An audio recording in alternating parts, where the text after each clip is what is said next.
Chapter 1142 marked. Wang Wei was happy with this transformation and was glad he trusted Hong'er to come to this place. If before he was confident of achieving half-step transcendence because of his idea, now he had another source of confidence, his talent and Dao Foundation.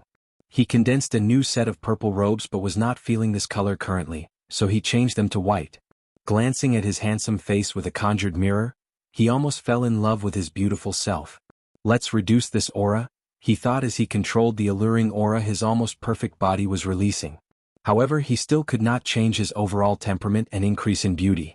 Now that his personal affairs were dealt with, he focused his attention on this taboo that has been a mystery of the Chaos Universe since the dawn of time. Is anyone there? Wang Wei asked, but no response. The fog was calm, eerie, and mysterious as usual. Future self, if you're truly responsible for this thing, how about you give me a few rare things? No sounds or response. Our father could use a limit breaker. No, make that too for our mother. Then, we also need materials for the perfect foundation for the whole family, so that's 4 people if you count the yet-to-be-determined wife. Wang Wei frowned. Maybe there are some strange rules that they need to come here to get it? This was a possibility he considered. Or maybe I'm wrong and my future self did not create this thing but they are connected somehow. It would explain why it knew what materials I needed for this foundation. Wang Wei sighed as this was going nowhere, so he decided to leave. However, once he reached the border of the Extremity Sea, he sensed an invisible barrier that seemed to have locked him inside. He frowned as he tried pushing forward with his palm, and something was there as expected. I can't be stuck here for eternity, can I? He immediately used all his force to push this invisible barrier, but all his efforts were useless. As Wang Wei was about to give up and try something else, he felt the barrier rapidly weakening and took this opportunity to break through and leave this area. He embraced himself for more, but nothing happened? Not even a slight breeze. Wang Wei looked above, expecting Grand Dao's eye to manifest at any moment, but nothing happened even after waiting for close to an hour. This absence. Is it normal or suspicious behavior? He could not tell, so he decided to focus on something else. Now that he had the strength, he needed someone to test it. So who would be the safest?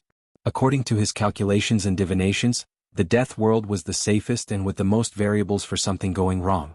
The Abyss Gap was the most dangerous and had great variability, and the Nether Hell was the second most dangerous and had the weakest variability. So, between the Death World and the Nether Hell? After thinking briefly, Wang Wei chose the Death World. He genuinely wanted to get rid of this thing as soon as possible, as death reverence creeped him out. However, he did not lose his cautious nature, so he sat cross-legged in the void to enter the dream world and train. He used the battle tower to design worthy opponents for himself so he could adapt to his newfound strength as soon as possible. He even designed opponents with greater parameters than him to ensure he could challenge himself. A little time passed before he woke up, and now that he was completely prepared, he directly teleported to the Death World. A red sun stood above the heavens, barely illuminating this vast and infinite world. This is truly a world of death, Wang Wei commented. There was a small continent floating at the center, but dead bodies everywhere else. Yes, this entire world/dimension, slightly bigger than the lower dimension, was full of dead bodies. Quadrillion? Quintillion? Sextillion? Numbers could no longer quantify the number of dead bodies in this world. Wang Wei calmly observed his surroundings. He noticed countless different races and species, many of whom he had never heard or read about, and they were of various cultivation levels. Forget about the body.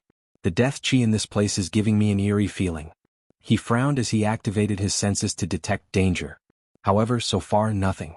The world's people noticed his arrival and activated formation to protect themselves. Sadly, Wang Wei only took a glance after teleporting to them to destroy their formation, which was even better than the Commerce Hub. Call upon the Death Guardian, someone yelled, and the order was immediately executed. The corpse-selling sect never expected someone to find this place, let alone for that person to be Wang Wei. Although they were not afraid of that bastard, they also did not want to conflict with him since they would have to pay a severe price to eliminate him. An immense amount of death chi gathered above the sky to condense a 3.5-meter dark creature with horns, claws, and red energy stripes running through its body. Its aura displayed the fact it was the embodiment of death itself. Strength of 69% Grand Dao source, but can achieve 70% by using the death chi in this world, Wang Wei analyzed. I'm getting a bad feeling, so let's end this as swiftly as possible. I can also test my new technique. Void is not true nothingness, as it contains invisible but detectable aspects. Emptiness truly contains nothing, but it does not have the grandeur, nobility, and arrogance of true nothingness for the mere fact it precedes all creation. Regardless, why don't you experience a little bit of its power? Return to emptiness? A small white orb appeared above his right palm before exploding and covering this death guardian. The powerful creature sensed its death and tried to resist. But even death, which is often described as a state of nothingness by mortals who do not believe in reincarnation, could not resist the power of emptiness. Its body, soul, and even existence were wiped out in an instant. The Death Continent also suffered the same fate, as Wang Wei did not want to risk anything and wiped them out clean. Then he was immediately on guard for the possible appearance of death reverence, and he was correct to be. The death world trembled, and Wang Wei suddenly sensed something watching him from the darkness. His senses or detection method caught nothing, but he knew someone or something was watching him. You should make the perfect vessel. Wang Wei's body felt an instinctive repulsion which seemed to be hidden in the deepest layer of his existence. The aura in the surroundings changed and it seemed familiar. It's similar to the Abyss Gap, a fundamental rejection of heaven and earth. Wang Wei's eyes squinted as he quickly realized the implications. Death reverence was associated with or had connections to some foreign entities similar to Cthulhu or the old gods. Many things suddenly made sense to Wang Wei. Why did death reverence destroy that world? It was probably a sacrifice to try to allow that entity to descend into this chaos universe. The all-savant world must have something special which he needed. All these thoughts flashed quickly in Wang Wei's mind as his instinct kicked in to run away. However, it was pointless as his body was unable to move. He immediately tried to kill himself and revive somewhere else, but that also failed. A dark light descended from the heavens into his body. Wang Wei's expression turned ugly as he saw a black tattoo on his chest. You dare mark me? No one answered him, and the repulsive aura in the environment dissipated. Wang Wei looked into the darkness with a fiery anger that could burn the world. He snorted coldly, instantly destroying the death world in the process. He floated in the void, looking above the heaven. However, after 10 minutes his anger increased. Damn you, Grandao. I have the mark of an intruder of the chaos universe. Why aren't you doing your job and removing it? All logic and truths dictate that Grandao should have appeared and dealt with the situation. After all, if someone like Wang Wei were used as an avatar to allow some unknown transcendent or half-step transcendent to descend into this world, the result would only be chaos. Wang Wei's wrath reached the pinnacle as he knew that bastard Grandao purposely did not intervene because of either his future self or the fact he just acquired the perfect foundation. You think I need your help? Keep dreaming. His red eyes focused on the endless void, and with one thought, all the branches of the corpse-selling sect across the lower dimension rapidly dissipated. Wang Wei killed everything and everyone, including all their sect's formations, artifacts, and resources. Anyway, he saw these things as being contaminated and would never use them. The only thing he kept was their sect's luck, which he condensed into a golden crystal, which he attached 2 strings to use as a necklace. No one survived this massacre, including 2 Eternals Emperors. He had already destroyed their vaults since they were hidden in the death world, so he only needed to erase them from history. He wiped out hundreds of sects and trillions of people scattered across an infinite realm with a single thought. Wang Wei immediately teleported back to the dark truth, and as soon as he arrived, he saw signs of movement from the fog.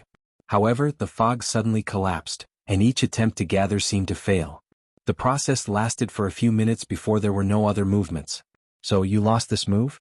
He thought with squinted eyes. He immediately teleported home, and the first thing he did was kill himself. He had 3 extra lives, 1 from his mortal emperor achievements and 2 from his life and death talent, which he successfully elevated into lives after using the data from Mon Wuxi's physique. So he used it. After his body reassembled itself, Wang Wei saw the mark on his chest and he was not surprised. His death was simply to ascertain how deep this mark was. And now that he knew, he continued with his plan by entering the science and technology world, heading directly to the quantum realm. I know you're here and I have a gift for you, Wang Wei said before showing the mark on his body. This mark contained information about an entire being outside your designated parameters. It is the perfect opportunity to evolve beyond what you could ever calculate.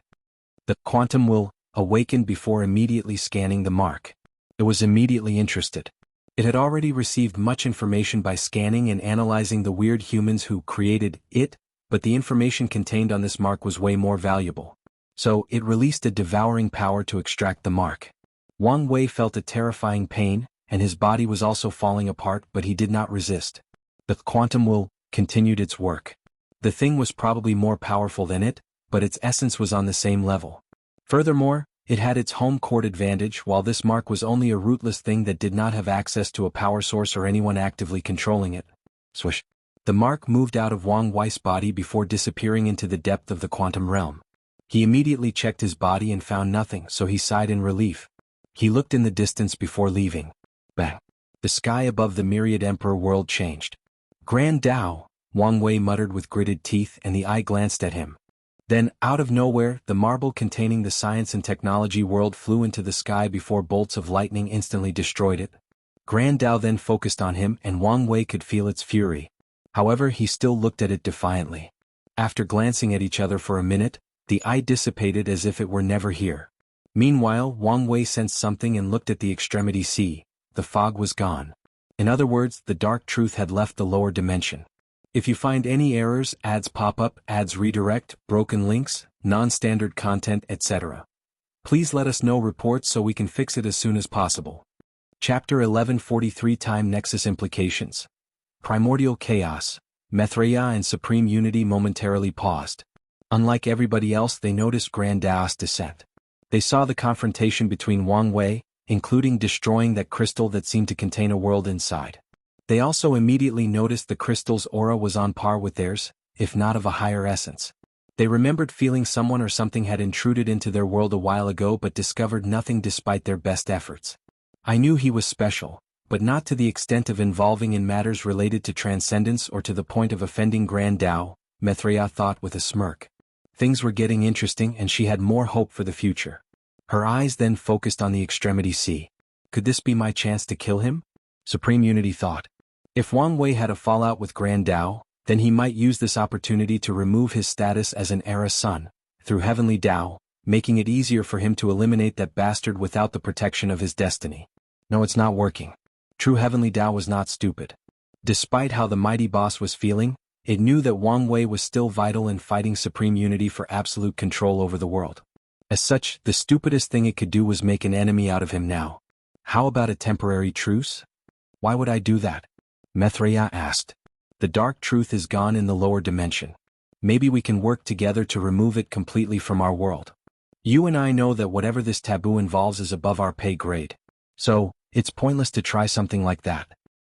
We finally have hope, but you won't even consider it? That's right, Mithraea replied calmly, her determination unwavering and unyielding. In that case, what about a truce to interrogate that kid? You saw it for yourself. His secrets involved a being that has walked further from us. Maybe we can get answers to the way forward? Supreme Unity changed tactics, trying to tempt her instead. I refuse. Why are you being so stubborn? This is a perfect opportunity to see the path forward, and maybe even achieve true transcendence.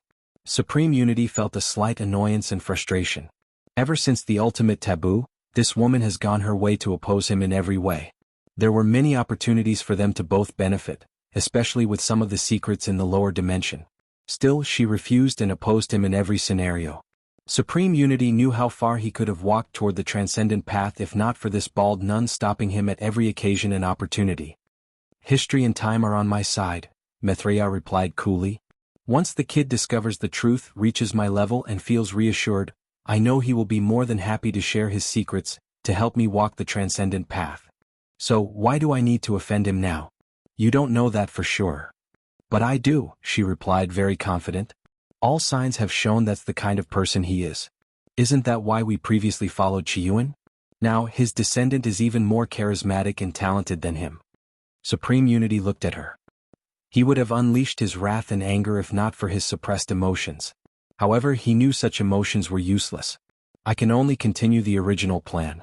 Heavenly Book better not let me down, or I will hunt him down to any corner of this universe. Their battle continued, becoming even fiercer than before. Red Mist Forbidden Land, Heavenly Book Paragon opened his eyes. Another time Nexus? How many major life events does this man have? More importantly, if he has so many, why hasn't Grand Dao found a flaw to kill his young self? As he looked at the words appearing in the group, he had to give Wang Wei his prop. It should not be easy to defend his past self against so many events that could kill him if he failed to save his past self. So, is he that capable or has Grand Dao been this incompetent? Heavenly Book Paragon knew the answer. As someone who cultivates Heaven Dao, he knew how sophisticated of a system Grand Dao was, and no one with a sane mind would call it incompetent. He observed the entire process of his book's upgrade, and once the process ended, his eyes twinkled. Am I going to get my first worthy fortunate encounter from these two? Let me see, it should be something that belongs to Wang Wei. Interesting. The page describing this encounter was still incomplete, but he deduced much information from the small section. Heavenly Book turned a few pages to analyze the new information. He suddenly stopped at a new information. He used my inheritance and Madman Chu's method to create a new ceremony? This bastard knows I'm his enemy. He deduced Wang Wei would be suspicious of him after the plan with Emperor Jia failed, but now, he had confirmation the latter knew of his existence.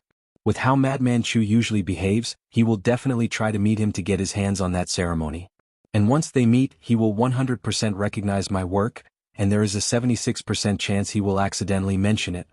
He did try to hide the fact he created that inheritance and his method could fool Wang Wei due to his low cultivation and unfamiliarity with him, but that will not be the case for Madman Chu. His threat has been elevated now that he knows, and the amount of time I have left has also decreased. He frowned briefly before raising his hand to draw a rune in the air. Then, a potent energy that originated from the rune entered the book. As soon as he drew the rune, thousands of chaos worlds activated powerful arrays that covered their entire world. Then they were refined into the purest energy that the Heavenly Book fed his book. Nothing survived in this world.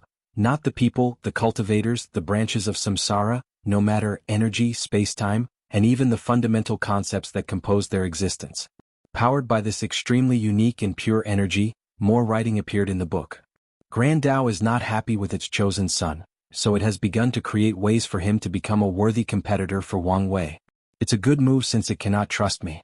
The purpose of the Grand Dao Sun was pretty obvious: be strong enough to kill Wang Wei in one of its time nexus, thus killing its future self. Grand Dao only needs to block the river of time to prevent any interference, and then it will be game over. What are those time nexuses?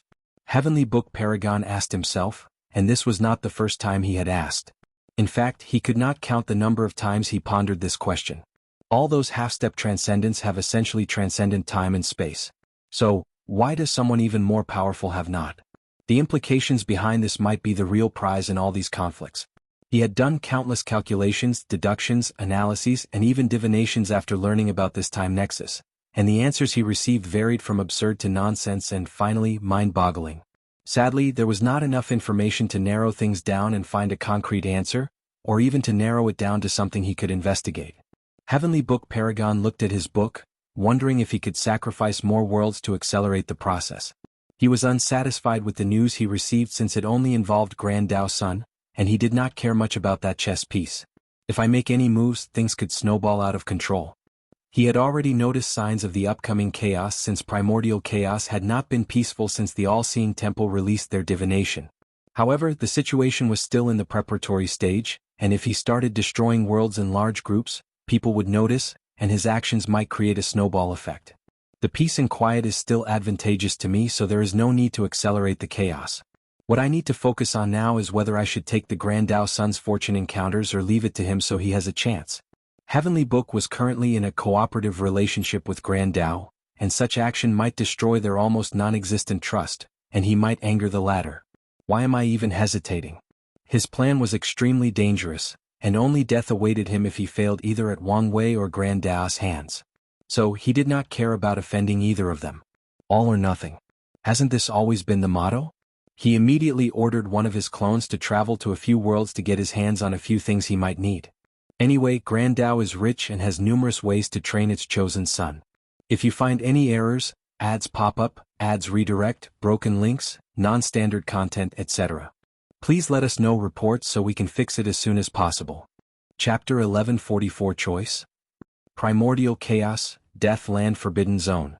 An old and ancient entity that embodied death or the reverence of death, slowly awakened. The place was the purest of black with no one in sight. Then a pair of eyes opened, making the entire zone tremble. What happened? Death Reverence asked himself. The altar in the Eternal Ascension world was destroyed?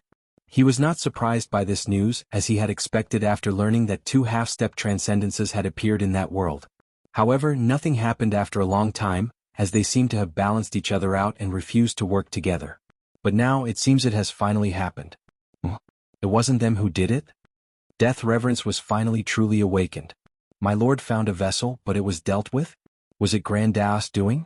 He could not find any more information, which frustrated him slightly. It was extremely difficult for his lord to find a vessel that was not only worthy but perfectly fit with him. Death Reverence grunted. He wanted to immediately rush to the Eternal Ascension world to find the truth. Sadly, his current strength can only deal with one of those two, and he knows no matter their conflict or disagreement, they will work together to kill him. Death Reverence sighed deeply. If I were as powerful as that outer god clone, it would not be easy for Grand Dao to deal with my actions. It was frustrating as he finally reached the level where he could achieve his goals, but Grand Dao has been keeping an eye on his every action, so he must act strictly by the rules, or he might be exiled, ruining all his plans and efforts. Death Reverence removed his sight from this event, focusing on the entire chaos universe at large. He immediately noticed the underlying chaos and strife due to the all-seeing temple. So, it's already time for another major event? Perfect. The corpse-selling sect thrives during times of war and death. So he immediately ordered all his members to begin spreading more altars. Death shall walk on this world one day, and all sentient beings will revel at his name and presence. Death Reverence entered his deep sleep after saying these words. Prehistoric world, what did he do? Hongjun muttered after sensing the removal of the protection he provided to the kid. He mobilized his primary Dao destiny, to divine the truth while holding onto Pangus' axe. What's this? He suddenly felt an opportunity to catch the truth, so he followed it. He did not stop sifting through the threads of destiny to find his answer. Blood dripped from his orifices, and the entire prehistoric world trembled, alarming countless entities. However, Hongjun did not care, he was so close. So, that is the cause of the catastrophe? He muttered while smiling wryly. He foresaw chaos and danger that could possibly destroy his home, so he took measures to ensure its safety or survival. But he never expected his actions would, in fact, lead to the catastrophe. So, we have to make a choice between those two? No, with our karmic connection we are already marked to one side. He sighed deeply. Master, what happened? A voice rang outside his purple palace. However, before he could reassure them, another booming voice echoed. Hongjun, what happened? I was doing a divination. No normal divination would have such a reaction, asked another deeper voice without the boom. Any important information? No. Are you sure? The reaction was mostly from the backlash, Hongjun explained calmly. I'm currently injured and need to enter seclusion. I need you two to keep an eye on things for me while I recuperate? It's that bad, huh? Asked the one with a deep voice. Yes. Don't worry. Nothing will happen with us present, added the booming voice. Hongjun sensed their dissipating presence before sighing in relief. He did not know how these two would react to this news, so he kept it to himself for now. Now, what should my next step be? He was confused, as his decision would affect the entire world, so he needed to be careful. Hongjun sighed before reassuring his disciples. Then he entered seclusions. He was not lying about his injuries, so he indeed needed to recuperate. He also needed this peaceful time to think and plan ahead. Eternal Ascension World, Lower Dimension, Myriad Emperor World. Wang Wei sat on this throne, deep in thought. Recent events have proven that it may not be enough, no matter how careful he thinks he is. Would things have gone better had he waited until becoming an everlasting Empyrean before destroying the Death World? Highly unlikely, especially since he was dealing with a chess game involving higher beings and entities. However, it would also have granted him more options. I always thought that no matter the situation, Grand Dao would follow the rules, but it appeared that was not the case. That bastardly thing is not as emotionally stable as I imagined. There was a possibility that he did not know all the rules, but Wang Wei did not care, nor was it relevant since he was convinced the latter acted out of selfishness. That science and technology world. In fact, he would have definitely destroyed the world once he left. After analyzing that mark, Wang Wei knew the quantum would have evolved beyond his control and to the point that he could not destroy it if he wished to. But if I had more time, I could have found another solution to restrict its development or maybe create another weaker version before doing so. At the very least, I could have removed the new data from the Watchers before destroying it. But now... He gritted his teeth, thinking how much of an advantage he lost with its destruction. Then there was the dark truth, which was another choice. Wang Wei was convinced that his parents and families would benefit somehow after entering the fog. Now that is all gone. Death Reverence, count your days since now you're on my list of variables to eliminate. Wang Wei was already worried about this path to transcendence due to his future self's actions. So, he did not appreciate any foreigners outer gods are not interfering in this world and making the process even more complicated. And once he has the opportunity and strength, he will eradicate that bastard with utmost impunity. Wang Wei opened his robe to look at his chest. Although there was no mark, some of him still felt it was there. He never hated any of his experiences in his cultivation journey as much as he hated this branding. He always knew he was someone's pawn, but the mark was physical proof that someone saw him as nothing but a worthless and discarded object. And there was the idea that his life was controlled by someone else, that his fate was not his own, that his freedom was shackled. He truly hated the experience. I must ask Grand Dao whether there are any hidden marks on my body due to my status as a fate seed. Although using his question like this might be a waste since he could ask for a direct path of transcendence, he needed to know for his sanity's sake. Anyway, he was confident in himself regarding this aspect, but whatever mark may be left on him is not something he can deal with anytime soon. The issue is whether that bastard will follow the rules or not. This thought frustrated him. The fact that Grand Dao was unreliable affected many of his plans, and to say he was annoyed by this fact is an understatement. Now I can only wait. Regardless of the future, he decided to use that question before entering the Paragon realm, before it became too late. Swish. Someone appeared in the throne room. What happened? Yin asked. Why are you here? Wang Wei asked as he woke up from his deep ponder. Don't you see outside? Wang Wei looked, and he noticed his bad mood had created a somber vision with dark clouds with flashes of lightning covering the entire world. Wang Wei did not care, so he waved his hand to disperse the visions. He did not want the mortals to be scared and cause trouble. What happened to make you so angry? She knew how much control her son had over his emotions, so something big must have happened for him to behave like that. Yu Yen suddenly thought of something. Did you receive bad news from the daughter-in-law? No, nothing like that. Something just happened that pissed me off. Want to talk about it? No, I'm fine, Wang Wei replied. He wanted to be alone. No, he wanted to talk to her, but that was not happening. Are you sure? We could have one of our night talks when you were young. You know, just us laying on the bed as I tell you stories about the world. Instead, you can talk about how you feel. Better yet, we can be the ones underneath the moonlight. I appreciate the offer, but Wang Wei suddenly paused. You know what, I don't see why not.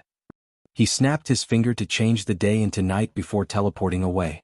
If you find any errors, ads pop up, ads redirect, broken links, non-standard content, etc. Please let us know reports so we can fix it as soon as possible.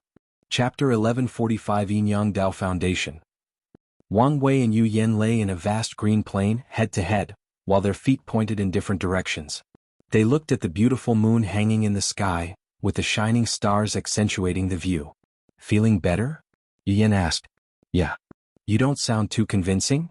Now I can sleep if I want or smile, so I would say I'm feeling better, Wang Wei replied. That is progress. Life is all about highs and lows, and this experience is just of the lows, she reassured him. How is father and grandpa? Your father finished his 9-extremity foundation, so he's in good spirits. Is he now trying to attempt 10 supremacy? Not yet. We've been spending time together. It's good to be by each other's side. Do you want to return home? No, it's best to keep the charade going to prevent any trouble, Yu Yen explained. Plus, it's been good spending time at home with my sister, not to mention the distance has spiced things between me and your father. Too much information. You're a grown man, why are you embarrassed? Sex is no matter how old I am, I do not want to know about your sex life, Wang Wei cut her off. Plus, you always say I'm your little boy no matter how much I grow or do, but all of a sudden, I'm a grown man. The hypocrisy. Ian chuckled out loud. Grandpa should be out of his seclusion? Yes. He wanted to see you one last time before ascending. Wang Wei grunted. Is something wrong? I haven't determined my relationship with true heavenly Dao after what happened, so he should postpone his trip to ensure nothing happens. Yu Yen frowned. I don't think he'll listen to you this time. What makes you say that? He seems determined to finish this battle to perfect his Dao heart and start his reincarnation. With how he's been acting, I don't think he will postpone anymore. In that case, I can't let him see me. That's mean. Yu Yen knew how stubborn her father-in-law could be about certain things, so he might not listen to her son. However, he would never leave without saying goodbye. Wang Wei shrugged. This was the only way to deal with that old man once he became stubborn. By the way, do you need my help re-establishing your foundation? He could tell his mother was also approaching the limit like most of the emperors of this generation, so he offered his services. No, I'll do it myself, Yu Yen replied. However, you may be able to help me with this? She handed him an information talisman. A Yang cultivation technique? Really? His lips twitched. Don't just focus on the title but its purpose. Wang Wei frowned before reading the entire thing. His eyes immediately lit up. Interesting. You want to use Yin Yang dual cultivation to achieve 10 Supremacy Foundation with Father's help? Yes. I had the idea after Lu Qing proved the Tao, so I've been studying the infatuation and Yin Yang love flower. What do you think? Is it feasible? Wang Wei took a moment to deduce. It is, but you'll need a few things. Firstly, it's best to achieve a perfect 9 extremity during your foundation re-establishment. If your foundations are too far apart in scale, this won't work like for the Yin Yang love flower. I figured as much. Yu Yan nodded. Second, you will need a medium similar to the Yin Yang love flower. No, it would be best to use the flower itself. I feared as much, Yu Yan sighed. The infatuation flower was one of those rare herbs with such a specific condition of growth that could be described as extreme. Lu Qing was lucky to receive one. No, maybe if not for Wang Wei's luck being intertwined with his, he might never have acquired one. Let me scan the lower dimension to see if there is still one left. Wang Wei suggested before searching the endless void. I found one, but it's in the early stages of gestation. It might take a while to bloom. It's fine. I have nothing but time. Yu Yan had a bright smile. As long as she could get her hands on it, everything else did not matter. I have a better idea. I'm about to send Wang Qi on another voyage. He'll ask him to try to get his hands on one, or maybe even a completed Yin Yang flower, Wang Wei said. And if that doesn't work, he'll find some unique qi for you in the source qi space to accelerate the infatuation flower process. No, wait, why am I so stupid? I can just find some qi that will help your technique. There is definitely something that can help with Tao foundations. As reliable as ever, Yu Yan replied with a smile, but inside she was not too happy. She thought she would have been able to help him more after proving the Tao, but things didn't go as well as she wished to. Wang Wei's usual perceptiveness did not know to notice his mother's feelings, so he continued. The last thing you need to watch out for might be tribulation. The rules of heaven and earth already make it difficult to re-establish the foundation, and what you're doing will definitely aggravate the situation. I expected as much. As far as Yu Yan is concerned, only 2 people have achieved 10 supremacy, and her husband will become the 3rd, assuming Dong Lifan did not achieve the alternate method beforehand. So, once she tries to do it in a crooked way, Heavenly Tao will be lenient on her due to her innovation and be extra strict on her for cutting corners. No, the situation is more severe than you think. The tribulation will definitely be based on a yin-yang theme or testing the relationship between you and Father. If something goes wrong, don't worry. The love between us cannot be faltered or broken apart by a mere heavenly Tao. Yu Yan sneered while her eyes showed her confidence. She could already deduce what this test would try. Its main focus will probably be their struggle in their younger days when they had to worry about their clan's expectations and the fact they had to fight for the heavenly battle. However, even back then Wang Tian was prepared to throw away everything for her and her for him. Luckily she was smart enough to come up with the pact ideal, but even without it, nothing could have stopped them. Your confidence reassures me, Wang Wei replied with a smile. Wang Wei added his input on the technique before handing it to her. Have you made a choice? About what? Your 10th revolution bloodline. Oh, that. Yu Yan had a significant choice to make. Only she achieves the 10th revolution, but the immemorial tribulation would, in turn, become manageable to the point she could pass it on her own or follow Wang Wei's path and allow the Yu clan to gain the benefit. However, she would need Wang Wei's help for the tribulation, but there is a decent chance she might not pass. Then there is also the worry that their clan will be unable to bear the karmic weight of being a human fiend god clan.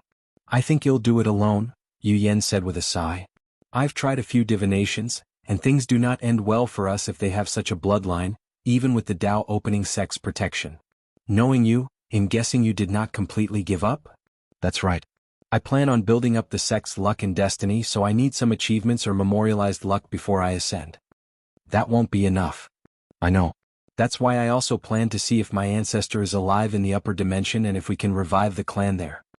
That's a long-term project, Wang Wei reminded. Luckily we have plenty of time. True, Wang Wei nodded. Any concrete plans? Some, for example, start a cult. Wang Wei's lips twitched. How would a cult help? You know what, never mind. Tell me the other ideas. You're no fun. Well, there is. The two spent the next few hours talking until the sun rose. They had fun as they talked about various subjects, some downright silly. It was the perfect distraction Wang Wei needed. Dad and Grandpa should be waiting for us. Indeed. Yu exhaled. The old man will not be happy that you won't see him. Old man? He's not here, so who cares if I'm disrespectful? Aren't you worried that I will rat you out? If you do, then I will know that I wasted all that time spoiling you as a kid, and you can leave because you're no longer my favorite child. I'm your only child. I said what I said and I meant it too. Wang Wei chuckled out loud. You can tell the old man the truth if he gets suspicious. Anyway, I won't see him as long as I don't feel reassured. All right. Say hi to Dad for me. Wang Wei disappeared, returning to the court. If you find any errors, ads pop up, ads redirect, broken links, non-standard content, etc., please let us know reports so we can fix it as soon as possible. Chapter 1146 Arc. Wang Wei sat on his throne and after a few seconds, a figure rose from a shadow spot before him. Master. Wang Ju, update me. Yes. First, President Tian Wenyan is dead, and the court has conquered the Commerce Hub's territory. That should be expected. The man's effort was nothing but a last-ditch effort, so he was bound to die no matter what. Do you know why he never surrendered to us? Someone he loved dear died during the war, so he blamed us, blamed you. Is that so? No matter how cunning or brilliant someone is, they will always have some sort of emotional fetters, unless they walk the path of indifference. Do we know who? Never mind. Continue. With Tong Rubing's talisman, we have hunted down most of the Abyss Gap branches, but a few successfully escaped despite our well-coordinated efforts. Escape? Where? Back to the Gap. Didn't we have people blocking and supervising the entrance? Those people suddenly disappeared and no matter the method we tried we could not locate them. So, the best conclusion is that they somehow returned. We are still investigating the details but making little to no progress so far. I see. Wang Wei's gaze penetrated the endless space to spy at the Abyss Gap. Is something about to happen before I actively deal with this thing? That's annoying. You wanted to be careful and eliminate the problem after becoming an everlasting Empyrean. You don't need to put too much emphasis on them anymore, Wang Wei ordered. The Abyss Gap was his problem, so it was best for the Fate Shadow Guards to focus their attention and resources elsewhere. What else? Sir, have you heard of the Golden God? Wang Ju asked. What's that? It's a new force that has risen during your retreat. New force? Are they important enough for you to bring up? Wang Ju secretly looked at her master. She had the nagging suspicions that the Golden God was another pawn his master threw out for whatever plans. The latter's rise was too sudden and fast, and his unparalleled strength could not come out of nowhere. It made sense the Commerce Hub and the Spirit Genesis sect had such power, but this Golden God? His strength was inexplicable and so random that the entire thing screamed a plot. However, since the sect master did not want to tell the truth, he must have his reason. In just a short period, the Golden God has conquered more than 1,400 world communities, even more than us. Are you serious? Wang Wei asked with a somber tone. Yes. The Endless Void is currently divided into 3 sections. Us, the Golden God, and everyone in between who has yet to be conquered. Is that so? The feeling that this was all a ploy intensified after seeing her master's reaction. However, Wang Ju did not ask and continued, that's the current situation. The good news is with this new enemy, the remaining world communities were forced to establish a court as a way to condense their military power. So, our objectives could be said to be 2/3? 2/3? The Golden God does not allow the existence of courts. Instead, he forced all conquered worlds to worship him. Well, 2/3 is not a bad result, Wang Wei nodded. So, what should we do about him? Wang Ju asked. Don't worry about it. They'll have a court meeting to discuss things. More importantly, how is the expansion of the Fate Shadow Guards? Excellent. We are meeting your expectations and by the time we've spread throughout the lower dimension, everything should be prepared. That's good news. Wang Wei nodded before handing the Law Tree seed to her. Give this to Origin 1 and tell him to find someone to plant it. Wang Ju received the seed, wondering why the sect master tasked him with such a mundane thing. Couldn't he just do it himself? Okay, you're dismissed. Wang Wei said after talking for another few minutes. Wang Ju bowed before she dissipated. She knows me too well, Wang Wei thought. Such a quality is perfect for the kind of role Wang Ju is in, but it also becomes a weakness that Wang Wei's opponent could exploit. He does not think Wang Ju would ever betray if she were ever captured, but there were too many ways to extract information from her. That's why she cannot ascend with me. The lower dimension is the perfect protection for her until I'm strong enough to protect her from these methods. Wang Wei felt it was truly a shame, given how much time and effort he spent to train her to be this capable. Previously, he did not want to take her mainly due to her talent, but he's learned that with his ability, cultivation talents are the least of his problems. Oh good, you're back. Wang Wei turned to look at Su Shi. I came to check on you but you weren't here. She paused and looked at him intently. Why are you suddenly more beautiful than me? I've always been more beautiful than you. Your ego simply could not accept such a fact until I truly revealed myself to the world. Su Shi rolled her eyes as she observed him more carefully. You're not the kind of person to care about his appearance and purposely make you more beautiful. So what happened? I've got a new skin routine. Care to share? You can't afford it. That's a shame. Su Shi sighed deeply. However, now we will never beat the rumors about us. Wang Wei's lips twitched as he could already foresee what people would say about his new change. For example, he felt inferior, so he changed his appearance to be more worthy of being with Su Shi. And that one will probably be the mildest of them. Don't mention those things or my mood will worsen. So, are you all right? I'm fine. Su Shi looked at him. Well, if you say so. We need another court meeting as there are many things for you to decide, especially the ambassadors from the Central Region. Central Region? I'm assuming you've been debriefed on the current situation of the Endless Void? I was. Well, that's the name we have given the regions between us and the Golden God. That's a lazy name, but I guess it's straightforward enough. Their people have been for a while asking for an audience with you. All right. With a thought, the court's bell rang worldwide, signaling that a court meeting would occur 3 days later. Then the two chatted briefly before Su Shi left. Wang Wei gazed at the world. 28,000 years passed while he was in the Dark Truth, so a few important things occurred in his absence. For example, Lu Qing had already ascended, becoming the first emperor in this generation to leave. The innate demon gods were perfectly integrated into the world, and as he planned, the innate demons were now allied with the demon race in the north while the primordial gods were now allied with human forces. Finally, the myriad emperor world received baptism from the 5 sacred beasts because of Huofeng Huang. From now on, the 5 elements and yin-yang of the world were perfected, and the world's luck was more condensed, which allowed it to give birth to more talents. More importantly, the 5 sacred beasts were considered holy creatures, hence their high immunity to curses. Because of this blessing, children born from the myriad emperor world will also have a slight immunity to curses, and the myriad emperor world itself cannot be easily cursed. Her actions have actually prolonged the heavenly emperor era by a significant person, Wang Wei thought. No wonder she received a decent amount of merit for her action. His eyes then focused on the Western continent. The devil cultivators have essentially been reformed, after being used as the court's main military power. Now their strength has reached an all-time low, almost non-existent. Why such a drastic change? Devil cultivators existed because it was a shortcut for people without talents. However, in this generation resources and training methods are so abundant that it is pointless to become a devil cultivator. For most people, why kill innocent people to increase their cultivation when they can do thousands of simulations beforehand to ensure nothing goes wrong? Then there is the fact that cultivators now have access to thousands of different cultivation systems. They might be talentless in the origin system but not in other systems.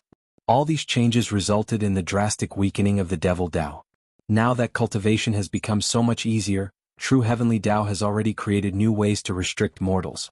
Previously, someone had to be born with a leakless body to cultivate the origin system.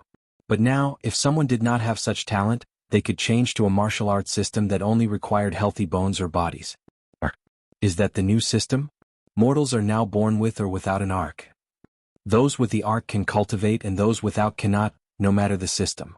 Of course, this system is imperfect as true heavenly Dao left hope for the people in this era. So, if someone had already used the previous system to walk the path of cultivation, they were fine. Meanwhile, even this new system was not perfect in an attempt to give hope to this era's mortals. As long as they find the right resources, they can condense their arcs, which is not nearly as rare as it used to be. If you find any errors, ads pop up, ads redirect, broken links, non-standard content, etc., please let us know reports so we can fix it as soon as possible. Chapter 1147 Sixth Court Meeting. Before removing his gaze from the Western continent, Wang Wei checked on Feng Heng. As expected, the monk was condensing his first-level golden body of merit. With Buddhism spread throughout the lower dimension, he had the merit for such an achievement. He might even achieve the second level before ascending, Wang Wei thought before checking on everyone else. The only thing to notice was that the 5-element Balance Palace and the Tai Profound Gate had been focusing their efforts on the Celestial Harmony world, which made sense since it was a pure Taoism heaven will. With the rise of Buddhism they needed to do something or they would become obsolete. If Supreme Unity weren't such a bastard, I would have helped you balance out the spread of Buddhism, Wang Wei thought before shaking his head. Supreme Unity might be indifferent to the current state of Taoism, but that would not change the fact he was deeply connected or ingrained with it. Wang Wei summoned Wang Qi. Sect Master. When is your next trip? Omicron. It should be soon. Many worlds were a little wary of this deal, so they did not send their best during the previous voyage, so their benefit was mainly from the sheer number. But this time, many people knew the benefits and were prepared to send some of their best sealed heaven chosen. Do it now, and once you're there, ask them specifically for an infatuation flower or a yin-yang flower. If they don't have it, try to find it yourself, even contact the sect if need be. Don't worry, Sect Master. You can always count on me. I know. And as I promised, once this is over, you'll have one of the eternal powerhouse spots. Wang Qi's eyes lit up in excitement. His job might look easy, but every time he ascended he risked his life. An accident could happen at any time in the upper dimension, and based on the scale, even Wang Wei may not be able to save him. Wang Qi left, and Wang Wei summoned the leaders of the innate demon gods. He had never met them in an official capacity and thought this was a perfect opportunity to welcome them. He thanked them for their services during the war and asked how they were adapting to the world. The meeting lasted a few hours, and Wang Wei displayed his charm and charisma as a leader. Once they left, he closed his eyes, waiting for the meeting time. His grandfather tried to come to see him, but he left to see Li Jun to hide from him. So, the old man had already caught the situation, and Yu Yen had to tell him the truth. His reaction was as expected. He was angry. He almost made a scene before the court had it not been for Wang Tian to talk him out of it. In other words, His Majesty the Heavenly Emperor averted another family scandal after what happened to his mother. The meeting's date arrived and everyone arrived on time. Even Feng Heng sent in a projection to attend. Everyone immediately noticed Wang Wei's new temperament, and some people did not hide their gossip, making him speechless. Wang Wei raised his hand to stop these people from chattering. We have a lot of work to do, apparently. So, let's get down to business, starting from the most crucial to the least. Where are the ambassadors? A beautiful woman with long brown hair, long legs on the side of her cut hanfu, and cupped hands led a group of 5 people. I am Hualong. On behalf of the Central Region Alliance, I salute you, the Heavenly Emperor of Virtue. She bowed deeply, followed by the others. Heavenly Emperor of Virtue? That's a name I've never heard of. Your Majesty, people no longer refer to you as the first Heavenly Emperor but by this new title, one of the ministers explained. Is that so? Then, why didn't they just call me the Supreme Heavenly Emperor? It's direct and very fitting. No one answered him and some people looked awkwardly at each other. I see, Wang Wei uttered. That name is too powerful and domineering and some refuse to accept it. So, instead they put in a virtuous title to put me in a box and force me to act in a certain way that fits that title. And if I don't, they have justifiable cause to ruin my reputation. I'm guessing whoever suggested that name was definitely a scholar used to using morality to restrain other emperors or rulers. Hualong was calm, but not everyone she brought could remain calm under such an atmosphere, so a few had bright red faces. Meanwhile, the court ministers looked at these ambassadors with a sneer. They knew what kind of person their leader was, and it was truly the biggest joke to think of them for being able to use rules and morality to restrain that man. So who is the scholar? Wang Wei asked toward the ambassadors, but somehow immediately changed his mind. Forget it. Such a person is not significant enough for me to remember their name. Regardless, I like the name, it should serve its purpose in times like this. This man has no regard for any rules, Hualong thought. He will use that title for his benefit. When needed, he will instantly abandon it and become a tyrant, and he will not hesitate in the slightest. What brings you here to see me? Wang Wei asked. Any attempt for an appeal of emotions, responsibility, and duty will not work on this man, Hualong thought.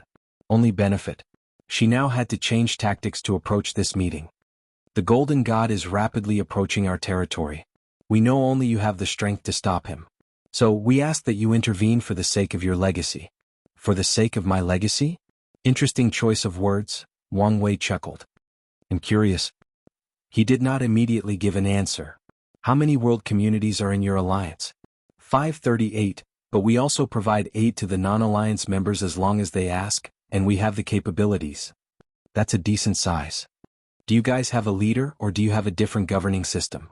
We have an alliance leader, and her name is the Overlord Seal Empress. Seal Daoha. Wang Wei muttered. She must be very capable of convincing so many worlds and communities. She is. Without her, the situation would have been worse. Wang Wei nodded. Tell me, what is your exact plan? Hua Long frowned. We hope to work together to eradicate this threat by establishing connections through the dream world. With all our might combined and our ability to mobilize troops, the Golden God will not have a chance, and we can free the people he has enslaved. What's in for me? So direct, Hualong thought. We know that we must rely on your strength, so we are prepared to offer most of the benefits. That's a good way of saying you're going to make the least effort and sacrifice but still want a significant share of the profit. No, that is not our objective. Our goal all right. Wang Wei raised his hand. You don't need to be a genius to see how this situation is about to develop. Your Central Region Alliance is the weakest of the three parties, so the next step is for me and the Golden God to swallow you until we are the last one standing. Then, we will determine the fate of the lower dimension. The room immediately became quiet. The other ambassadors had ugly expressions, but Hua Long tried to remain calm. The worst situation has occurred. After realizing what kind of person this heavenly emperor was, she felt things would lead in that direction, but she did not expect him to be so direct. I believe this may not be the best approach. And why is that? Our understanding is that your goal is to spread the heavenly courts. However, the Golden God has disbanded the courts in every world he conquered. If you use this approach, you will lose countless worlds and have to start over, and that's on the chance you will be the final winner in this confrontation. You want my help while also doubting my strength? Not all. I'm just stating a possibility. Wang Wei shook his head. Your argument is not as appealing as you think. I have all the time in the world, so I don't care about wasting time, especially since I will preserve more benefits in the long run. Your Majesty, listen to my proposal instead, Wang Wei added. Your alliance should surrender to us. No, absolutely not, said one of the ambassadors, so Hua Long stared at him coldly, making him tremble. You saw how I've treated the remnants of the Commerce Hub. You saw how prosperous these worlds have become, and that's despite the fact I've punished them severely for daring to rebel against me, Wang Wei continued. If you guys surrender, your benefit will be worlds apart from them, and I can even promise you a 20% increase for handing over 500 worlds all at once. And if we don't? Hua Long asked after a brief pause. Then let the battlefield dictate your fate. If you find any errors, ads pop up, ads redirect, broken links, non-standard content, etc., please let us know reports so we can fix it as soon as possible. Chapter 1148 Ultimate Comeback? The ambassadors were about to leave after the discussions broke down. Hua Long tried her best, but Wang Wei was the kind of no-nonsense person, so he shut down all her other attempts. Now they needed to report to their leaders so they could make a decision. Have your leader come see me for the next meeting, Wang Wei declared before dismissing them. Then he focused on the crowd. As you can see, we're about to enter another major war, and once this one is over, we will finally achieve our goal of spreading throughout the endless void. These ministers' eyes shone brilliantly. War meant resources, profit, and more importantly, glory. They will leave their marks on the history of the lower dimension, and that's something to brag about for countless eras to come. To prepare for this war, we must have a meeting with all the courts under our influence, Wang Wei said, preparing to call all 1,000 other heavenly emperors. Your Majesty, before you do that, why don't we deal with our internal issues? Right? Wang Wei said with a grunt. All right, let's get started. Many things needed his focus or decisions during his long absence, so Wang Wei dealt with those first. And since he technically had a hands-off approach to the court since the war with the martial hegemony world, there were some issues as far back as then for him to deal with. The entire process took hours despite his superhuman process speed, mostly because many people began to argue, and since they were not arguing for the sake of argument and making good points, Wang Wei listened to them before making a decision. Finally, he dealt with everything and started an even larger meeting. Wang Wei's throne was located on a slightly elevated podium, and with a snap of his finger, he summoned more than 1,200 thrones on his right and left side. Before the meeting proceeded, he chatted with a few people he was close to like Ji Lanfang, the Monkey King, or the original members of his alliance. They discussed and strategized for the next war, which would be even bigger than before. They established a new war room and elected a new commander. Sadly, Tai Gang failed the competition and was elected as the vice commander. The final part of the meeting was training and simulation of this war in the dream world, so once that was established, everyone dispersed, waiting for the next possible changes in the situation. Wang Wei was once again left alone, so he finally took the time to check on his pawn. If everyone could see the feared golden god right now, they would be extremely surprised as he was currently facing a life-and-death situation. Heaven-devouring Emperor, you are so predictable, Wang Wei thought with a grin. That bastard survived the Heaven-Will battle and tried to stage a comeback from the Nine-Devil God world. Sadly for him, that was Wang Wei's property, so his attempt was futile. However, Wang Wei had a hunch he might be useful, so he let him escape, allowing him to run far away from him. Now he was glad he did so. With my karma-unbound physique, it doesn't matter if I manufacture a catastrophe to get the human emperor position, or reap other benefits. However, it would benefit me if the catastrophe were more real, as true heavenly Tao would be less likely to remember and hold a grudge. He grinned as things proceeded as expected. After escaping, the heaven-devouring emperor's only thought was to regain his strength and avenge himself. Sadly, his luck was currently in the negative, so most of his efforts and attempts failed miserably, until he heard about the Golden God's rise. So, he assumed the identity of a regular cultivator in a world community about to be conquered. Once the Golden God enslaved his mind with his parasite, the Heaven-Devourer Emperor found ways to make sure he looked like one of the latter's undying followers. Then he slowly climbed the political ladder by showing his tactical mind and gaining the Golden God's trust. The Heaven-Devouring Emperor became the latter's right-hand man, but everything was just a ploy to use the latter's hand to eliminate Wang Wei and avenge himself. Unfortunately, the Heaven-Devouring Emperor's greatest flaw is his greedy nature, so he starts lusting after the Golden God's powers themselves instead of using him to avenge his humiliating defeat. He observed, analyzed, and waited, and with the Golden God's unilateral trust in his parasite, the Heaven-Devouring Emperor had the opportunity to get close. He discovered the latter's strength originated from the armor and prepared for ways to suppress its power temporarily. Then, at the right time when his opponent's guard was at its lowest, he attacked.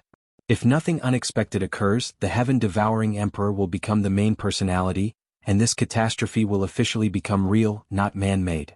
Wang Wei had nothing to do with the Heaven-Devouring Emperor's actions, he just predicted them. So, true heavenly Tao cannot blame him. He silently removed his spiritual particle from the armor and closed his eyes. Heaven Mountain World, that's everything that happened. Hualong finished her explanation while looking respectfully at a woman dressed in a long flowing robe with clear blue eyes and a red mark on her forehead. She was as beautiful as a celestial being but with a natural oppression emanating from her body. She stood above this cold mountain enveloped by snow, but her beauty somehow eclipsed this wonderful sight. Even more, her white clothes made her seem purer than the snow itself. "Your Majesty, I'm sorry, I have failed you," said a thin scholar in yellow robes holding a whisk. He lowered his head in shame and he seemed genuine. The Overlord Seal Empress looked in the distance. "It's not your fault. No one could have predicted that the Heavenly Emperor Virtue would have this personality. Even so, I should have thought that someone with such achievements could not be easily manipulated." The Overlord Seal Empress turned around to focus on the group. She patted the scholar on the shoulder to reassure him, and he immediately felt the utmost honor, followed by shame since he failed her. "Did you investigate what I asked?" "Yes, Your Majesty," Hualong responded. "Hong Wu is indeed Wu Hong, or Empress Wu from the Myriad Emperor world, the ender of the Devil era. We've guessed as much. But what else do you know? Does she have a lineage or clan?" "Unfortunately, no. According to what I found, she was alone most of her life, and the devil gods exiled her to the upper dimension before she had a chance to establish one." "Is that so?" The Overlord Seal Empress sighed. She wanted to pay respect to her master's lineage, but now it seems she has to ascend before getting the chance. "There is something else. If you have any information, why are you hesitating to tell His Majesty?" The scholar chimed in. Hualong stared at him. She was trying to be gentle in her news delivery. "What is it? You can tell me." "The first Heavenly Emperor might be connected to Empress Wu." "Connected how? There? Tao companions? What nonsense are you talking about?" The snow mountain suddenly became colder. According to their history, he married a woman, Wu Hong, and she also used sealing Tao. That doesn't mean it's her. True, but she looked exactly like any portrait of Empress Wu, except older and with a more mature aura, Hualong explained. The Overlord Seal Empress frowned. "Show me the picture." Then, her brow furrowed deeper as she saw the projection Hualong showed her. it might still not be her. That is also true, Hualong nodded. According to rumors before he proved the Tao, they believed she was either Empress Wu's descendant, a clone, or her reincarnation. However what? She suddenly disappeared before their final battle. The main theory is that she was indeed Empress Wu who had to reincarnate for some reason. However, she regained her memories and ascended. So, their relationship ended? That I don't know. What I do know is she is still labeled as their court's queen mother. The Overlord Seal Empress frowned. Such a thing could mean many things. The first heavenly emperor might just be pining after her master, or she might have acknowledged their companionship despite the weird circumstances in which they occurred. Let me ask you, does he have any other wives or concubines? Ah no. Apparently he's famous for being loyal. Really? You're telling me a man with such power does not have any other wives and concubines? Officially that is the truth. Officially? The Overlord Seal Empress asked. There are rumors he's in a secret relationship with the Time Void Empress, but they are both married and don't seem like the kind of people who would do such a thing. Plus, this man doesn't care about public perception, so he does not need to hide it. He could be doing it to protect the Void Time Empress' reputation, the scholar added. Or, he's afraid of what my master will do to him once she finds out, the Overlord Seal Empress sneered. If you find any errors, ads pop up, ads redirect, broken links, non-standard content, etc. Please let us know reports so we can fix it as soon as possible. Chapter 1149 Bias? Your Majesty, what should we do now? The scholar asked. The situation had reached the worst possible outcome, and their choice would have catastrophic effects. What do you think? The Empress asked. The scholar paused. I'm afraid our only option is to surrender unless there is some kind of miracle. His original plan involved Wang Wei succumbing to his virtue, title and manipulating him into a cooperative relationship with the Central Regions. And if he refused, he could smear his name and use public opinion to force him to conform. Sadly, this plan was eliminated before it even started. Come on. I know you can do better than this. The scholar's body paused before lowering his head. He then glanced at Hualong from the corner of his eyes and signaled her to speak. Our only choice besides war or surrender is to see if we can use the first heavenly emperor's affection for his wife to negotiate a more peaceful approach. However, such tactics rely solely on the fact that he truly loves and would do anything for her. Hualong stated calmly. Do you think such a tactic will work? The Empress asked. Oh? So, you also think he's not as faithful as he seems? Not at all. Then why? Hualong paused. I think this man will not let anyone or anything stop his ambition. Ever his wife's disciple. Your Majesty, I will be honest. You're probably not her disciple in his eyes, just an inheritor. Hualong, you've gone too far, the scholar chided. I merely wish to give Her Majesty all the information possible so she can make the correct decision. Correct? By whose standard or idea? I've misspoken. So she can make the choice she sees as the best. You're, all right enough. The Overlord Seal Empress chimed in. She looked in the distance. Arguing is pointless since the council will not let me make such an important decision alone. But they will consider your opinion, the scholar added. True, the Empress nodded before pondering for over a minute. Hualong, what do you think I should do? I think it best to meet the Emperor, with an open mind, and make a decision after a deep enough conversation to understand what kind of person he is. Why would you suggest something like that, knowing Her Majesty could not leave the Central Region? The scholar quickly said. They've held on for so long because the Empress created a brilliant array that linked over 500 world communities and channeled their powers through her. However, the downside is she cannot leave the Central Region. I've acquired temporary access to the Dream World so Her Majesty can have the meeting there. The Dream World is his domain. Do you think she won't be in danger? Hualong looked at him. The reason we have to rely on him is due to his strength, which is possibly higher than that of the Golden God. Do you think anyone can stop him if he wishes to kill anyone? The scholar did not have a comeback as she was correct. However, he still felt this was too dangerous so he decided to argue just to argue. Anyway, he only wishes for Her Majesty to be safe. Alright, set up the meeting. Your Majesty. You know you have no argument, the Empress said, and the scholar blushed. Hualong took out a talisman and activated it. The Empress soon found herself in the Dream World version of the Myriad Emperor World's court. However, they were not in the throne room but in the garden. What do I call you? Wang Wei asked. Shouldn't you introduce yourself first? Wang Wei frowned. You can call me Wang Wei. The name's Hong Meilin. Hong. She changed her name to Hong Wu while visiting my world. I was an orphan and did not have a surname, so I thought of taking hers, Hong Meilin explained. Now that she knew her master's real name was Wu, she wished to change it but decided to do so after getting her approval. Wang Wei nodded. I thought your Dao would be an exact copy of hers. If I did that, I would never have passed her test, Hong Meilin scoffed. The trial specifically asked for her to create her own Dao based on the ceiling Dao, so she replaced the control Dao with Overlord Dao, and added a bit of destruction Dao to make up for the heaven/knowledge Dao of her master. Wang Wei's brow once again furrowed. May I ask why this hidden hostility toward me? It's obviously not from the decision I made today in court. Hong Meilin's body paused.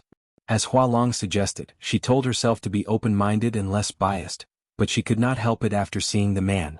Since it's out on the table, it'll be direct. Do you have other women besides my master? Wang Wei's lips twitched. Many things suddenly clicked in his mind with this question alone. Not that it's any of your business, but no. She's the only woman for me, and I've said that many times.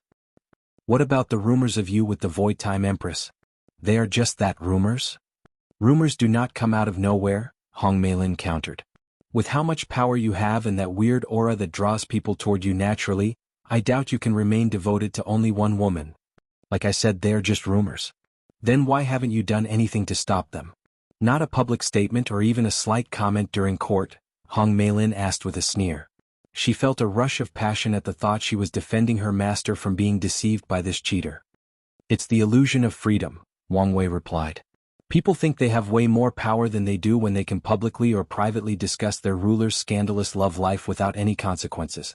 So I allow them that illusion. I'm not buying such a weak excuse. Wang Wei immediately realized this woman was a lost cause. Her worship of his wife has lowered her IQ by half. The fact that you attended this meeting with biased notions about me based on rumors speaks more about your character than mine. Hong Meilin's body suddenly paused. She felt all the joy and excitement rapidly leave her body like a deflating balloon. Then, her body trembled in fear as she looked at how his eyes turned from calm and a little cheerful to calm and indifferent. If not for your connection to her, I would have wiped you from the annals of history for your blasphemous words, Wang Wei said calmly. This meeting has officially ended. Return where you came from and make your decision, surrender or death. Wang Wei waved his hand to dismiss her before opening his eyes on the throne. He was lost in thought for a few minutes before muttering, "Shadow." A hooded figure appeared from the shadows before him. Lord, I need you guys to start a campaign to squash the rumors about me and Su Shi.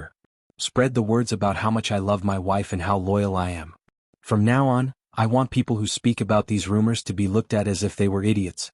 It shall be done. The shadow swallowed the hooded figure, and the scary machine, the Fate Shadow Guard, began to operate. Rumors, stories, poems, and even musical pieces about the love story between His Majesty and the disappeared Queen began to spread in every corner of the Myriad World region. The power of words, myth, and stories, Wang Wei muttered as he observed the process. This might be a better way. Heaven Mountain World, Your Majesty, how did it go? The scholar asked. Hong Meilin sighed deeply. Longer, I'm sorry. You didn't listen to me, did you? Hualong asked. Unfortunately. Tell you didn't at least defend him. If you want to hear a lot, I can. Hualong grunted while the scholar showed signs of slight panic. You want to attack us, right? The situation has not reached this point, Hong Meilin answered with a deep sigh. But we must try to alleviate the situation. What do you have in mind?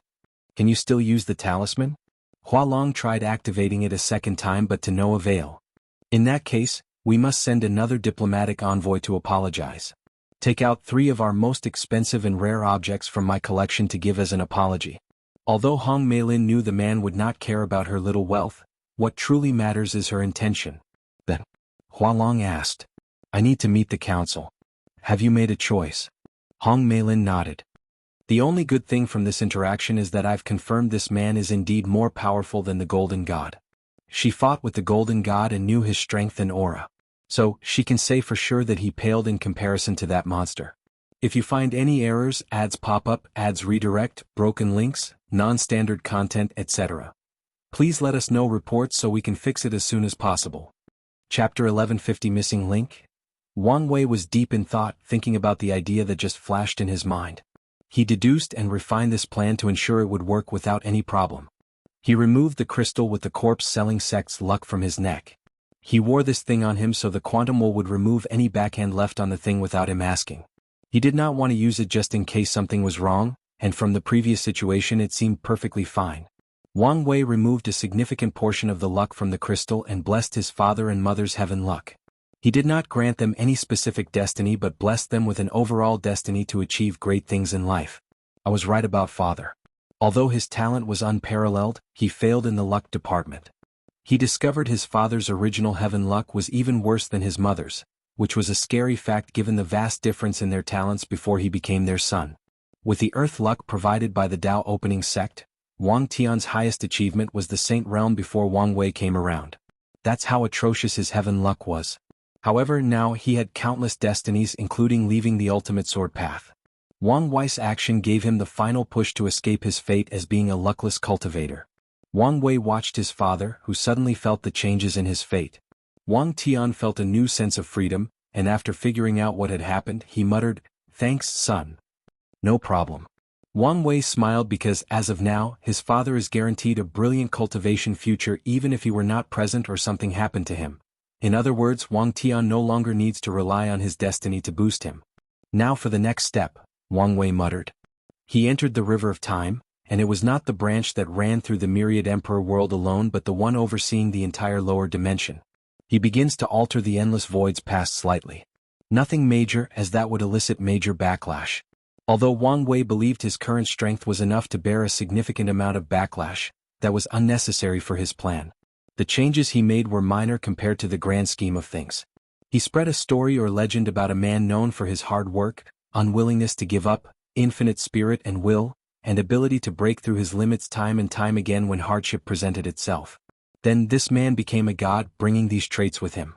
In fact, this man became the god of endurance, hardship, and limit breaking. The story spread to every corner of the endless void, to every world community, and every world, no matter their levels. The story has changed over time, with many components changing to assimilate to different cultures or the long passage of time. However, no matter what, the core idea of the story about endurance, hardship, and limit breaking never changed. Wang Wei ensured that. "Excellent," Wang Wei muttered as he realized this story has become a fundamental aspect of mortal cultures, even spreading to the cultivation worlds in some areas. "Now all I have to do is officially confer this man as a god and use incense to condense a divine avatar. As a god of limit breaking, you should have the limited ability of a limit breaker. So, as long as Father absorbs and combines your power with his Emperor Soul and Empyrean tier willpower, he should be able to break the limits imposed on him to become a mortal emperor." Wang Wei could imagine how powerful this god would be once he condensed it with incense, coming from the entire lower dimension, not to mention the power coming from its myth and legend that has now been ingrained into the very fabric of the lower dimension's culture and collective consciousness. As such, he's not too worried about the latter's ability to break limits. The issue is Father's Emperor Soul. Even after becoming an everlasting Empyrean, it won't be easy to help him refine it. He had many ideas to try, mostly using the soul method to temper his father's soul. Why am I thinking so hard? Once I become an Empyrean, I can use my chi ability to find tier 11 chis. I just need to find one for father's soul. He suddenly felt relieved that he had a concrete plan. His concerns now should only be his relationship with true heavenly Tao and how many things the latter will let him get away with after he becomes an Empyrean in the lower dimension. What's this? Wang Wei suddenly noticed something in the River of Time and stopped himself from living. His gaze focused on the time branches of the myriad emperor world, and intuitively felt that something was wrong. He observed intently to no avail, so he used other vision prowess and abilities. Then, when he saw the history of his homeworld as one continuous line, he observed a very subtle cut on the line. In the timeline, that cut is after the Devil Era. Did something happen?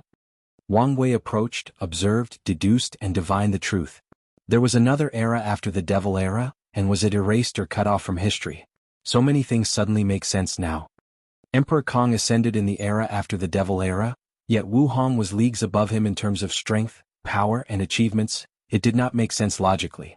Wang Wei thought it was because there was a decent period between the two eras where the world was in a weak state and the fact that the time acceleration in the upper dimension was going crazy after her ascension. But no, it was because the two were separated by an entire era. His hunger had plenty of time to grow, develop, and have all her achievements. This meant that the Second Origin War occurred during that era, meaning it might have been long by comparison to the others, or the time acceleration in the upper dimension was also at an all-time high, Wang Wei concluded. However, he soon moved on to more important information or questions. What could possibly cause the erasure of an entire era? Could it be Time Eater? Did he eat one of the eras when the parasites cleaned up the upper dimension's history? Probably not. Wang Wei looked around, wondering whether this was the only time this happened. He soon noticed another anomaly in the line of time where things were not flowing smoothly. That's when my ancestor Battle Maniac proved the Tao. He suddenly had a thought. Could it be that Battle Maniac did not prove the Tao not because of true heavenly Taoist balance mechanism but because of some kind of wibbly-wobbly, timey-wimey related event? Wang Wei observed closer, but his divination failed him this time, so he was deep in thought. It's possible that Battle Maniac became an eternal emperor, but something forcibly changed the timeline and turned him into a pseudo-eternal. This actually makes more sense. After all, there is no way that Qiyuan would not help him establish a nine-extremity foundation. He should have no issue tempering his body, unlike his sworn sister, so achieving a minimum of 3 root was a good estimation.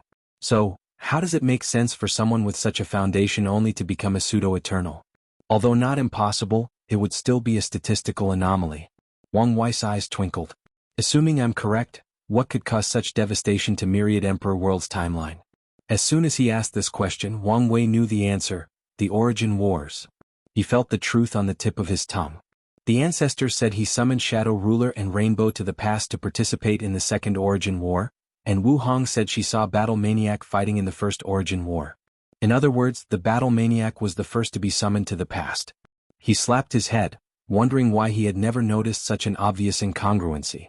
Whatever methods the ancestry used to summon might have some risks, or something happened during these wars that fundamentally affected the world's timeline. It's also possible that Battle Maniac cannot walk the eternal path, due to whatever occurred. He did not believe for a second that Qiyuan did not suggest that his brother reincarnate and restart cultivating so he could walk the eternal path. And Battle Maniac should not be the kind of person who cannot abandon his power for a better future, just like the human emperor. Wang Wei assumed he never did so because he wanted to prove he was as good as the others despite his previous failure, but now he guessed things were a lot more complicated. Whatever method the ancestor has to travel to the past might be the answer I'm looking for. But it might not be worth it if the backlash is so severe. Wang Wei left the River of Time, still processing the information he had just acquired. If you find any errors, ads pop up, ads redirect, broken links, non-standard content, etc., please let us know reports so we can fix it as soon as possible. Chapter 1151 3800 Seals. Just as he was about to leave, he sensed an aura locked on his body. His body went on high alert as he looked around. In the far distance, he saw a creature staring at him. It had a white robe which was not really clothes but part of its body. Its face was like an ugly red grimace mask with a long red nose. Wang Wei's body suddenly became active simply by the creature's gaze and terrifying aura. He was on high alert, ready to use his emergency tactics to face unknown and powerful enemies. However, the creature only gazed at him before dissipating. Was this a warning? Wang Wei thought. This creature should be the time wraiths that Qintong mentioned. So, was it warning me about messing with the space-time continuum on such a grand scale? Duly noted, Wang Wei muttered before leaving. It was a shame he could not use the same tactic for other things, but he expected as much. Regardless, he was satisfied with succeeding once. Things then became quiet for him as he awaited the development of the upcoming war and Wang Qi's return. Eternal Ascension World, I apologize but someone already bought our last piece of yin yang flour, and we don't have any more infatuation flour. Is that so? Wang Qi muttered. Do you know where I can buy one? Hold on. Give me a moment to report. Wang Qi nodded. Old Ma used to be in charge of their exchange, but it seems something happened and he was busy. Now he had to deal with someone new, and the latter was the kind of person who took his job too seriously, reporting every detail and ensuring he did everything by the rules. 10 minutes later, the new liaison, a strict middle-aged man dressed in simple black clothes, returned. There is a medium-sized loose cultivator black market not far from here. You should be able to find a yin-yang love flower, but you should be careful since we will not provide protection to you. Here is an entrance token. Wang Qi received the token, which also included direct information transmission into his mind about how to travel to that black market exchange. He did not waste time and quickly traveled to his destination. Wang Qi was scared and paranoid since the sect master's resources were still in his hands, and he feared something would happen for him to lose it. His destination was a place called White Line City, and as soon as Wang Qi landed outside, something occurred. He sensed 3 terrifying aura and immediately checked the source. 3 people were confronting each other, and based on their aura he knew it was 3 great emperors and 1 immortal sovereign. Based on their aura, the emperor's cultivation should be 57%, 54%, and 52% respectively, and the most powerful one's aura resembled that of a pseudo-eternal. That immortal sovereign has no chance, Wang Qi analyzed while deciding what his next course of action should be. However, he immediately received a shock to his system. The immortal sovereign killed 2 great emperors with 1 attack, and the pseudo-eternal only survived because of a powerful pagoda that appeared above his head. Wang Qi could sense the grand Tao source from the pagoda, but the aura was similar to the broken artifact that caused a sensation among the sleeping ancestors. The battle started, and it soon became apparent that the emperor was holding strictly because of the strength of his artifact. More importantly, his body was beginning to crack as he could not bear the strength of the artifact. No, I can't stay here, Wang Qi thought as the shockwave from this fight was enough to injure him, so he activated a talisman Wang Wei gave him that teleported him a great distance away. I finally understand why these immortal sovereigns always complained.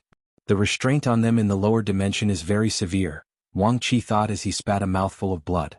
He swiftly swallowed a pill and regulated his breathing. This world is becoming too dangerous. It's best for me to leave as quickly as possible. The sect master told him to contact the sect only if it was a last resort, and Wang Qi decided now was the time. He found an empty mountain to make a cave and establish some basic formations. Finally, he activated another talisman, and in less than 5 minutes, a projection appeared before him. It did not show a face, only a voice. Wang Qi, I'm surprised you actually contacted us. Elder Wangi, he politely saluted. Did something happen? The sect master wants a yin-yang love flower. Really? Wang Yi did not hide his surprise because Wang Wei never asked them for anything despite having access to the sect, a fact that worried some people. Yes. No problem. In fact, we have a superior yin-yang love flower. I'll get it for you. What's the difference? Wang Qi asked curiously. It's when the person who dies to grow the infatuation flower did not know the person they are infatuated with actually loved them back. Then, that person discovers their death place and actually sacrifices themselves to the flower, adding their own infatuation. Such cruelty and specificity. That's why it's even rarer and more potent once it's transformed. A portal appeared before Wang Qi, sending out a black and white seed with pink lines drawn all over its body. Thank you very much, Elder Wang Yi. No problem, and don't hesitate to contact us if you need something. Now that these people have disappeared, we have more room to maneuver and interfere in the general situation. Il passed the news to the patriarch. Wang Qi did not hesitate as he contacted the Queen Mother. Like before, he found himself teleported before her without even knowing how. What happened? The sect master sent you another gift. He did? He really shouldn't have. Wu Hong sighed as she waved her hand to take Emperor Jia's book and swiftly scanned through it. This disruptor rune is interesting. She had created a disruptor rune, but the idea behind this one was completely different from hers. Her rune targeted the flaw of every Daos, while this one focused on finding a flaw in the overall system of heaven and earth and used that flaw as a linchpin to disrupt the entire system. It should go well with my rune, she thought, actually appreciating the gift. Tell him thanks, and I will prepare a gift for him once he ascends. Excuse me. What is it? Wang Qi briefly hesitated. Is it possible for you to write a short note for the patriarch? Why? Well, something happened and he was in a terrible mood. And the last time you wrote to him, he was so happy that heaven and earth manifested visions. Wu Hong's brow furrowed. What happened to him? We don't know. Well, at least I don't. All I know is there were dark clouds above the sky, and he lost so much control of his emotions that I could detect it when I met him. That is indeed bad. Wu Hong nodded. She knew what kind of person he was from the memories, so she understood how bad things must have been for him to lose control to this extent. So, she conjured a note and pen to write him a letter. Do you know if he currently wants something? Nothing comes to mind. Wait, his grandfather is about to ascend for a duel before entering reincarnation. The sect master has been worried about that. Is that so? Tell him that I will guarantee his family's life until he enters reincarnation. Thank you very much, Queen Mother, Wang Qi said, bowing 90 degrees. I know the sect master will be very happy with this news. He took the letter and left after being dismissed. Wu Hong watched him leave, deep in thought for a few minutes. Then she adjusted her breath before entering her sea of consciousness. She traveled into a deep layer of mind that was protected by too many layers and restrictions. At her destination were 3,800 seals composed of complex and entangled runes, releasing unique powers.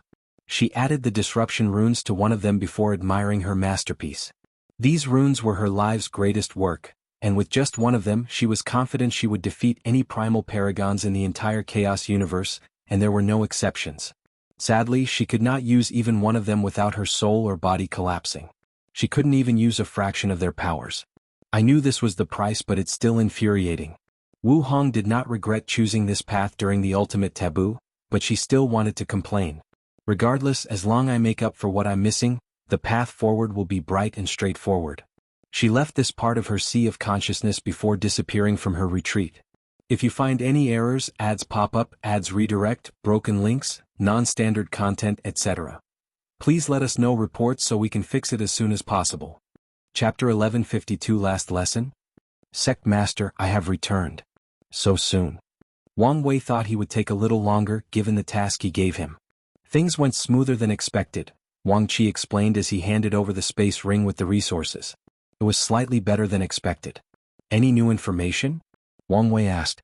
Nothing significant except there is a new talent that seems to be performing better than Lin Fan and Yin Zhen. Oh. Yes, he appeared out of nowhere, and his mission success soon surpassed Lin Fan and many of the others. Do you know any more information? Besides being called the Remorseful Emperor, I know very little since the revolution kept tight-lipped about him. Is that so? Wang Wei muttered, thinking who this person could be. Then, his attention was soon shifted to something else. Why is the Yin-Yang love flower different? It's so potent. Oh, this is what happened. A mutated one? That's excellent news. His mother's chances of success had dramatically increased with this mutated spiritual herb. A small smile crept on the corner of his mouth as he placed away. By the way, the sect said you can contact them after you ascend since they have more freedom. Wang Wei nodded. However, his plan involved minimizing the upper dimension sect's involvement in this upcoming battle. He knew that one wrong move and Supreme Unity might retaliate against the sect for his actions. Although they had Mithraya's protection, it was not guaranteed she could always protect them, especially if Supreme Unity were adamant about making Wang Wei hurt, no matter the price. Did she like the gift? Wang Wei. Oh, I couldn't tell from her reaction, Wang Qi replied. However, I asked her to write to you because you were in a foul mood. I hope I did not overstep. Did she? Wang Qi immediately handed the letter, and Wang Wei read it with reverence and excitement. A brilliant smile appeared on his face, which further accentuated his newly perfected face and aura. Oh, you clever Wang Qi, you have no idea how much such an act will benefit your future. Wang Wei has prepared 2 types of eternal insurgent for the sect. The first kind is strength on par with the weakest eternal emperors, only 20% Grand Dao source and maybe 1-fold battle realm. He will grant this strength to people like Yan Qin, who was once his Dao protector but has limited talent. This was the spot he was going to give Wang Qi. But now, after this small action, he decided to give him a spot on the second tier, the eternal insurgent that can compete with some of the best eternals. These spots were reserved for people like Sword 1, Origin 1, Desolate 1, and his favorite ancestor Wang Wuqing. Although Wang Qi's talent is not on that level and requires more resources and training, Wang Wei will make the effort to raise him. Thank you very much, Patriarch, Wang Qi swiftly declared. Oh, and the Queen Mother said you don't have to worry, she will protect your grandfather. You mentioned it to her? Yes. She asked me if you needed something and I mentioned it. I've never felt I've picked the perfect person for a job besides today, Wang Wei chuckled. Tell me in detail your interaction. Wang Qi recounted the meeting, and from small context clues, Wang Wei could tell she appreciated the rune since she promised to give him a present after he ascended. He dismissed Wang Qi with a bright smile on his face. Everything went smoothly with Wang Qi's trip, meaning that nothing has changed with my relationship with True Heavenly Dao. However, I should observe more so as not to be blindsided, Wang Wei thought. Now that he no longer needed to worry about his grandfather's affairs, he could see his family again. So, he updated Su Shi about her husband's new fame before teleporting home. As fate would have it, everyone was gathered since his mother came to visit the family, primarily because the old man was still grumpy because Wang Wei refused to see him before he left. He's an ungrateful grandson, that's what he is, Wang Chang roared.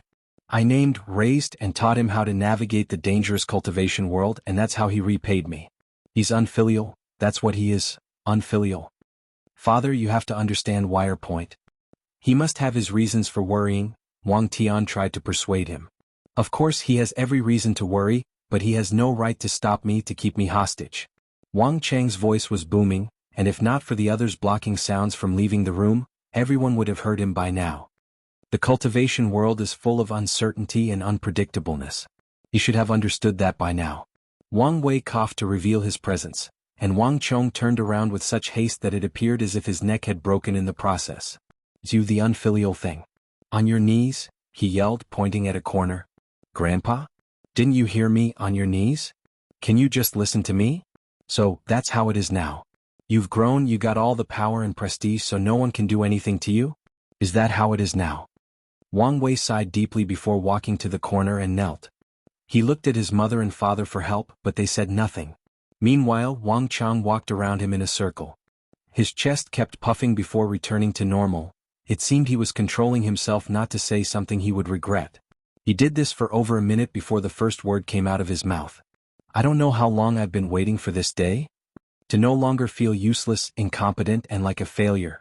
How long have I wanted to eliminate this constant feeling and reminder that I'm broken and incomplete? Now, imagine how I felt about preparing for the last hurdle to heal, even if that means death in the process, for you to suddenly stop me by taking my feelings hostage? Wang Wei did not say anything. I understand you were worried about me, but instead of talking to me and explaining your concern, you decided to use emotional manipulation to force me from leaving. Haven't you learned this lesson already? You cannot control everything, and even if you can, sometimes you shouldn't. Wasn't this the crux of your pursuit of freedom? To have the choice and ability to do everything but have the mind to know when not to do so? Wang Chang looked intently at him, but Wang Wei had no words. The way he reacted was indeed wrong, but he did not think too much of it. However, it seems that control and manipulation had become his instinct and the default way he dealt with people. That in itself is not a problem, but now, it seems this behavior has seeped into his core, and he even dealt with his family in this way. I haven't been able to teach you anything for a long time, but I hope you remember today's events as my last lesson. Now stay here for a few hours while I cool down. Wang Chang summoned a jar of wine before flying out of the mansion, leaving everyone else. Wang Tian walked to his son and patted him on the shoulder before walking to the table to clean and sharpen his sword. Don't worry. He should calm down in a few hours, Yu Yan reassured him before leaving to cook something for everyone. Meanwhile, Wang Wei was left alone in his shame. He had only seen his grandfather this angry once, and it was when he was 6 or 7 years old. His grandmother had just left for a visit, and Wang Wei was not happy she could not stay. So, he muttered something under his breath about how his other grandfather, Yu Yong, was a weak man to have such a terrible injury. Of course, he did not mean it and did not expect anyone to hear him, but his grandfather heard him and punished him severely. Wang Wei always thought he had overreacted that night, but it was only later that he understood that he had hit a nerve when he called the latter weak. After all, there is nothing weak about having the Tao heart being broken. Complacency, Wang Wei thought. I've become too comfortable with the essence of my fate Tao manipulation. Although this problem looks small, if left unchecked, it's not impossible for me to be assimilated by my Tao, becoming a puppet to its fundamental nature of manipulating things. And if I dig deeper, the problem might even be more severe. Maybe this is not just because my personality and goals are perfectly aligned with Fate Tao, but also because of my status as a Fate Seed. I may be predisposed, nay, conditioned, to become a mindless puppeteer for the ultimate puppet master Fate. If you find any errors, ads pop up, ads redirect, broken links, non-standard content, etc., please let us know reports so we can fix it as soon as possible. Chapter 1153 Farewell? Wang Wei had to resist every instinct in his body not to use his immeasurable emperor ability and asked Grand Dao about his Fate Seed mark. However, he had to stop himself since he did not know whether Grand Dao could be objective and fair. Logically speaking, it should have been an anomaly for Grand Dao to act out of character, out of anger, but he could not know for sure, and that was driving him mad. Wang Wei exhaled to calm down. He entered deep into his sea of consciousness, bypassing the new security measures he created to prevent mind readers from spying. He condensed one of his spiritual particles into an avatar/spiritual self. You and I are one, right? Of course, the avatar nodded. So, you know me the best? That's for sure. In that case, your task from now on is to monitor all my actions and pick up on signs that I'm slipping, signs that I'm being assimilated, Wang Wei ordered. No problem, the avatar nodded. It might be best for me to strip myself of all emotions so I can be more like a machine and observe you more from a data standpoint. That's not a bad idea, Wang Wei agreed. Plus, it's probably best if I left all memories of this conversation with you.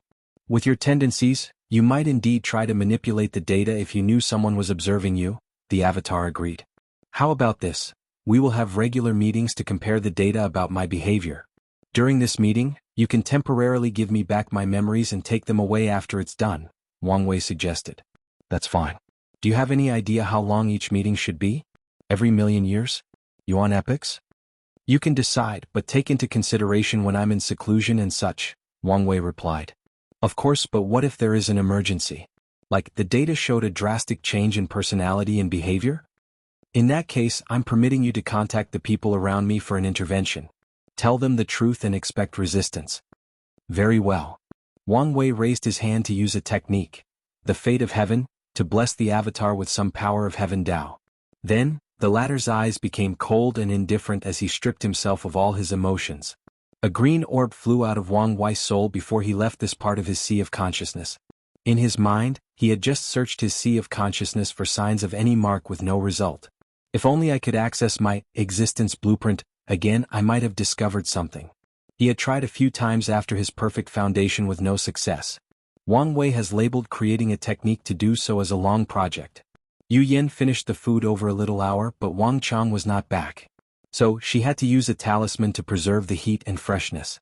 She looked at her son, slightly distressed. Although she knew he was not in pain, the humiliation and shame must be eating him. Alas, she agreed with her father-in-law after seeing his point of view. Plus, it would be the ultimate disrespect to undermine his authority by helping her son. That's why Wang Tian did not say anything as well. 4 hours after the food was finished, Wang Chang flew from the distance, landing before Wang Wei. So, he asked directly. I'm sorry. Oh, it seems you're not completely gone. That's not fair. I've always been willing to admit when I'm at fault and take responsibility for my actions. True, Wang Chang nodded. He knew what kind of man he and his son raised, and as such, he would give some credit. Are you going to explain yourself? Wang Wei sighed. What can I say? I'm fighting with Grand Dao and feared it would retaliate by affecting your reincarnation. And it seems my behavior has been slipping for quite some time now. He realized almost all his interactions since proving the Dao involved him being a manipulator. From the emperors of this world to the alliance members, to the Monkey King, Qin Tong, and even his friendship with Su Shi started with impure motives of getting his hands on the academy. Besides his family and sect, Wang Wei does not think he had any genuine connection or conversation since he proved the Dao. The scariest part is he slid into that role so naturally and seamlessly that he never noticed a thing. Things might have escalated before he noticed anything if not for going too far and doing so to a family member. As expected, things are more complicated when it comes to you, Wang Chang commented. Yes, they are, Wang Wei nodded. And I have to thank you. You may have saved me from a terrible fate even worse than death.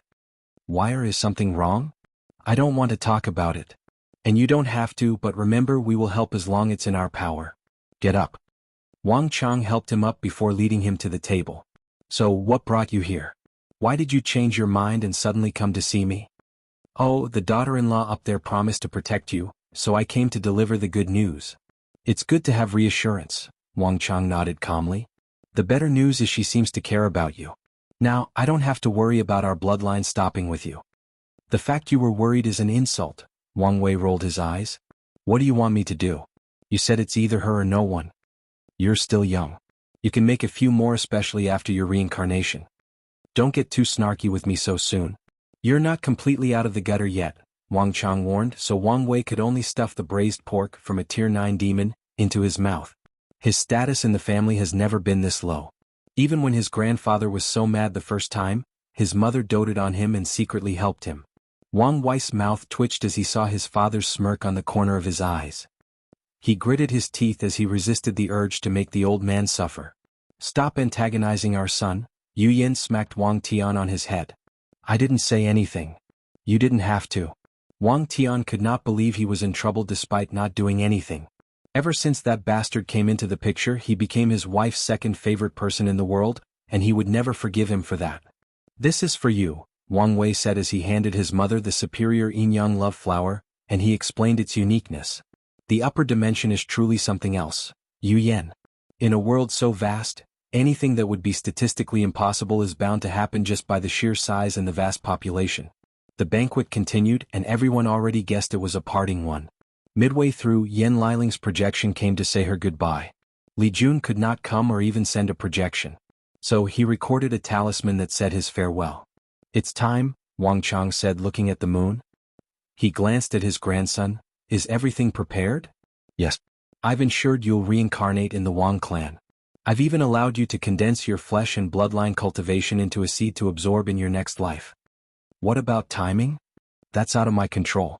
I tried to ensure it was as close as possible, but I can't say for sure. It's fine. Your grandmother? Sorry, I couldn't find her reincarnation. Maybe it's fate, Wang Chang sighed. He walked to his daughter-in-law, hugged and whispered in her ears. Thank you for everything you've given me. Words are not enough to tell you how much I appreciate you being part of the family. He hugged Yan Liling and whispered, I've watched you grow, so I know how great of a woman and person you are. Keep walking forward in your cultivation journey and keep an eye on Juner for me. I will. Grandson. Grandpa. I'm sorry our last moments had to be this harsh, Wang Chang started, holding Wang Wei tighter. I understand. All your achievements and glory are things I could never imagine in my wildest dreams. However, none of that will matter if you lose your true self. Remember those words. I will. Son. Father. Wang Tian leaped into his old man's arms with tears dripping from his eyes. Wang Chang's eyes got moist as well, so he wiped them out. Raising you into the man you are today is my life's greatest accomplishment. Words alone are not enough to tell you how proud I am. Father. Wang Tian could not find the words to say as the sadness was too overwhelming. Your mother would have been proud, and I know I can stand straight before her if I ever have the chance. They hugged and cried for more than 2 minutes before separating. Wang Chang took one last look at his family and smiled before turning into a rainbow and disappearing into the sky. According to the rules of heaven and earth, true power Dao realm cultivators can ascend after having the strength compared to third-class emperor. If you find any errors, ads pop up, ads redirect, broken links, non-standard content, etc. Please let us know reports so we can fix it as soon as possible. Chapter 1154 Father and Son. Wang Chang looked around and saw nothing but green grass for as far as his eyes could see. The first thing that popped into his mind was how vast this place was, and even after stretching his divine sense to the limit, he could tell he was only seeing a fraction of this grand world. For a moment, he felt a sense of smallness, as if his life was insignificant compared to the vastness and grandness of this realm known as the Eternal Ascension world. The air, it's so sweet, Wang Chang thought as he noticed the unique energy in the environment. The energy seems to nourish my soul and body, and it's even better at it than innate qi. Wang Chang suddenly felt it might be a good idea to adapt to this energy first before his fight. He had detected a mountain range not far from here, so he headed there. He tore the space and received a tremendous amount of resistance. The space is very solid. Only immortals or those with immortal strength can naturally teleport in this realm. Wang Chang arrived at his destination and immediately erected a few detection and protection formations to warn or prevent intruders. For the next 3 days he did nothing but absorb the qi from heaven and earth to cleanse his body and adapt to the environment. My strength has increased by 2 infant fiend god force, and my soul is 4 times as pure as before. He was shocked by this change just because he decided to cultivate and adapt before the fight. He also understood why people yearned for the upper dimension. Although it's harder to cultivate the higher the realm, it's way easier in such an environment. Now that I have adapted, it's time to end this generational feud. Wang Chang'e activated a talisman Wang Wei gave him long ago and waited. Yang Guowei walked into his mansion with a somber atmosphere.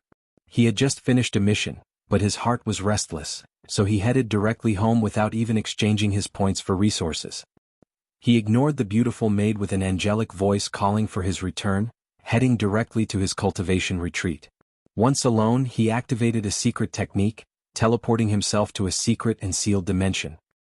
He looked at the chained man with a coarse black robe, long, unkempt hair, and beard with traces of white scattered between the two. The man opened his deep and cunning eyes. Unfilial son, have you finally come to kill me? Are you prepared to add patricide to your sins? I've come to give you what may be your last chance, Yang Guowei said helplessly.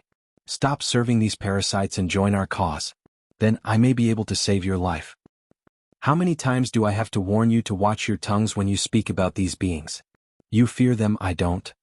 That's because you're a fool, letting your youthful vigor and inexperience guide your actions. Nine Suns shook his head in disappointment. I should have listened to your mother and let her stay with you in the lower dimension. Don't mention my mother. The only reason I didn't turn out without morals and backbone like you is because of her, Jianghu snapped. Nine Suns' eyes narrowed. She was a weak woman, and she turned you into a weak child and an utter disappointment. Weak woman? Would you fear a weak woman? I fear no one. Then why did you purposely allow her to destroy her foundation when given birth to me? Wasn't it to destroy her talent and future potential? Jianghu's eyes turned red. Mortals cannot easily give birth to immortal children, especially when one of the parents is a great emperor. As such, plenty of nourishing resources are required for the mortal mother in those situations to ensure she gives birth without any problems. What nonsense are you talking about? Do you think I wouldn't have found out? You found her and thought of cultivating her as one of your generals. Then, you noticed her talent, especially when she gave you the brilliant tactic to win your heavenly battle. Jianghu's eyes were red with hatred. I bet you thought of killing her as soon as she gave you the plan. However, your twisted mind thought it would be better to use her mind for yourself and turn her into your woman. However, her cultivation talent still irked you, so you decided to find an opportunity to destroy it. Shut up, boy. Emperor Nine Sun's body released terrifying killing intent, turning the room red. Don't speak on matters you have no idea about. You have no idea how much I despise you. Find the newest ovals on n/Velben. Nine Sun's body trembled when he saw his son's eyes. They were so full of disgust and revulsion that he felt pain in his heart. The sad part is your pathetic self did not even notice she saw through your actions and true self but still loved you. Jianghu gnashed his teeth. He took a moment to take a deep breath before exhaling. Despite everything, she made me promise not to hate you. To honor her promise, I will try this last time to save you. Are you going to change sides or not? Nine Suns was quiet for a few seconds. Stop wasting your time. Jianghu had to exude extreme focus to prevent his anger from getting out of control. I don't get it. As cunning as you are, couldn't you tell that these parasites were a sinking ship? They have lived in borrowed time ever since they usurped this world's power. All signs show that destiny is not on their side. So why are you so stubborn? You talk too much. If you are going to kill me, do it fast. I no longer want to waste my breath on you, Nine Suns scoffed. Jianghu took one step forward, intending to punch him in his smug face. But he suddenly stopped himself. Wait. With my mother's wisdom, how could she not see such an obvious truth? Even if she went along with your decision initially, she should have warned you by now. A look of realization dawned on Jianghu's face. What did you do? Where is my mother? Haha, Nine Suns laughed maniacally. You want to know? Release me and I'll tell you. Bastard. Jianghu rushed to him and started wailing at him. Nine Suns' power and fleshly body strength were sealed, so the beating soon turned bloody, but that was just the beginning. Jianghu activated his color of strength technique to increase his stats and continued beating his father. Where is my mother, you bastard? He did not care how bloody his fists were, how many teeth he broke from that bastard, or how much blood was oozing out of his face. He continued his relentless wailing while screaming for his mother's whereabouts. At some points, one has to wonder whether this beating was truly for information or whether Jianghu was releasing some bottled-up emotions. Aha, you unfilial son. Doing this won't change anything, Nine Suns replied despite his terrible state. Only by releasing me will you have a chance of knowing the truth. After 30 minutes, Jianghu's red eyes cleared, and he saw the terrible shape his father was with a sunken skull and deformed face. However, he did not care, as such a simple injury would never kill an immortal, even with its power sealed. Color of the soul, color of the moon, color of Een, 3 different shades of blue light balls appeared around Jianghu before entering his body. Then, without hesitation, he used his divine sense to invade his father's sea of consciousness. Since the bastard refused to talk, he would get the information by forcibly searching his soul. Boom. A powerful force sent Jianghu flying away. He coughed a mouthful of blood as he landed. He watched in shock as a black phoenix phantom rushed out of his father's sea of consciousness and circled around him before returning to its original location. A seal? Do you think the undead phoenix temple would not protect my mind? How stupid and naive. Nine Suns sneered. As I said, only by releasing me can you get the information you want. Yang Guowei slowly stood up while using a healing technique. As he was about to try something else, he sensed the notification from a talisman, and his brow immediately furrowed after checking. He pondered briefly before healing his father, returning him to his peak state. What's this? Want to have another go? It's alright, but you can only dream about getting that information from my mouth. Your fate is no longer mine to decide. What do you mean? An old friend of yours wants to see you, Yang Guowei said calmly. And if there is someone who can get the information from your mind, it should be him. He did not hesitate to activate the talisman Wang Wei gave him. A portal opened before him and Wang Chang walked out. If you find any errors, ads pop up, ads redirect, broken links, non-standard content, etc. Please let us know reports so we can fix it as soon as possible. Chapter 1155 Old Generation Grudge? Wang Chang? What are you doing here? He didn't expect this, did you? Wang Chang chuckled and sneered. Fate is an interesting thing, isn't it? Nine Suns frowned. What do you want? He suddenly noticed something. Are you working with my unfilial son? You can say that. So you're here for revenge? He sneered. I can't believe the Dao opening sect was willing to sacrifice one of their immortal ancestors for you. I didn't think they would value a loser like yourself. The only way for Wang Chang to be here was for another immortal to bring him, but no sect should be willing to sacrifice an immortal venerable for a little quasi-emperor, especially not one who previously lost its battle. Wang Chang ignored him and focused on Yang Guowei. Release him, and it's probably best that you don't stay here for this. Although his grandson warned him the possibility of Yang Guowei's betrayal was small, Wang Chang did not want to take chances. After all, no matter the circumstances, he was about to kill Yang Guowei's father. Sir, can you do me a favor? Wang Chang frowned. I'm listening. Can you preserve his soul? So, you want to save him after all? Not all, Yang Guowei swiftly answered. He did something to my mother, and the information is protected in his soul. I hope to preserve it and ask His Majesty to help me remove it. Is that so? I can do my best but won't make any promises. Wang Chang did not know how this battle would turn out, so it was not wise to promise to protect his enemy's soul. Fighting without the intention to kill could be detrimental to him in this fight, so he can only act based on the situation. That's all I ask for, Yang Guowei replied before bowing and disappearing. This small dungeon changed into a vast and vibrant world with a clear sky, clouds, shining suns, mountains, forests, and oceans. The overall seal was still present, but now the dungeon was a small world with extremely thick space to ensure a battle without any issues and to prevent some people from running away. 9 Suns' chains dissipated, and he felt his power returning. His aura drastically increased, followed by his body releasing an intense heat. What's your relationship with my son? 9 Suns no Yangchen asked as he slowly stood up. He noticed how much respect his son displayed when addressing Wang Chang. Not to mention the person he called Majesty, Yang Chen could sense the fear and reverence in his son's voice. What do you think? Yang Chen's eyes furrowed. He planned to mold his son into a powerful emperor so they could start an emperor clan.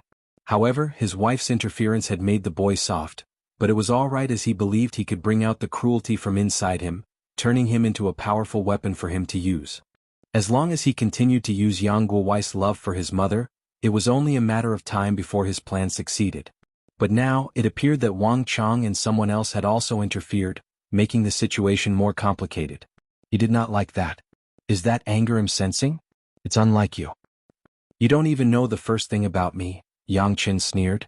He was extremely low-key during his generation, almost invisible during most of the era. So, his light only shone brightly at the very last moment. He exhaled to calm down and properly assess his opponent. An essence emperor? And his fleshly body cultivation is on par with me? Yang Chen had a calm expression but was fuming inside. When he proved the Dao, his strength was 18% Grand Dao Source, putting him near the top of first class. Then, after ascending, spending more than 7.4 billion years and getting rewards from the Undead Phoenix Temple, his cultivation reached 24% Grand Dao Source. The Dao opening sect treated you well. I can't fathom how much resources they've pumped into you to force you into this realm. Haha, Wang Chang laughed loudly. I despise what you're trying to insinuate. However, that doesn't matter as you'll soon know whether I've earned this strength. He calmly removed the upper part of his robe, showing his muscular torso. A faint golden hue emanated from Wang Chang's muscular body as his aura rapidly increased. This aura? It reminded me of records about Fiend God. Did he learn some kind of fiend god body refining technique? His expression was severe as he prepared for this upcoming battle. He activated his awakening, manifesting 9 small suns that floated behind his head in a semicircular shape.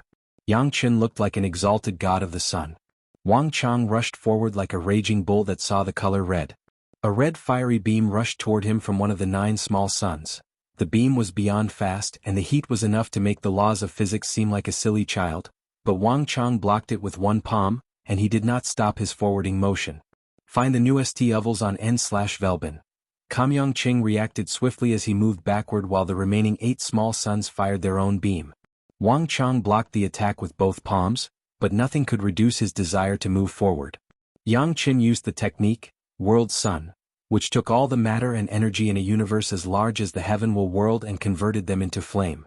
Wang Chang calmly watched the sun condense in his path, and he did not bat an eye when that thing exploded.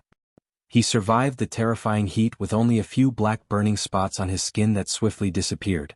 Yang Qing immediately tried to burn the space around him to teleport away and distance himself from his attacker. However, Wang Chang took a step into the void to propel himself forward. His speed reached countless times that of infinity, appearing before his opponent as if he had teleported. Bang! Yang Qin crossed his arm to block. He even condensed a flame armor around his arms for defensive purposes, but that did not change much. The force behind that punch sent him crashing through a few mountains before stopping. Wang Chang should have taken advantage of this opportunity, but he stopped instead. He looked at his fist for a moment before grinning. He's been wanting to do this for too long. To be exact, he's been waiting for millions of years. Wang Chang still remembered his fight. After suffering a devastating blow from Yang Chen's illusion and breaking his Dao heart, he felt a terrifying sense of sorrow followed by immense weakness. With such a terrible Dao heart, it was impossible for him to summon even 1% of his strength. Then, as he watched Yang Chen slaughter the few remaining people with himself behind the next one at any time, Wang Chang made the cowardly decision to run away and abandon the battle. Although he knew this was the sensible thing to do, Wang Chang always had some regret about his actions. As such, he's always wanted the opportunity to repay Yang Chen for forcing him to make such a cowardly move by punching him extremely hard, preferably in the face. Wang Chang suddenly laughed maniacally. His voice echoed in this sealed world as if he was an almighty god showing his presence to the world and a bunch of mortals. Wang Chang felt good, no, he felt great. He abandoned the Dao path, using the special inner world his grandson had prepared for him to nourish his bloodline so that he could beat Yang Chen with his bare hand. With such ample time, Yang Chen had long healed the slight cracking of his bones after that attack. However, his fury was evitable by his red eyes and fluctuating aura. The idea that someone whom he once considered a loser and coward was now on par with him was infuriating beyond words. He was the winner and Wang Chang the loser, but if he didn't do something the situation might have been reversed. "Aren't you happy too early?" Yang Chen said with a grave voice as he looked at Wang Chang, that was acting a little deranged.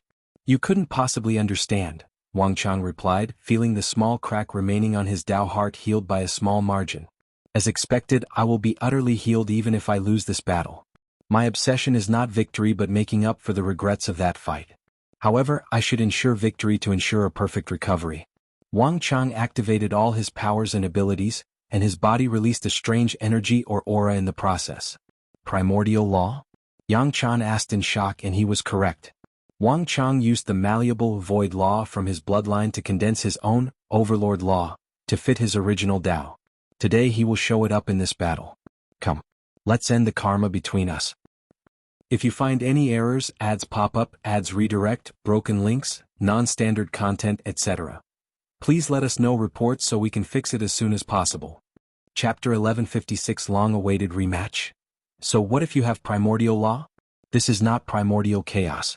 Although Yang Qin was surprised that the latter acquired something like primordial chaos with just a body refining technique, it would not change anything. Without the boost from primordial chaos, primordial laws are weaker than Grand Dao Source and Heaven Law, only slightly better than innate laws. This idiot doesn't know anything. In such an environment, I can use my Grand Dao Source to limit the strength of his primordial law. Yang Qin immediately acted on this plan as a river full of chains composed of runes materialized behind him. As soon as the Grand Dao Source materialized and its aura targeted him, Wang Chang felt his law working slower, more sluggishly. However, he did not panic and even sneered. Small black lightning flashed on his eyes as he activated his will manifestation and fused it with his primordial law, giving it the boost it needed instead of primordial chaos. Damn it, he can do that? Yang Chen had read some of the temple's records and knew body refiners with primordial law could use this technique. Although it could not compare to the boost from the will of primordial chaos, it was better than nothing. More importantly, it was not an outside force, thus easier to use. Overlord's authority. Sound. Wang Chang clapped his hand to release a powerful sound wave with devastating effects. And with domination over the Tao or concept of sound, Wang Chang's attack reached beyond the speed of sound, light, and beyond. Yang Chen's face changed as he reacted. He turned his body into the fire element, so the vibration from the clap passed through him unscathed. Wang Chang responded by opening his mouth to roar, Fiend God roar. The vibration from this throat contained a potent will full of power, nobility, and the desire to destroy and dominate anything in its way. Yang Chen knew this attack would disperse his flaming body while targeting his soul. So he countered with a sonic attack of his own. Voice of Flame. The voice of flame is one of power, anger, wrath, rampage, and destruction. The two potent vibrations clashed, generating enough force and energy that a few mountains flew away like papers blown by the wind. If not for the reinforcement of the seal, the space would have cracked during this clash. The two stepped back after the clash abated, but Yang Chen's face was slightly pale. His techniques are way more refined than mine. Although he did not want to admit it, this clash proved as such. Overlord's authority. Flame. A dark purple flame enveloped Wang Chang's bare torso. The flame seemed to fit perfectly with his aura. Are you trying to humiliate me? Yang Chen asked with gritted teeth. What do you think? Wang Chang sneered. I've prepared this fiend god flame especially for you. He rushed toward his opponent, his eyes full of determination to injure his opponent at least once using his own Tao. Damn you, Wang Chang! Yang Chen yelled as he attacked with his unique, spiritual flame that ignores all obstacles and directly attacks the soul to burn it. Wang Chang watched with squinted eyes as his purple flame passed through his opponent's flame as if the latter had entered an intangible state. He mixed the power of unreal and real from illusion Tao into his flame, Wang Chang swiftly analyzed. So he immediately activated the attribute of his fiend god flame, dominance, especially toward other flames. Yang Chen immediately felt he had lost control over his flame, which was the greatest insult to any cultivator. Who would accept losing in a field they major in to someone who can only dabble in using low resonance? Yang Chen swiftly pushed his control of flame Tao to the limit, but that was not enough, so he added a bit of his illusion Tao to reduce the effect of the domination. By the time he finished, Wang Chang was already before him, and he punched him with a fist of purple flame. Yang Chen was about to move his head to evade when a terrifying gravitational force or power of suppression weighed on his body and rendered him immobile. Wang Chang's fist first burned half of his face with the purple flame before caving his skull with the sheer force behind that punch. Yang Chen's stomach suddenly released a powerful fiery beam, pushing Wang Chang a few dozen kilometers. His battle experience is not as bad as I anticipated. Yang Chen was never the kind of person with a high battle IQ, as he preferred to win with schemes or while hidden in the shadows. Meanwhile, Wang Chang had spent too much time training in the dream world. However, it seems Yang Chen has been making up for his mistakes since his ascension. A magic circle with a 5-pointed star appeared before Yang Chen. Each point of the star contained a color associated with the 5 elements. The green wood lit up, releasing a potent life energy that rapidly healed his injury. The fight just started and I'm already forced to use my source technique. This 5-element source technique was one of his 3 greatest trump cards. He spent much effort to get his hands on it and only recently did he succeed. Sadly, before he could even master it, his unfilial son contacted him under false pretenses before capturing him. Yang Cheng's face healed, but somehow he could still feel the burning face where the injury used to be. More importantly, his pride was utterly destroyed with that one punch. Find the new ST ovals on n/Velbin. Komi need to calm down and kill this bastard. No one will know of my humiliation by then, Yang Chen thought. Then I'll only need to get rid of that unfilial son. Although he felt it was a shame to kill that bastard since he planned to turn him into his ultimate weapon, he could still try again.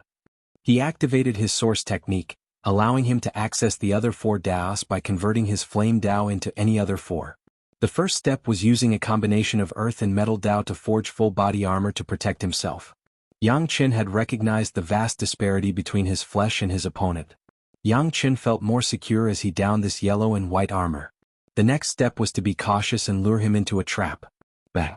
Before Yang Chen could react, A terrifying force hit his armor, leaving cracking marks as his body crashed into the ocean. He became faster? How is that possible?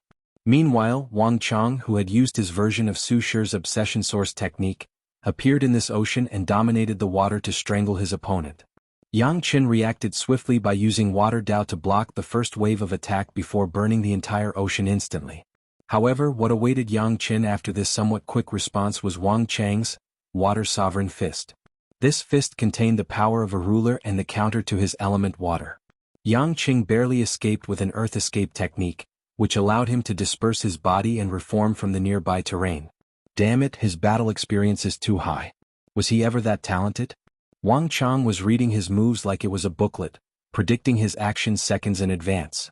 I've trained my battle experience from the temple's fragment.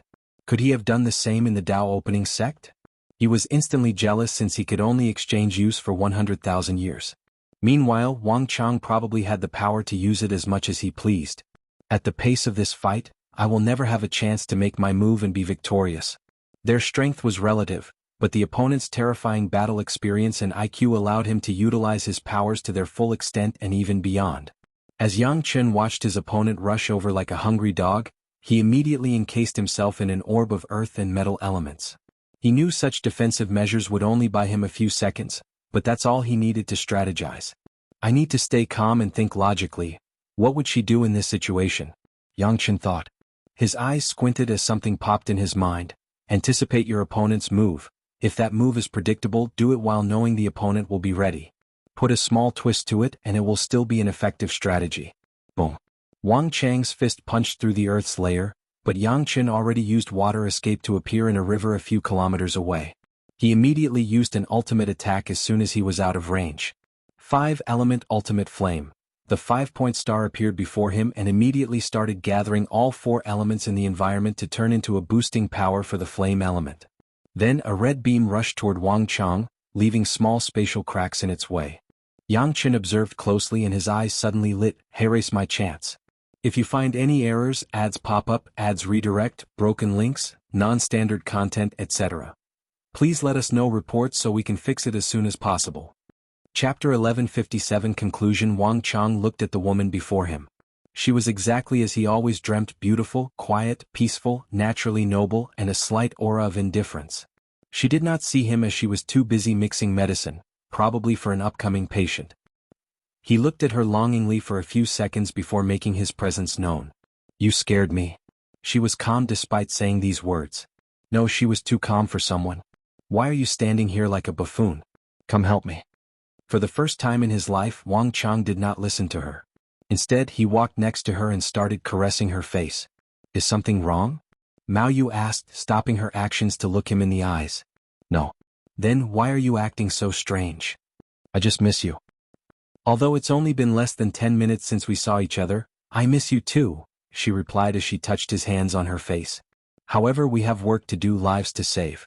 So, let's leave the affection for when the clinic is closed. Wang Chang chuckled. That is something she would say. Pardon me? You look so perfect, even indistinguishable. From her face, aura, mannerisms, and state of mind, you are a perfect replica. Now you're worrying me, Mao Yu claimed. Are you sure nothing happened? Are you sick? No, you're a cultivator, so that should not be the issue. Please talk to me. What a wonderful illusion. Changer. It was Mao Yu's turn to caress his face. No matter what happens, our family can deal with it. It's a shame that this place could not remove the pain I felt when I lost her. Wang Chang shook his head. Think about Tian'er, Mao Yu swiftly said. Don't do anything to break our family apart, especially after going through all this trouble to reunite. Stay here with me and everything will be fine. Wang Chang took one last look at her before the illusion began to fall apart. He opened his eyes to find himself in quite a predicament. Yang Qin attacked him with a terrifying white flame, and half his body was already destroyed. Adding on the previous injuries from the fire beam, he was in pretty bad shape. However, he was not too worried. According to an already established technique, his body would instinctively use a little bit of nothingness power once he's in danger, entering the intangibility state. That's why Yang Qin was yelling and trying his best but could not destroy the remaining half of his flesh. I can sense a Dao will inside my body and soul. He must have a Dao will artifact, Wang Chang thought as he assessed the situation. However, his application is less than subpar by the standard in the dream world. He immediately used his will manifestation to remove the Tao will before regenerating the missing part. Yang Qin stopped his pointless attack, looking at his enemy with gritted teeth. He was close to defeating this bastard a second time, but things didn't go as planned. His Tao heart should be flawed, so why didn't the illusion last longer? It should not have been this quick even if he had prepared and practiced beforehand. He thought he had overestimated his opponent but only did the opposite. Yang Qin exhaled deeply before saying, "How about we end this fight as a tie? We don't have much deep animosities, just competition. How about we make peace?" "Don't say such a stupid thing again," Wang Chang sneered. "Only one of us will walk out of this sealed space." "Damn this idiot. I'm already making such great concessions." Yang Qin was annoyed. He didn't like dealing with these hot-headed individuals who only think with their fists. Overlord's authority, heaven and earth. Wang Chang forcefully took control of the power of heaven and earth before punching his opponent. A colossal red fist manifested in this dimension, and it moved along with Wang Chang's movement. Yang Qin's face turned ugly as this attack descended on him. He could not move, his thinking slower than usual, and his soul was overflowing with the fear of death. And that's because his eyes or senses did not see a fist but the might of heaven and earth, and it was truly unimaginable. The entire world trembled as the fist landed. The shockwave from the attack blew away millions of forests, trees and mountains. Oceans, lakes and rivers instantly dried up, volcanoes became inactive, and the moon and sun exploded into pieces, leaving the world in darkness. Wang Chang frowned as he knew this was not over. Then, as expected, a paled-faced Yang Qin materialized in the distance. He used his illusion Tao to revert real to unreal, and achieve a state similar to intangibility. Unfortunately, the attack exceeded his technique, and Wang Chang masterfully used his will manifestation. "You can escape once but not twice," Wang Chang sneered as he continued his offensive effort. With control of heaven and earth, he also gained control of yin-yang. So, he modified his surroundings to prevent Yang Qin from entering his unreal state. Then he used a slapping attack this time. Illusory Chaos Flame. Yang Qin combined his primary and sub-Tao fire and illusion into one to create an illusory Chaos Flame with the same effect as the real one. Unfortunately for him, Wang Chang did not care whether this fake flame had the same effect as the real one. He had bathed or tempered his body with genuine Chaos Flame, meaning he was highly immune to it. It was a little too late by the time Yang Qin noticed this fact. The palm attack broke countless of his bones despite his best effort at a defensive measure. He crashed into the desolate earth left in this sealed world, creating even more devastation to this realm. Yang Qin swiftly stood up, ignoring how much blood he was coughing or how many liters of the thing he had already lost. He was trying his best to recuperate with plenty of wood and water energy, but the willpower inside his body was not permitting such a thing. "I can no longer hesitate." He activated his final trump card, a red orb with cloud symbols. His aura rapidly increased, along with the killing intent in his eyes. He was now on a war path and no one could stop him. "As always, you're stupid and can't even realize this," Yang Qin sneered. "Do you think you escaped from me back then because you made a wise choice? I allowed you to escape out of fear and respect for the Tao opening sect." His aura had reached a scary level. "But now, things are different. I am the one with the high background." Wang Chang was calm during this sudden change. He summoned a talisman from his space ring and activated it. A seal materialized above the dark sky, and immediately afterward, Yang Qin's aura rapidly decreased, returning to the state before summoning the orb artifact. "What the hell did you do?" "You see, I have a very clever grandson," Wang Chang replied calmly. "He predicted that the greatest trump card someone like you can access is an Empyrean artifact acquired through your servitude to one of these parasites. So, he gave me something to ensure our battles remain fair." Yang Qin's body trembled due to the overwhelming emotions coursing through every fiber of his being. "Do you want to hear what else he said?" Wang Chang continued. "He said he doubted you were capable enough to exchange for such an artifact. Now, I'm curious what you did for them to reward you so highly?" Yang Qin did not answer as blood dripped from both corners of his mouth. It even looked like his eyes were about to start bleeding. "Not answering? Well, I guess it doesn't matter." Wang Chang exhaled deeply before clenching his fist, feeling every muscle in his body. As he punched forward, Wang Chang felt his spirit extremely concentrated, allowing him to throw the best punch of his life. A golden dragon descended from the heavens before releasing a roar that made the void tremble and crack. The dragon rushed toward Yang Qin, who still defended himself despite the desperate situation. The orb artifact floated before him to release a red shield. Sadly, this was useless. The dragon tore apart his shield before dispersing his body particle by particle before targeting his soul. The dragon weakened Yang Chen's soul to the weakest state before sealing the small part into a crystal. Wang Chang was surprisingly calm as he became the final victor. He sat cross-legged in the void, entering a deep state of meditation. His wrathful, powerful and domineering aura rapidly became peaceful and calm. His aura first fused with his surroundings before turning similar to an ordinary or mortal. The last flaw in Wang Chang's Dao heart healed, and his state of mind was perfected and sublimated. He opened his clear eyes and muttered, "It's time for a new adventure. If you find any errors, ads pop up, ads redirect, broken links, non-standard content, etc. please let us know reports so we can fix it as soon as possible." Chapter 1158 Emergency, you can come out now. Yang Guowei teleported inside the sealed dimension. This is what you asked for. Wang Chang's head pointed at the soul crystal in the corner. Thank you. I owe you a debt of gratitude. I have no need for any karmic debt, so pass it on to my grandson, Wang Chang replied calmly. I understand. Wang Chang looked him in the eye. I know your relationship was not the best, but at least give him a burial. Yang Qin might not have been his greatest opponent, but he was still the one with the greatest effect on his life. As such, Wang Chang wanted to give some respect even if he might not deserve it. I will, Yang Guowei nodded. Once he gets the information he wishes for, he will personally remove his father's Dao imprint and ensure he is dead for sure. He knows his mother will have a sore spot for him and try to save him despite all he's done, so Yang Guowei will ensure he's dead before meeting her. Now that everything is dealt with, I want some alone time. As you wish. Yang Guowei bowed before teleporting away, leaving Wang Chang to his thoughts. The next journey for Wang Chang was reincarnation. He did not need to reincarnate. With his human fiend god bloodline, his perfected Dao heart and his grandson's method, he had no doubt he could be cultivated into an unparalleled emperor. However, he still chose this path for two reasons. Firstly, he wanted an opportunity for a fresh start with his own destiny, achievements and glory. Secondly, a small part of him still wishes he would meet his wife during or after his reincarnation. Wang Chang looked in the distance. My only regret is that I did not see the upper dimension sect and what it has become. However, I can put it on my to-do list for the next life. Wang Chang's body rapidly decomposed before turning into a blood-red seed that fused with his soul. He took one last look at the world before a gate manifested, and he entered. Wang Chang frowned as the reincarnation process was nothing that he expected. He found himself in this large, eerie, empty hall with a throne at the center. Is reincarnation different in the upper dimension? Wang Chang thought, wondering what was happening. Then, an enormous face materialized in the room, looking at him from above. He did not notice the person's presence or when they arrived. Wang Chang, I've been waiting for you. Divine Seal Continent, it seems like I didn't need to intervene, Wu Hong muttered, which was good news. Now that the latter has entered samsara, everything should be fine. She changed her gaze to other places.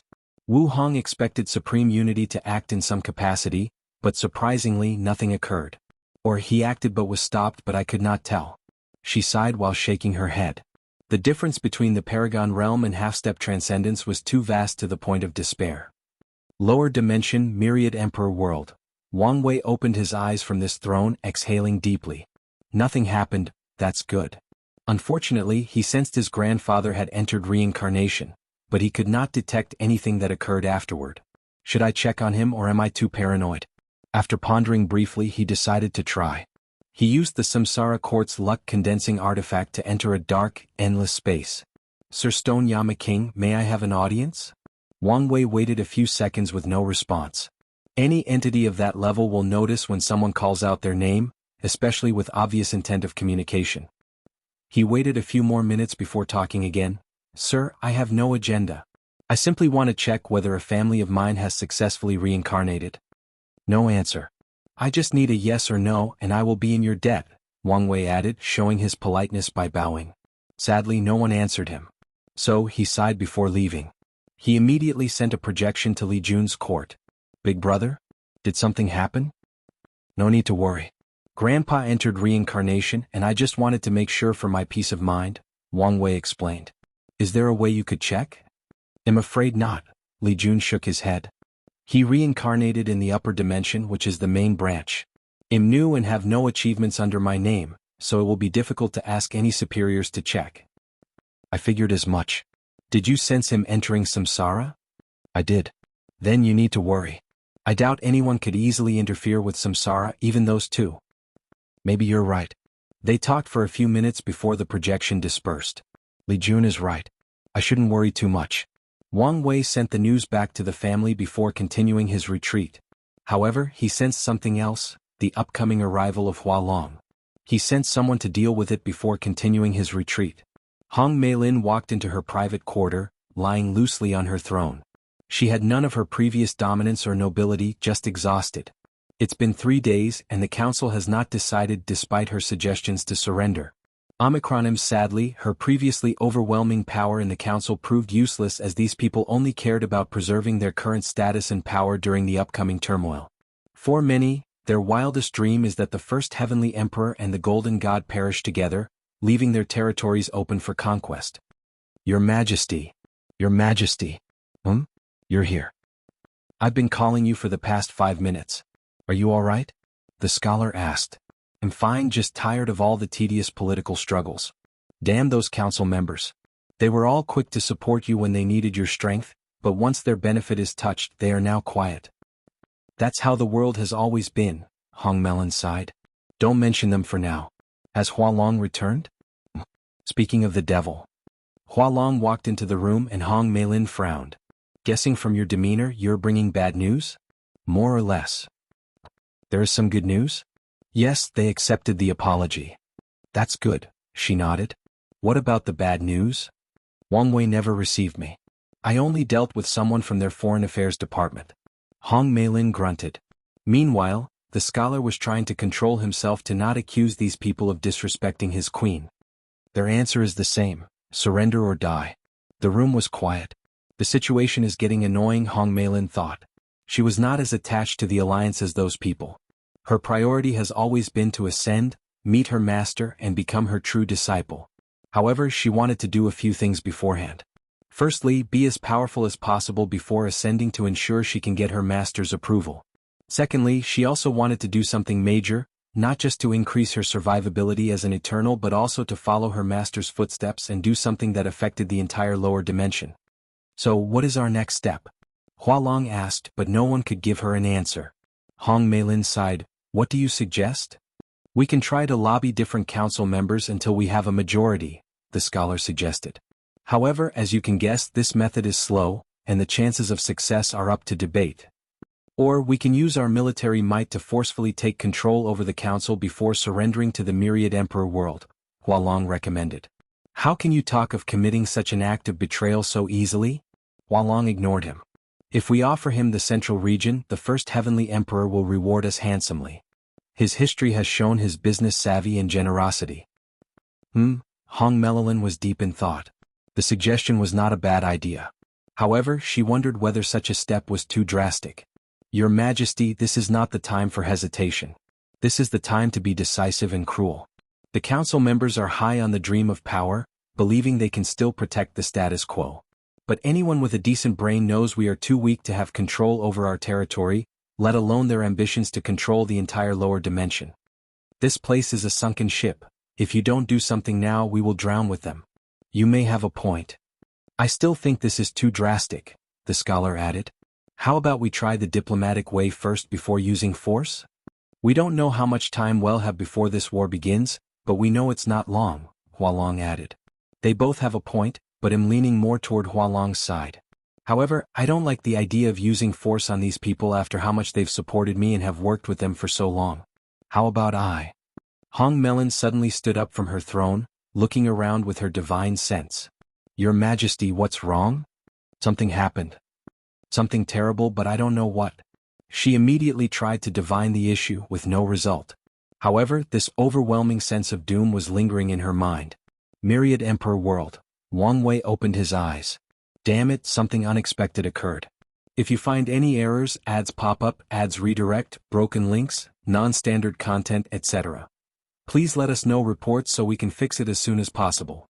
Chapter 1159 7th Court Meeting. Wang Wei looked in the distance, his face as serious as he ever was. He glanced at a man with golden armor and deep, cunning eyes, but a dark and ominous power was hidden. The man sensed his gaze and looked back, smiling evilly. "You never took me seriously. I bet you're regretting it now." "The golden god, no," the heaven-devouring emperor said. Wang Wei frowned as his first instinct was to rush over and eliminate this anomaly, but he stopped himself. Such an unexpected situation is the perfect time to calm down and think rationally. "Why are you so smug when you're nothing but a discarded chess piece?" He did not hide the sneer and contempt in his voice. He expected Heaven's devouring emperor to be the final victor in this battle of consciousness, but he never expected the latter to use the power from the Abyss Gap. "I've monitored him very closely, so he could not have actively contacted the Abyss Gap without me knowing." "So, that can only mean they're the ones who contacted him, most likely when I was in the dark truth and my focus was somewhere else," Wang Wei analyzed. "Assuming there is an Empyrean tier powerhouse inside, it's understandable how they could hide from my prying eyes." Wang Wei figured out the situation, but that did not change how he did not like how something so unexpected occurred under his watch. Chess piece? Maybe so, but until the game is over, who is not finalized. The heaven-devouring emperor felt confident with all this strength, especially since now it belongs to him alone and not someone else's puppet. "Talk to me again once you survive until the end." Wang Wei no longer hesitated as he attacked. A towering palm descended on the God Reverie world, and if it lands, the entire world will be wiped out. No, the entire world community will be reduced to nothingness. The heaven-devouring emperor laughed wildly before casually blocking this attack with a golden palm of his own. He not only blocked the palm but perfectly annihilated all the power and forces behind the attack to prevent any damage or destruction to his home world or the community. His strength has reached the limit of tenfold but hasn't entered the taboo battle strength, Wang Wei analyzed. Such news should mean he's not as much of a threat, but things will not be so simple. He might have a way to temporarily achieve Empyrean strength, probably using the power from the abyss. Wang Wei did not attack a second time and even removed his gaze. He sat on his throne, deep in thought. The good news is this catastrophe is officially a real one. The team-up between the heaven-devouring emperor and the Abyss Gap has officially turned the lower dimension into a state of real emergency. However, things are a little fishy, Wang Wei thought. If I were in the shoes of my enemies, what would I do? He squinted his eyes as a word popped into his mind: distraction. So that's how it is. Wang Wei could not divine the truth, and he ended up empty-handed even if he looked into the future, since all he saw were a bunch of timelines with false or incomplete information. However, he could deduce the truth based on the scattered information he gathered from different means or abilities. With a thought, a powerful bell echoed throughout the myriad emperor world, and the people were shocked once they heard it. The emergency bell? Su Shi thought before rushing to the meeting. By now, except for the true Eternals, most powerhouses lived in the court to take advantage of the benefits. So, Su Shi was amongst the first to arrive, but not essentially the first. It did not take long for the room to be full, so Wang Wei started the meeting. The Golden God has been corrupted by an unknown and powerful entity. His first words shocked everyone. Since the war was about to take place, these people have been preparing by gathering information on their opponent, including battling him in the dream world. As such, they knew how powerful of an enemy the Golden God was. The general consensus was that he was second only to His Majesty throughout the endless void. But now, they learned someone or something corrupted them. Such an idea was scary to the bravest of these people. "Who or what can do such a thing?" asked a minister. "Isn't it obvious? There is only one true forbidden place in the endless void, the Abyss Gap." The room was immediately quiet. "Your deduction is correct," Wang Wei acknowledged. "Due to this unforeseen change, things need to be accelerated." "So we're going to war now?" "That's correct," Wang Wei nodded. "I need you guys to conquer the Central Region Alliance's territories as soon as possible to reach the Golden God's territory. Then, you must liberate the worlds under his control." The Golden God had amassed a lot of incense, and Wang Wei feared that the heavenly devouring emperor could use it to his advantage, for example, reducing the effect of the corruption in his soul or delaying its side effect while using its power. He must eliminate this possibility by freeing this world from the latter's clutch. "I've created a technique to remove the faith parasites in these people's souls, but it's not up to my standard. I left notes and data in the dream world, so you must improve upon it during this war." Could it be that the Golden God is now so powerful that even Your Majesty is worried? The way Wang Wei spoke worried some people, so they had to ask. "I won't be dealing with him," Wang Wei replied. "I have bigger problems, so you must deal with him yourselves or buy enough time until I return." "And how exactly are we supposed to do that?" Aoshin asked. He tried fighting that bastard in the dream world, which was disastrous. Wang Wei waved his hand to summon the 4-symbol mirror. He first injected his terrifying Empyrean tier power into the mirror before talking to the crowd. This must be a fast and quick war. So, all of you can borrow strength from this mirror to increase your strength. We want to conquer as many worlds as possible as fast as possible. Be mindful to protect yourself as this artifact could corrupt your Dao. Regardless of how weakened this artifact was, it still contained a Dao on par with at least 70% Grand Dao source. If these people are not careful when using its power, it's normal for their Dao to be corrupted by the one in the mirror, thus cutting off their future cultivation. Feng Heng. This poor monk is here. You'll be the one fighting and stopping the Golden God, Wang Wei ordered. Your Buddhist power of purification should have some effect on the Abyss Gap's power after being boosted by the mirror. Your fighting tactic should be to prevent him from using the Abyss power. If you do that, you will have no issue dealing with his current strength. This poor monk understands. Take this seriously, Wang Wei warned. You'll have to watch for corruption from the mirror and the Golden God. The last thing we want is for him to turn you into the enemy. Feng Heng clasped his hand to show his determination and how seriously he will take this battle. If you sense any form of corruption from him, stop the fight and exchange positions with Huofeng Huang. Her sacred bloodline should give her higher immunity to this type of corruption or assimilation. If the mirror is the problem, you can choose anyone else to replace you, but don't forget to bless them with purification power.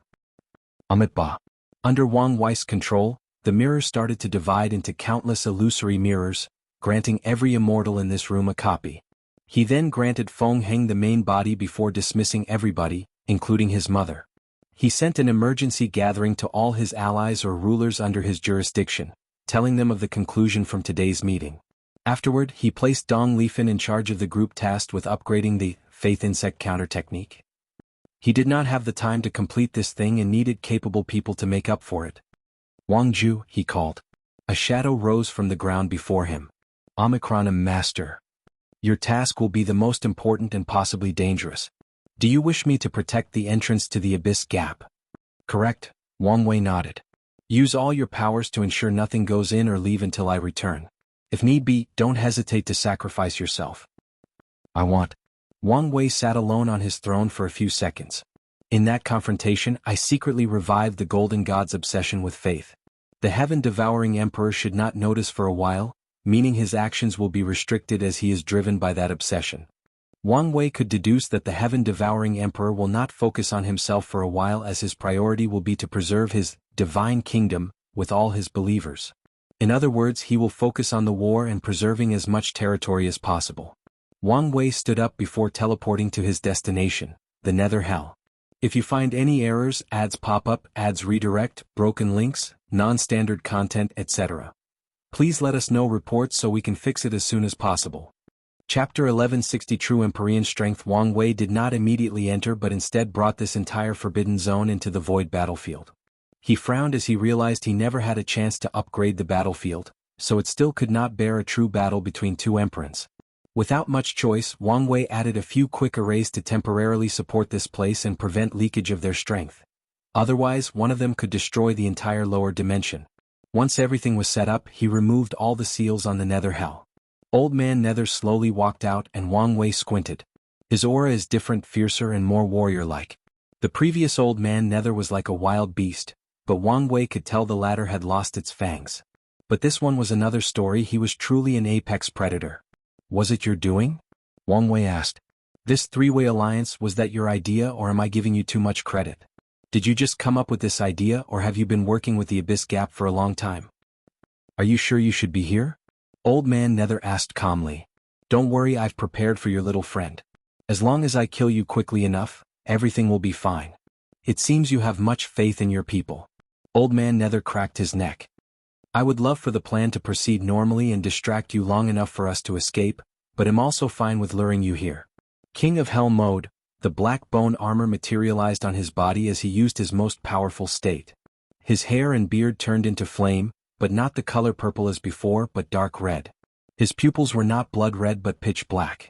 His aura and transformation are indeed different, but I don't sense any corruption or abyss power from him, Wang Wei analyzed as he activated his awakening, along with all his boosts to enter the taboo realm. He manipulated his aura to resemble the last time they fought, hiding that he had entered the taboo realm or had achieved perfection. His proving Dao artifact turned into a silver sword, but to his surprise his opponent summoned a halberd instead of the previous axe. Wang Wei squinted before rushing forward, clashing his weapon against Old Man Nether. The sheer shock from their attack twisted the void from this infinite space composed of the power of nothingness. Luckily, it only twisted it without tearing it apart. The two had hundreds of shadows emanating from their bodies as their weapons clashed, but these shadows were not simple after images of their speed. Each shadow represented the fact they clashed 10 trillion times in less than an attosecond. At first, the two were equal, but with the passing of time, Old Man Nether started to move backward. He could not help as Wang Wei's attack or swordsmanship was direct but scary. Each strike was powered by an infinite number of people from ancient to modern times. He accessed these people's lives from the river of fate and borrowed their strength by controlling their fates. This fate-condensing sword technique is not scarier because he could only access the fate of people weaker than him. Regardless, given the amount of people that existed in the lower dimension since the beginning of time, it was a truly scary number. Boom. Old Man Nether flew a dozen meters, sliding through the floor to prevent himself from flying away in embarrassment. However, Wang Wei would not give him the opportunity to rest as he continued his onslaught of attacks, forcing him on the defensive. It's different from our previous fight, Wang Wei thought. It's apparent that his previous lack of battle experience was gone, meaning he spent all that time training. He must have used his created lifeforms to aid him. Old Man Nether's rapid improvement could only mean he spent countless years fighting and training to compensate for his previous lack of experience. Boom.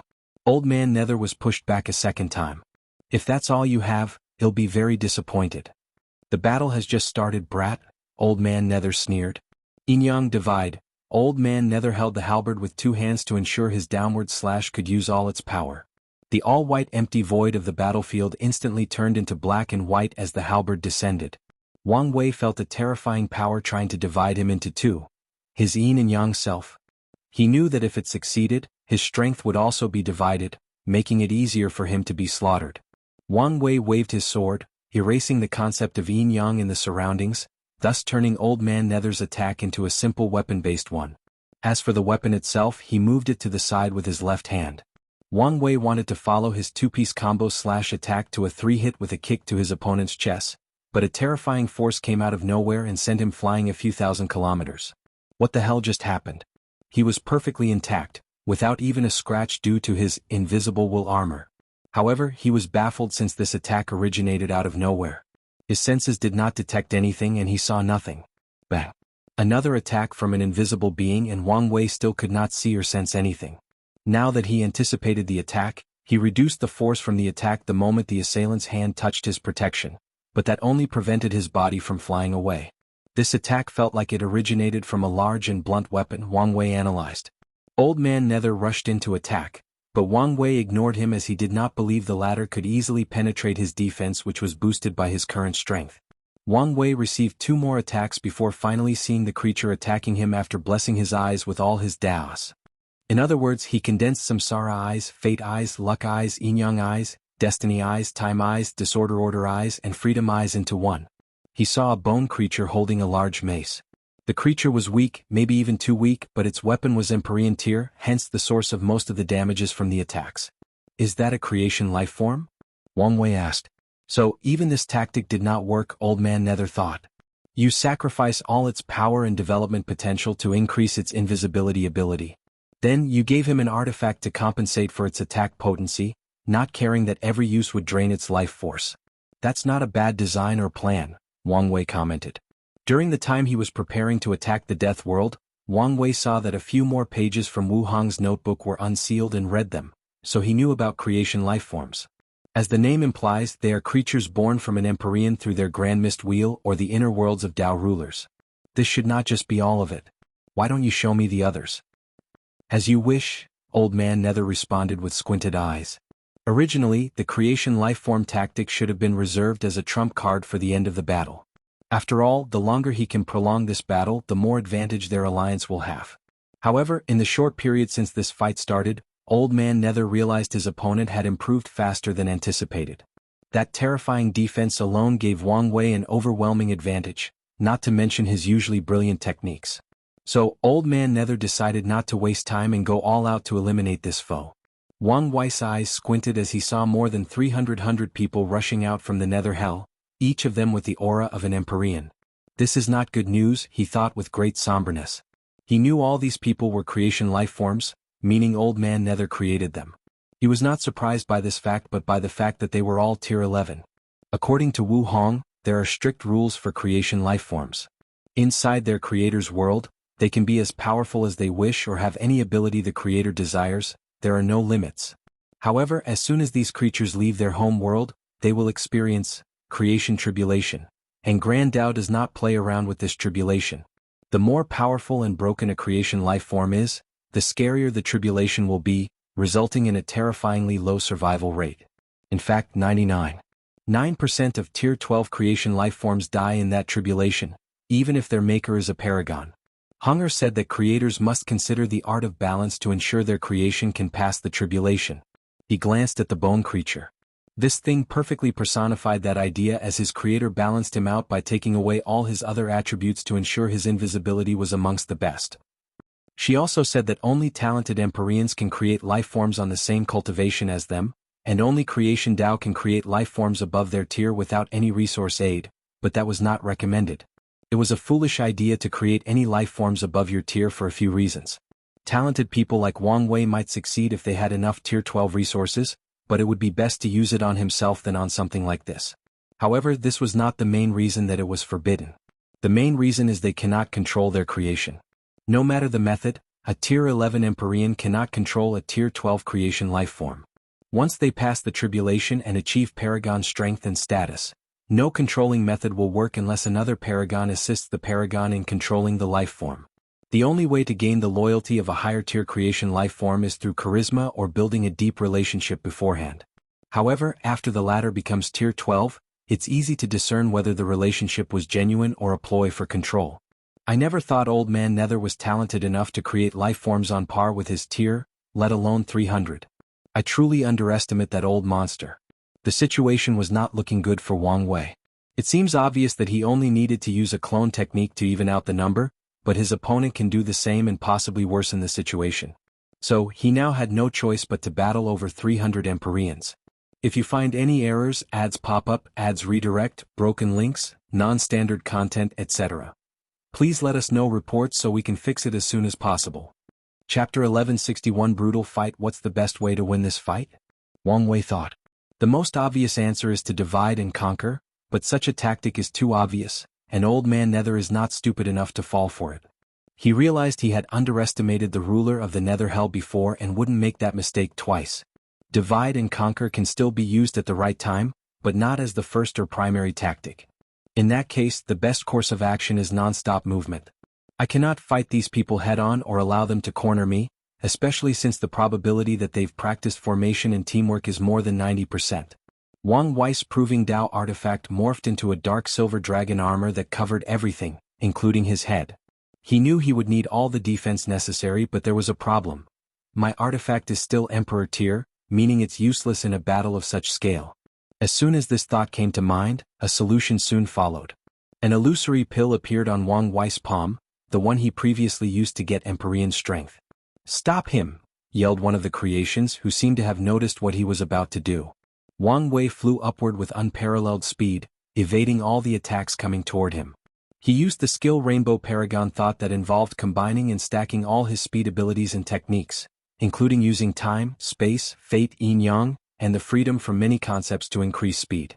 Simultaneously, Wang Wei used his technique, Purpose Manipulation, to change the essence or nature of the Empyrean Ascension pill into a pill with the same effect but created specifically for artifacts or weapons. Then, the aura of his armor suddenly increased until it matched most of the enemy's weapons. "Now, let's begin the hunt," Wang Wei thought as he entered a state of extreme focus, pushing his senses beyond the limit. His 365 future Buddha selves and his spirit particles began to work on overdrive as they seeped through the future to look at countless possibilities, allowing him to choose the best way to kill his opponent. Wang Wei stopped running or evading, switching to an offensive stand. He appeared before a life form with a human body but an elephant skeleton for a head. Sadly for that creature, the last thing it saw was a streak of dark red lightning from Wang Wei's true will. Then, his head exploded along with its soul. 5 golden chains arrived in Wang Wei's position, but he was already gone. In less than a nanosecond these guys took to respond, he had already traveled a few billion light-years away to another group before releasing a tornado of chaos flame, burning more than 5 of these creatures to dust. He moved on to his next target and used a death domain technique to kill close to 10 enemies. The casualty should have been 6, but the last one was ruthless and exploded himself at the last minute before the embrace of death swallowed him. The explosion barely left any cracks in Wang Wei's armor, but it still did its primary objective. The force behind a creature of this level exploding itself was enough to reduce Wang Wei's speed by a small margin. Then, the rest took this small attosecond as an opportunity to create a powerful sealing array that targeted his speed. Wang Wei immediately activated the freedom from sealing technique, but that barely alleviated the problem. Someone suddenly appeared behind him to punch him. However, before his body was pushed forward, he countered with an elbow, destroying the opponent's upper body and soul. A small group was already standing before Wang Wei's flying path with a powerful thunder spear created from their combined powers. He knew how much he would suffer if he could not evade this attack, so he waited for the perfect opportunity. When the lightning spear reached so close to him that he could no longer evade it, he used spatial displacement to change location with that group. Potent lightning traveled in the surroundings due to the explosion, killing 9 of this group of 10. Wang Wei then transferred a terrifying attack to the remaining survivor through the karmic link they established after the latter tried to kill him. Wang Wei kept moving. Despite his drastic speed decrease, he was still amongst the fastest in this group. These people only leveled the playing field. He turned into a yin-yang disc, slashing more than 5 opponents into 2 before stopping since he predicted someone countering his technique. Bang! Wang Wei sensed a terrifying attack that bypassed his armor, even leaving cracks on his invisible wool armor.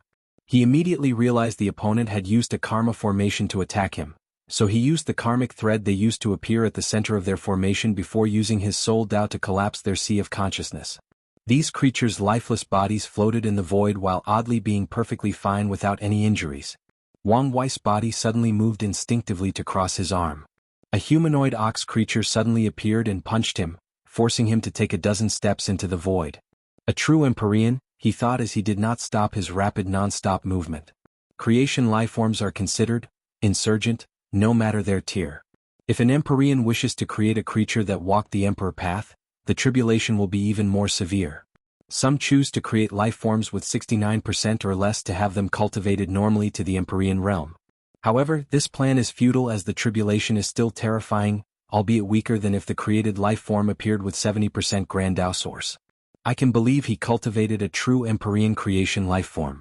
Forget the skill required for such a thing, I figured someone with his personality would not want a subordinate close to him in strength or essence of life. He continued to play hide and seek with this oxman or the other creatures when he sensed something. Old Man Nether had used a potent technique called Yama King Finger. A colossal bony finger materialized above the heaven, rapidly descending toward Wang Wei. His body paused to look at this devastating attack. My chance, thought the oxman, rushing forward to deal a devastating blow to ensure his master's attack did the job. However, as soon as he reached close to Wang Wei, a scary spiritual sword rushed into his sea of consciousness with unparalleled speed. The oxman tried to defend himself, but it was futile. Wang Wei knew that he and Old Man Nether were the greatest threat to this battle, so he gathered a significant portion of his soul power to ensure this man died from that attack. Damn you, Old Man Nether roared as he watched his servant's body disappear, creating a dark aura or shadows emanating from the bone finger. The finger hit Wang Wei, who punched it with tremendous force. However, he was quickly overwhelmed by its terrifying force. Damn you, Old Man Nether, this is far from being over, Wang Wei yelled before vanishing from the battlefield. Old Man Nether frowned, feeling things were easier than expected. Boom. A vision covered the void battlefield, showing images of a meteor. A somber atmosphere enveloped the battlefield as heaven and earth celebrated the passing of such an honorable and respected cultivator. Old Man Nether calmly watched this, still feeling that something was wrong. He changed his mind in the last attack, deciding to kill Wang Wei instead of capturing him. Although he felt it was a pity, he also understood this was the best choice after seeing how swiftly he disposed of the Ox General, his most powerful creation. If he continued with the mindset of capturing the enemy, he would lose more than half of his troops before succeeding. 4 eyes come. A handsome young man dressed in black teleported next to Old Man Nether. Then 2 more eyes appeared on his forehead before turning golden. He swiftly scanned the surroundings. There. He shot a golden light that actually dispersed Wang Wei's shadow technique, revealing his presence. Only 52? That's a shame, Wang Wei muttered. He could not help it since he needed to be extra careful not to be detected in this assassin mode. Before anyone could react, more than 52 creations had dark purple marks on their bodies before a flame of the same color swallowed them. The Curse of Destructing Flame was one of Wang Wei's works combining his knowledge of Curse Dao with Destruction Dao. As such, these people could not be saved as soon as they were marked since either the Curse, Destruction, or Flame Dao would get them. Fucking bastard. He'll kill you, your family, your sect, and everyone you love. Old Man Nether's eyes were red, and his aura was unstable due to his anger. However, Wang Wei remained calm as he slowly raised his hand. Yama King Palm. A dark palm rushed toward his opponent with the desire to kill and humiliate him by showing him the true power of Samsara Dao. If you find any errors, ads pop up, ads redirect, broken links, non-standard content, etc. Please let us know reports so we can fix it as soon as possible. Chapter 1162 Solution. Wang Wei's eyes suddenly squinted as he sensed something. Sadly, he was too late to move as two people appeared behind him out of nowhere.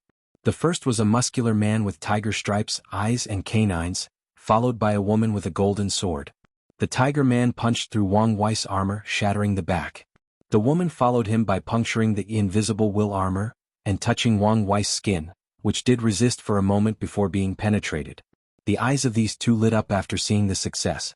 They absorbed the strength of dozens of their companions and waited for the perfect time to attack. And now, they finally succeeded in landing a killing blow. This sword, Wang Wei thought as blood spluttered from his mouth. He realized this sword was also a creation life form, hence its power and sharpness to penetrate his defense. The sword is a living creature that refuses to be removed from my body. Its intelligence allows it to act similar to a Dao will as it swallows my life energy to hinder my regeneration and kill me as swiftly as possible. Wang Wei could even see a power protecting the creature's soul to ensure he lasts as long as possible. He calmly placed his hand on the weapon and used his wife's sealing technique to seal it. After seeing this, the attackers' faces turned ugly, and they decided to retreat. At least the woman did. The tiger man roared, releasing the aura of a beast at the top of the food chain before punching his opponent a second time. Since one punch could not do the work, hell try a second or as many as possible, to put this arrogant intruder down. I should be able to severely injure him while he's in this state, thought the tiger man confidently. Myriad Spirit Manifestation Technique. Tout. A terrifying creature with only a colossal mouth materialized next to the tiger man and swallowed him with its enormous mouth. The tiger man was a powerful body refiner who had swallowed many people. As such, Wang Wei felt terrifying energy rushing into his body, rapidly repairing the damage. His aura suddenly boosted after pulling out the sword. 7th step, and I didn't even use her food, he thought. More importantly, I haven't completely digested the energy, so it should bring me to the 8th step. Wang Wei absorbed some energy from the sealed weapon to repair his armor while adding more willpower also to recondense the invisible armor. Finally, he focused on Old Man Nether, who had to sacrifice a few more people to stop that attack. He looked at Wang Wei, fury evident in his eyes. However, it was not a wild and uncontrollable kind of rage, but the kind that is cold and calculated while also wrathful beyond words. He raised his arm to open hundreds of portals connected to the Nether Hell. A black yin chi full of evil spirits rushed out to enter the bodies of every creation, including himself. These creatures' eyes turned red, apparently entering a berserker state. These people rushed toward Wang Wei as if they were a group of wild creatures that had not eaten or seen any meat for weeks. The bloodlust they released was now tangible, turning the battlefield red. Now, thought Wang Wei as he raised his hand to banish more than 100 of these people into a special universe that he created to seal them. The berserk state increased their strength but also decreased their mental capabilities, so he took advantage of this opportunity. Wang Wei also wanted to forcibly change the fate lines of these people to turn them into her soldiers, but he detected protective measures that Old Man Nether took to prevent this from happening. Wang Wei's face changed as his armor disappeared, followed by his invisible will armor. And that was just not the end, as he felt the defensive capabilities of his skin and his fleshly body also drastically weakened. Another weird ability from someone who sacrifices everything for one power. This one should be based on order disorder, canceling all forms of defenses, Wang Wei's mind rapidly thought as his body moved to counter the attack. Sadly, it was too late. Billion world explosions. Old Man Nether used a common but dirty tactic that Empyreans used, creating countless worlds with their Grand Mist Wheel and using them as bombs or explosives. Countless small red orbs appeared around Wang Wei, each representing a world probably on par with the lower dimension, exploding simultaneously. His body appeared, displaying to the battlefield how much of a terrible state he was in. He looked like a slice of burned Swiss cheese with countless holes, his skin all black due to the burning. "Don't let him regenerate," Old Man Nether ordered with an ugly expression. Unlike their previous battle, he could no longer use existence hierarchy to damage his opponent since the taboo realm grants protection from this. Meanwhile, Old Man Nether is not an everlasting Empyrean, meaning he had no access to a Tao will. On top of that, his talent for body refining has always been subpar, so after leaving for so long, he's only achieved an imperfect will manifestation. His opponent would not allow such weak power to enter or remain inside his body. An intense white light released from Wang Wei's body as the life aspect of his samsara Tao activated to help him recover. Adding on the previous blood energy he swallowed from the Tiger Man, he recovered before the fastest of this group arrived. Sadly, his armor was no longer functional. In fact, if he had not put it away, his proving Tao artifact might have been destroyed, resulting in a small backlash. He calmly watched these people approaching before clenching his fist and punching. Anti-creation fist. A terrifying power that seems to be the antithesis of life itself rushed toward these people, instantly killing 7 of them, and the rest suddenly stopped midway. They felt terrified. That's right, these terrifying creatures with the power to end all life in the lower dimension felt fear, and the reason is simple. Wang Wei's attack reminded them of the harshest and cruelest day or moment of their life, their creation tribulation. "No, this is still not it," Wang Wei muttered, feeling this newly created technique was not on par with his desire. He punched a second time and the fear appeared a second time, this time even more potent. They could feel it from that punch. The sensation that they did not belong, the feeling of being judged by extremely high standards and the fear of death. The punch perfectly recreated the power and sensation of the worst moment of their life. Its power can be described as their nemesis, their antithesis, the opposite of their existence. As such, it deserved the name, anti-creation. Boom. More than 20 creatures died from that one attack. Moreover, the demoralizing fear woke most of them from their berserk state. Damn it. With this technique, it will become easier for him to kill these creatures. Not to mention how low morale will prevent them from using all their strength. Countless thoughts rushed through Old Man Nether's mind as he thought of a solution. The crux of the technique is their origin as creation lifeforms. If I could temporarily change that, the technique's effect would be reduced by more than 90%. He immediately summoned one of his creations with low strength and potential but a unique ability called Origin Control. Summer swish. A sword light flashed before Old Man Nether's eyes, cutting Summer's head while also heading for him. A bone shield appeared before his face, blocking the attack, but it was not over. 4 of his people rushed toward him for a suicide mission. Old Man Nether made the correct decision in this dangerous scenario by exchanging positions with one of his creations in the distance. Damn it, how could I be so stupid? He thought Wang Wei only left a curse mark on the 52 members who died, but that was not true. He only killed those while leaving the rest as pawns to use at the right time. The Nether Hell ruler used his authority as a creator to access the imprints of all his creations and check their bodies. He found 3 more curse marks and decided to lay them to rest and deal with it later. However, Wang Wei acted and activated the curses, turning these people into a blaze of glory, no horror. Old Man Nether immediately realized it would be useless to deal with that curse, given it's not his expertise, and did not even try. At this point, the only solution is the Nether Monarch sword. Old Man Nether gritted his teeth after thinking this. His anger almost destroys his reason, thinking he will have to use such a high price to kill one little emperor in the lower dimension. If you find any errors, ads pop up, ads redirect, broken links, non-standard content, etc. Please let us know reports so we can fix it as soon as possible. Chapter 1163 Old Man Nether's past use whatever means necessary to buy me enough time, Old Man Nether, and upon his words, these creatures rushed toward Wang Wei like a moth to a flame. So, he started slaughtering them with great efficiency. Old Man Nether gritted his teeth as he watched this unfold. These life forms represented years of work and a unique opportunity he received. Their purpose was to one day serve under him once he ruled Samsara. But now he had to watch his foundation being rapidly corroded. He activated Yin energy to calm his uncontrollable rage before pointing at the Nether Hell. The entire dimension slowly transformed into a long dark sword with bones for the hilt and red veins running down the blade. Old Man Nether was sweating by the time the transformation ended, but this was just the beginning. The activation process was even more arduous. Old Man Nether felt his soul power rapidly diminishing with every passing second, and he knew the consequences of making the slightest mistake. The process took him some time, and he sighed in relief that he had succeeded and nothing went awry. Old Man Nether focused on Wang Wei, who was not looking too good due to the number difference. However, he had now killed more than 100 of his servants, ruining billions of years of work. However, according to Old Man Nether, this was not his greatest crime. I've spent years cultivating that sword. Once the time was right, I could use it to invade Samsara and cut off a piece while preserving its authority. Then, I only needed to run away from the Yama kings and rule over the stolen piece. With it, I can acquire the partial authority of a Yama king, allowing me to become a paragon at the fastest speed, even changing my Dao to Samsara without much repercussion.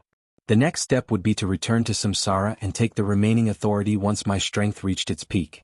An intense madness, hatred, and anger flashed in Old Man Nether's eyes. But now everything is ruined. I'm forced to use the sword's power to kill that disgusting ant, which also means alerting Samsara and the Yama kings. Even if I can start over, the plan's success rate will drastically decrease, and that's not mentioning true heavenly Daos intervention. Old Man Nether clenched his fists, thinking how far he had come to get to this point. He was a regular cultivator born in the upper dimension with above-average talent. He tried 7 times before finally proving the Dao, and he was only second class. Only after years of preparation and luck did he pass his tribulation to become an Empyrean. Even then, no one believed he would have succeeded.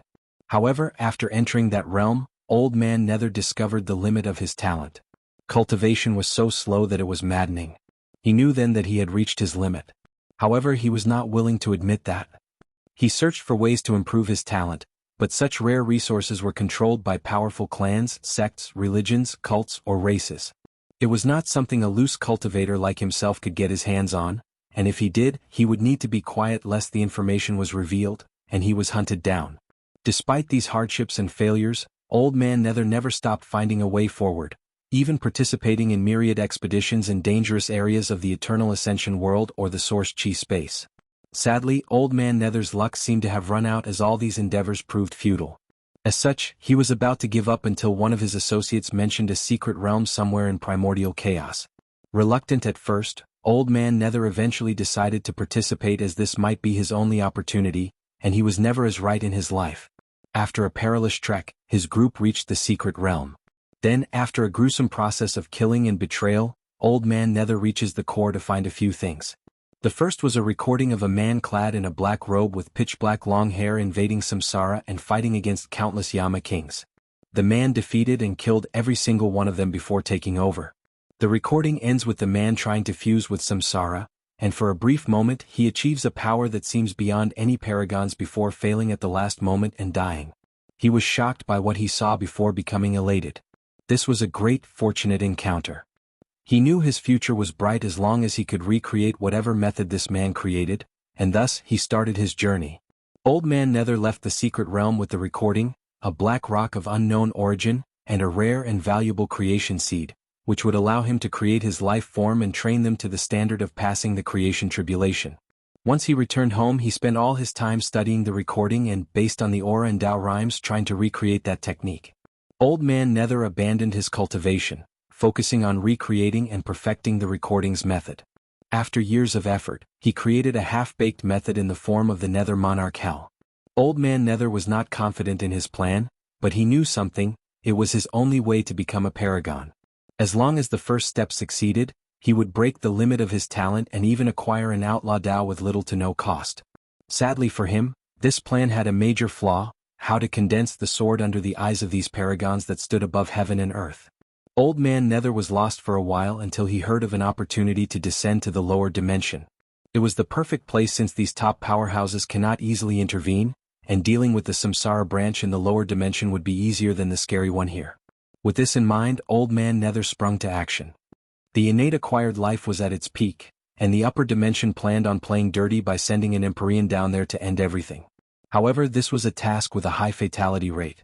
True heavenly Dao was neutral in the war, but it would not allow Tier 11 above to interfere. So, the acquired side wanted to use much merit to send an Empyrean who would quickly end the war and return. They knew the danger and chose to hire mercenaries and loose cultivators instead. Old Man Nether knew this plan was a trap. No one would be able to return even if they survived the journey. Regardless, he signed up and was the only one who barely survived out of sheer luck. Then, as expected, true heavenly Tao intervened. Luckily, Old Man was prepared. He offered the black rock from the secret realm in exchange for permission to be sealed in the lower dimension. After years of research, he knew this thing was valuable, but he could not decipher what it was or gauge its true value. As such, he did not hesitate to exchange it for the plan. True heavenly Tao agreed, and after choosing one of the 3 worlds with the most gathered luck of this war, Old Man Nether created the Nether Hell to start his plan. At first, gathering energy/power for the sword was difficult as he could only use proxies or other methods not involving direct intervention. The one he gathered in the upper dimension was barely enough. Then another opportunity presented itself. The innate demon gods in the upper dimension retaliated for losing the war by attacking the history of the lower realm and, in the process, turning the river of time chaotic. Old Man Nether took this opportunity to gather energy/death energy from the past, present, and even the future. That acquisition was his greatest grab before the recent exchange with the Abyss Gap. That thing had existed before his descent. Before now, he stood away from it. But now. However, recent situations forced his hand. Old Man Nether sensed that he might die under Wang Wei's hands. Although he did not want to admit it initially, all signs showed this might be an eventuality. Adding to his desire to escape and get his hands on the latter's samsara Dao, he agreed on an alliance when these people contacted him. Even if I swallow this bastard, it won't make up for my loss. Old Man Nether felt a deep pain in his chest, thinking how much he sacrificed to get to this stage. Now everything was ruined. He might get a second chance, but that was unlikely. Alright. Isn't it only starting from scratch? I only need to leave the Eternal Ascension world and find a more suitable place.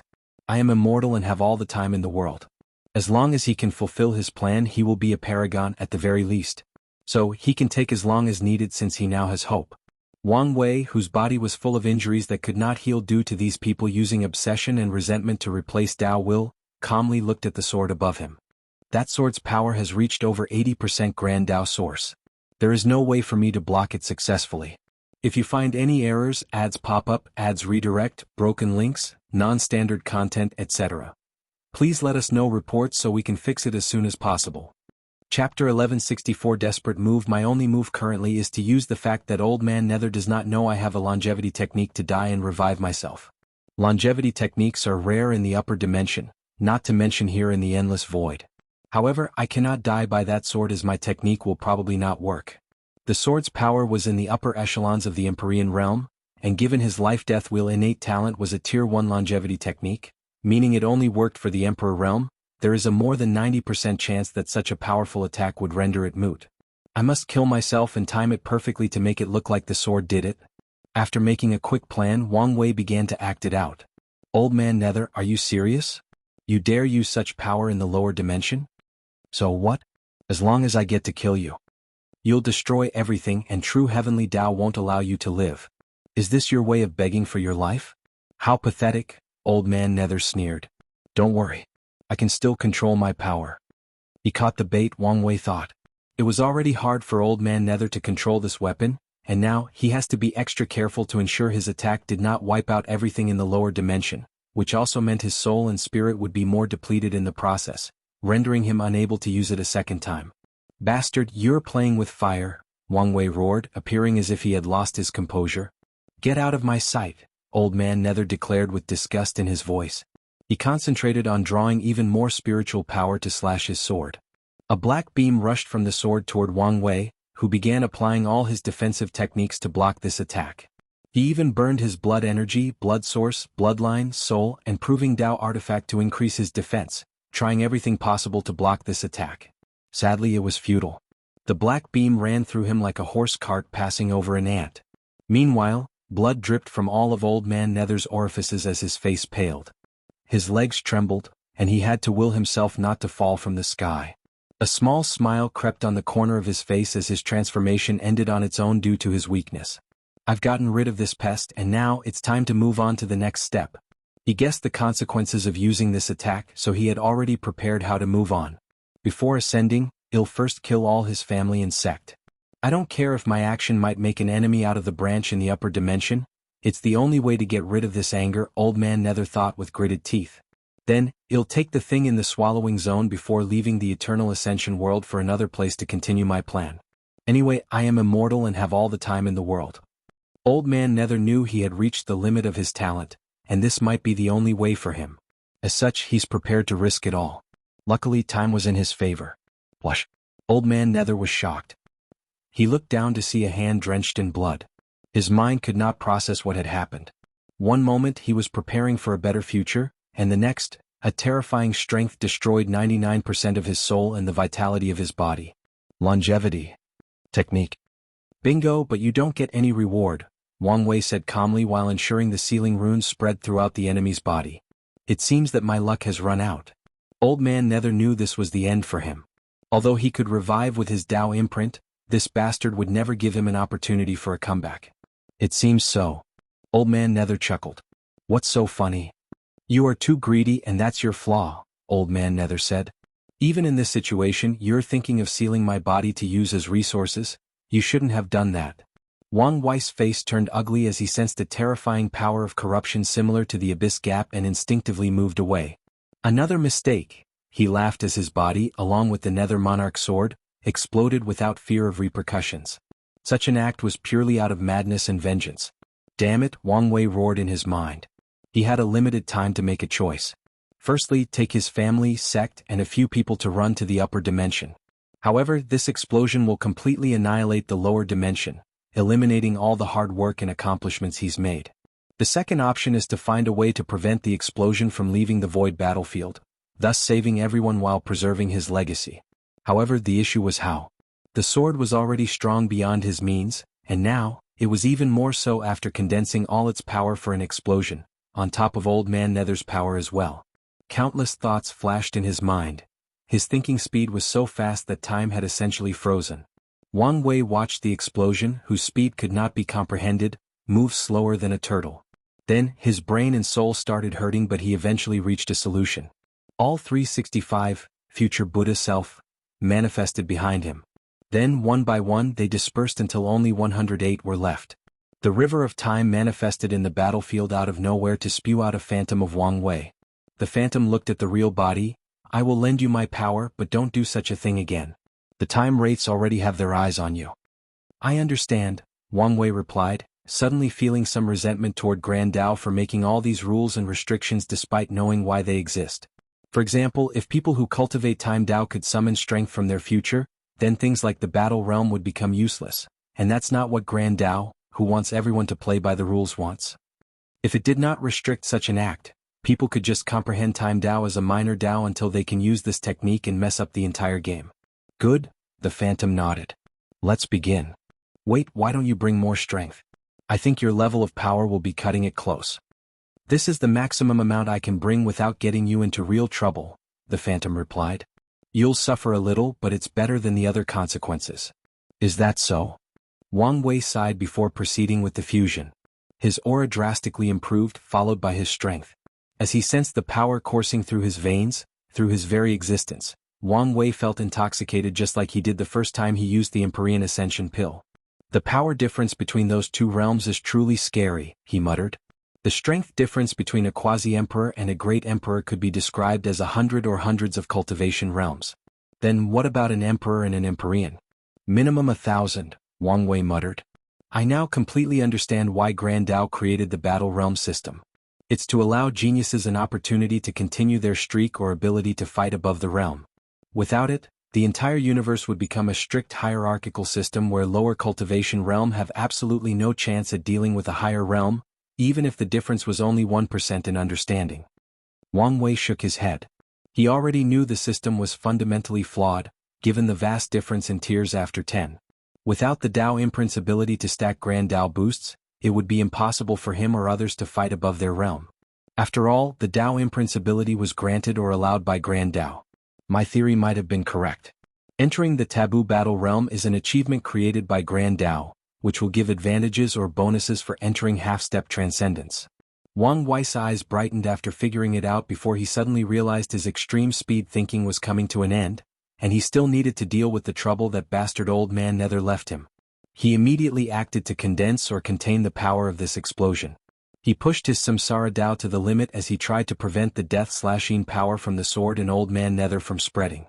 The process was not easy, so Wang Wei struggled to contain the thing, but as his luck would have it, complications arose. At the center of the explosion was the power from the abyss. He heard an annoying murmur constantly telling him to return to the Lord's embrace. Ficking annoying thing. Your Lord should return to my embrace. Wang Wei cursed as he activated a Buddhist technique to protect himself and purify this power. If you find any errors, ads pop up, ads redirect, broken links, non-standard content, etc. Please let us know reports so we can fix it as soon as possible. Chapter 1165 Fighting Blood Awakening. The heaven-devouring emperor sat on his golden throne. His body emanated a somber aura that kept the court quiet. His annoyance and anger were apparent even to the most clueless individuals. However, given how the war was going, who could blame him? Things started badly from the start. The Myriad Emperor World Alliance went full force for a speedrun attack. They used overwhelming power to conquer the outer territories of the Central Region Alliance. The heaven-devouring emperor reacted by sending his people to do the same, but their speed could not keep up with the enemy. Then, out of nowhere, the Divine Seal Empress brought all 500 world communities to surrender to the Myriad Emperor World. At that point in the war, the heaven-devouring emperor had controlled over 1,600 world communities while the enemy surpassed them by 200, leaving 400 communities to fight over. At that point, the heaven-devouring emperor could no longer remain unmoved. He previously did not attack out of some fear or concern for Wang Wei, but now was not the time. Anyway, his role in this plan was to attract Wang Wei's attention in the first place, so he took the stage and attacked. Sadly for him, things didn't go as planned since that bold monk, Feng Heng, somehow gained power on par with him and stopped him. He had an overwhelming advantage in the fight, but the monk was stubborn and used his terrifying battle experience to draw with him. In the meantime, he had lost more territories. The Myriad Emperor World quickly controlled the remaining 400 world communities and began encroaching on the heaven-devouring emperor's territory, which was unacceptable to him, especially since these people could easily remove his predecessor's faint parasite. Finally, the heaven-devouring emperor had no choice but to take measures to protect his territory, using the same tactic as his opponent, sharing his strength. Although he did not want to, he knew this was the only way, so he shared his power with his followers so they could fight the enemy. However, this tactic was not a complete solution. The people from the Myriad Emperor World Alliance still had the advantage because all their powerhouses had terrifying battle prowess due to the Dream World, and they became true monsters after being boosted by the 4-symbol mirror. On top of everything else, their legions were war machines as they had trained for this war with countless simulations. Additionally, the heaven-devouring emperor realized that after sharing his strength, he no longer had an overwhelming advantage in his fight against Feng Heng. On the contrary, the balance had shifted on the monk's side, forcing the heaven-devouring emperor to reduce the power shared. The heaven-devouring emperor took a deep breath to regain his composure.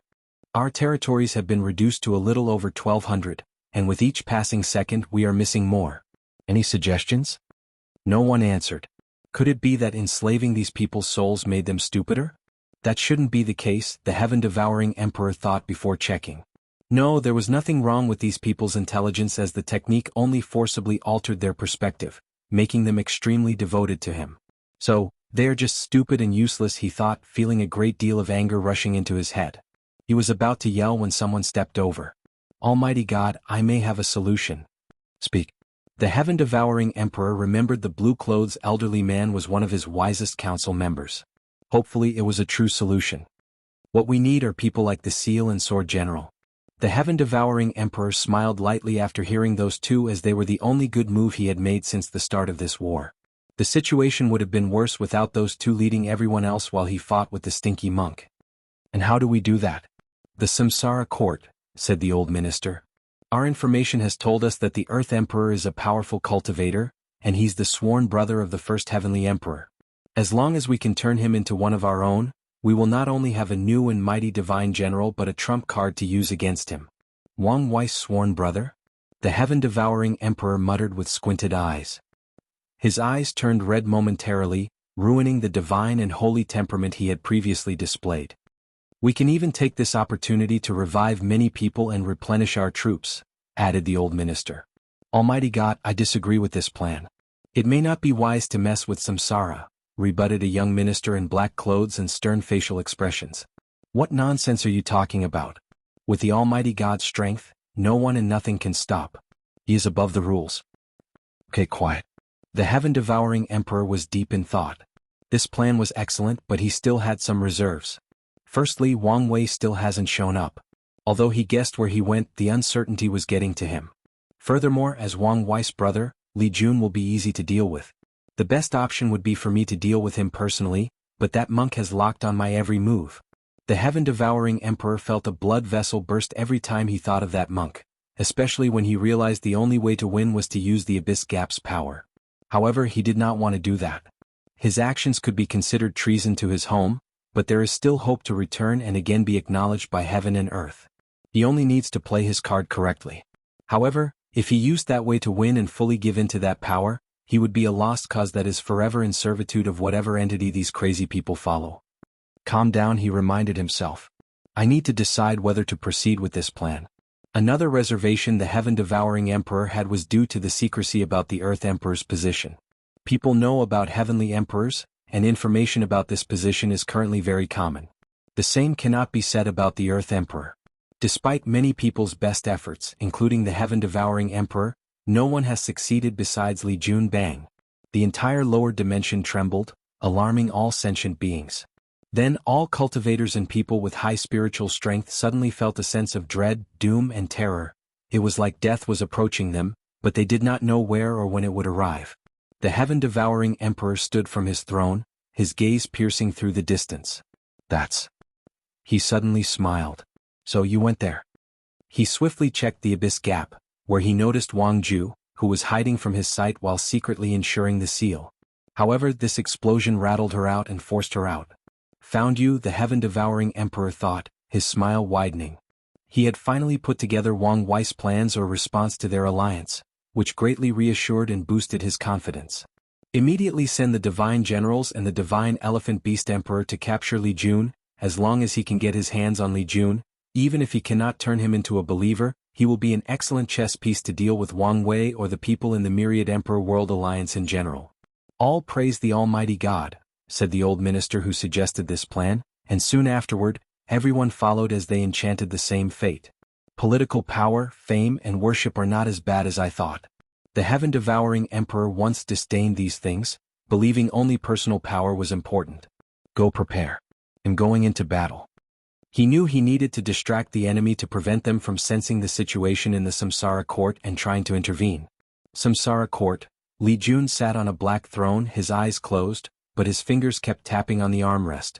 Someone may ask, what had gotten the Crimson Slaughter Emperor, ruler of hell, in this restless state? He was annoyed beyond words. The greatest war in the history of the lower dimension was happening, yet he was stuck in this place as a spectator. His blood was boiling because he desired battle, blood, and war. Sadly, he had to take his duty seriously, especially since countless people were dying every second, and he had to ensure things proceeded smoothly. I thought the hardest part about this job would be the monotony, but I was wrong. It's the temptation from outside, Li Jun sighed as he opened his eyes. He exhaled to calm himself down. He was about to stand up to do his job when the place suddenly began to tremble. Something happened? He sensed the terrifying power capable of destroying the lower dimension. Big brother should be fine, right? He quickly checked and was relieved when he saw Wang Ju alive. All good. What a relief. Bang. The room trembled, which was very direct and noticeable this time. Intruders? A wide grin appeared on Li Jun's face as his blood again started to boil.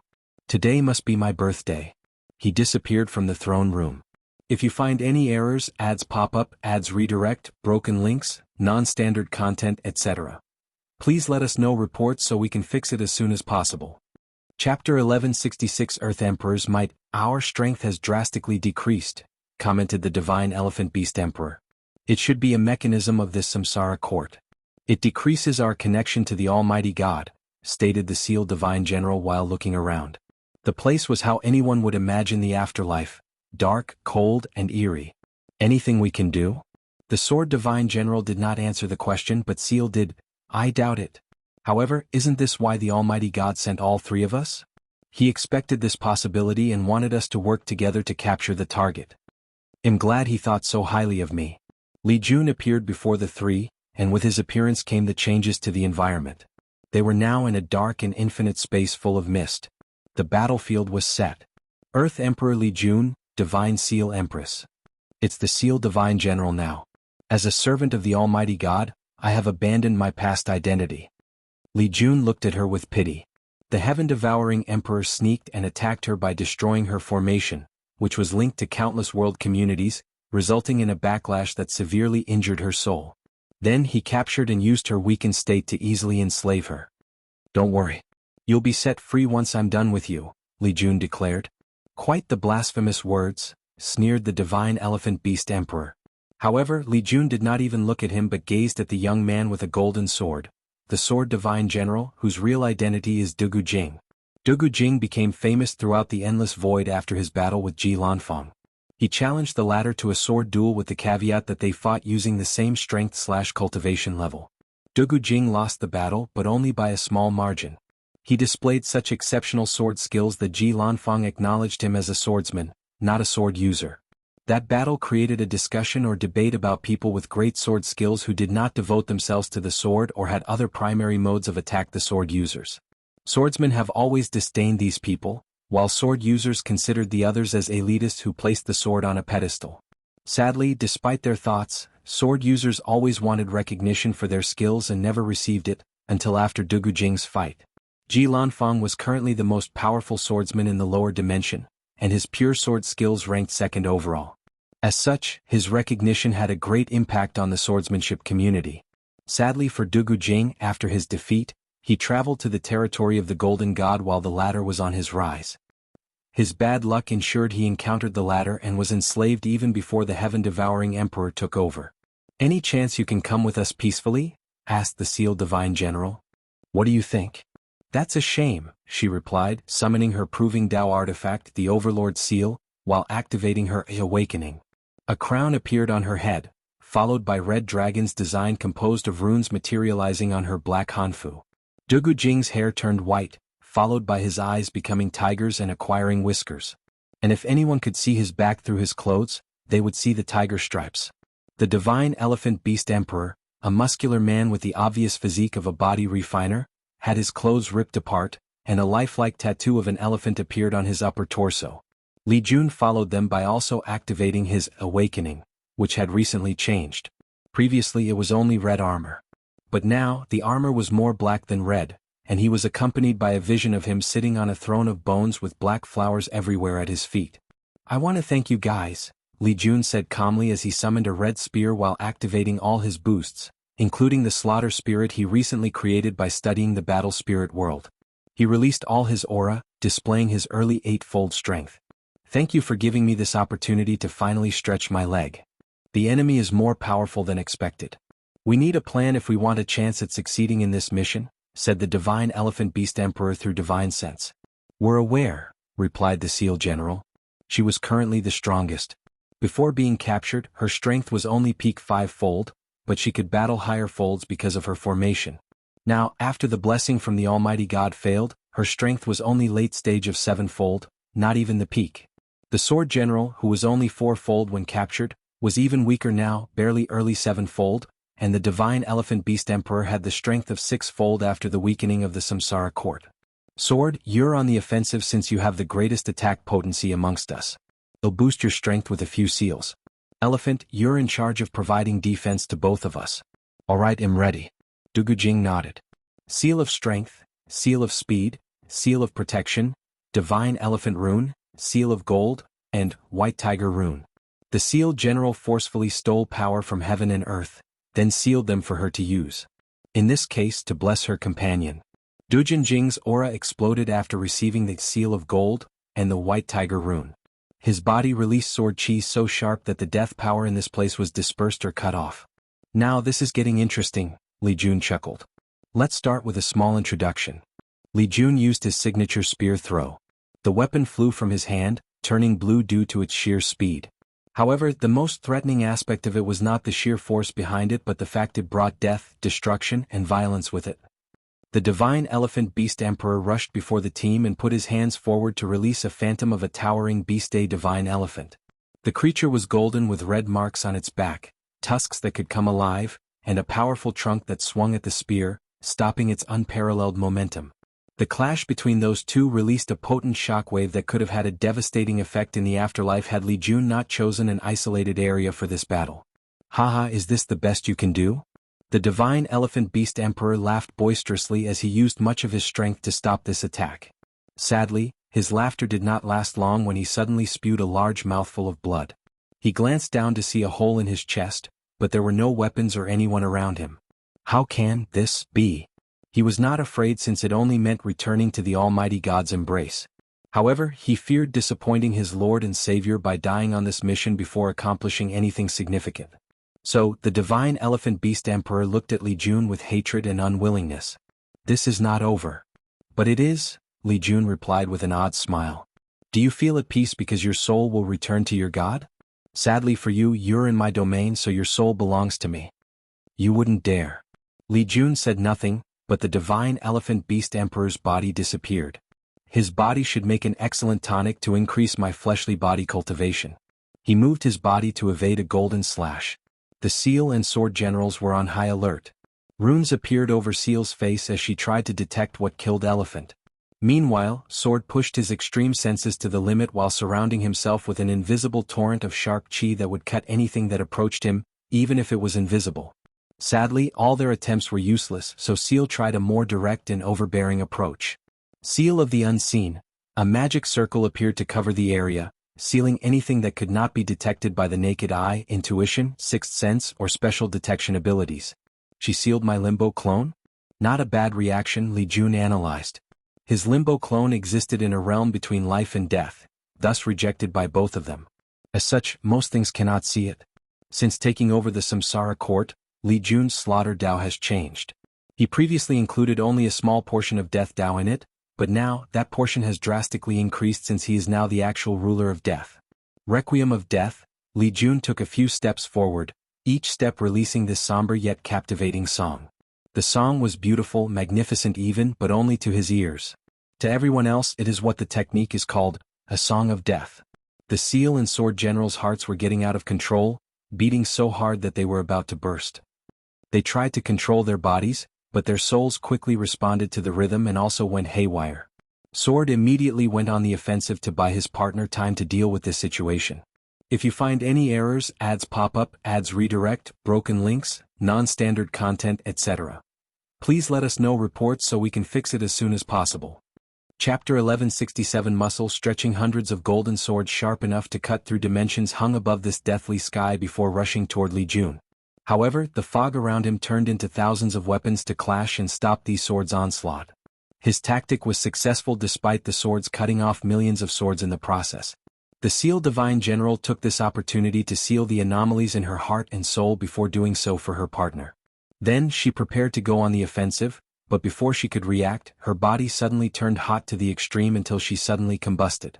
Li Jun controlled the blood from her body and raised the yang energy inside of her to the extreme until she combusted. While she was distracted, he focused on the swordsman who immediately acted.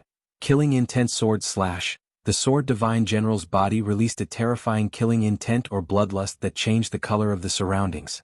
He perfectly integrated that killing intent in his extremely sharp sword chi, boosting its power. Want to use killing intent before me? He thought with a sneer as he rushed forward. He casually caught the slash with his left hand and crushed it. His spear turned into a halberd in a moment before instantly appearing before his opponent, slashing him with unparalleled force.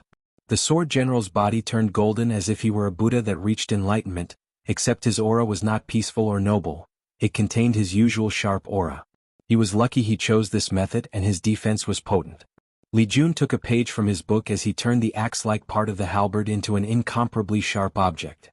The sword general was almost split in two. Luckily, his golden body held on, and he crashed into the black soil. Li Jun's weapon immediately morphed into a bow, and he pointed at the Seal Divine General, who finally sealed the flame and yang qi in her body. Her face turned ugly as she watched that arrow rush toward her with unparalleled speed. She reacted swiftly as hundreds of magic circles appeared before her, forcing the arrow to pass them before reaching their destination. Each time they break through a rune or magic circle, they experience a type of seal, primarily focusing on sealing its speed, strength, and overall destructive capabilities. Unfortunately, despite her best attempt, the thing was still faster beyond words, and thus, blew half her body as she only managed to buy enough time to move slightly to the side. What? Why aren't I healing? The sealed divine general thought. She ensured using her Tao will to prevent inhibition of her natural regeneration. A curse? And a nasty one too. She gritted her teeth as she tried to seal and remove this curse immediately. Typically, she would need some understanding of curse Tao to succeed rapidly, but her sealing Tao contained the Overlord Tao. Thus, she only needed to act like an overlord or tyrant and forcefully suppress the pesky curse. Sadly, time was not on her side. Swish. A second terrifying arrow rushed toward her with unparalleled momentum. A slash came from the ground to intercept the arrow, but it suddenly turned into chains that penetrated the void. The sword divine general sensed something and turned into a white light to fly away from his position, but it was useless. The chains appeared around him with the obvious intention of binding him. Absolute gold thrust. The sword divine general gathered an immense amount of metal chi and condensed it before stabbing his sword, releasing a golden beam with immense penetrating power. Unfortunately, Li Jun seems to have predicted a few moves ahead. The chains turned flaming red as they released an extremely potent flame, and given the fact that fire overcomes metal in the five-element theory, this attack stood no chance. The chains bound the sword divine general. However, he was extremely calm, too calm. "They'll leave the rest to you." He passed out after saying what were probably his first words since coming to this place. Boom. An intense golden light rushed out of the sealed divine general's body, releasing the extreme sharpness of a sword. He gave her his Tao? Li Jun thought, realizing this was one of their strategies for this battle. He calmly teleported the sword, no Dugu Jing, away from the battle. He'll save him later once he deals with the current situation. The sealed divine general felt more confident about winning this battle now that she temporarily had complete access to Sword's Tao and techniques. With her sealed Tao, she was not the perfect combination of ultimate support, attack, and versatility. She raised her jade palm to condense a sword composed of pure metal and sword chi. White tiger metal chi slash. She swung her sword, releasing a phantom of a white tiger that rushed with unstoppable momentum. The phantom was cutting everything in its path, including subatomic particles and even the spacetime on this battlefield. Luckily, the space had potent healing capabilities and would instantly repair itself. As a holy beast, white tigers are associated with slaughter, and their primary element is metal. Knowing this, you dare attack a master of slaughter art? The white tiger phantom paused before reaching Li Jun and gazed at him before bowing its head before returning to its creator. It abandoned the sealed divine general and even attacked her. "Damn thing," she cursed before absorbing the phantom back into her sword and caressing the sword to place a seal. To be precise, she sealed the limit of her attack. Then with one swing, everything turned white as the slash cut everything on its path. Li Jun was surprised by the potency of this attack and had to evade it. Otherwise, there would be nothing left of him if he were hit. So, finally losing the calm demeanor, she taunted before preparing to slash a second time. The sealed divine general suddenly stopped and grunted, followed by clutching her stomach. She was suddenly in so much pain that for an attosecond, she doubted her almighty God, thinking he had forsaken her.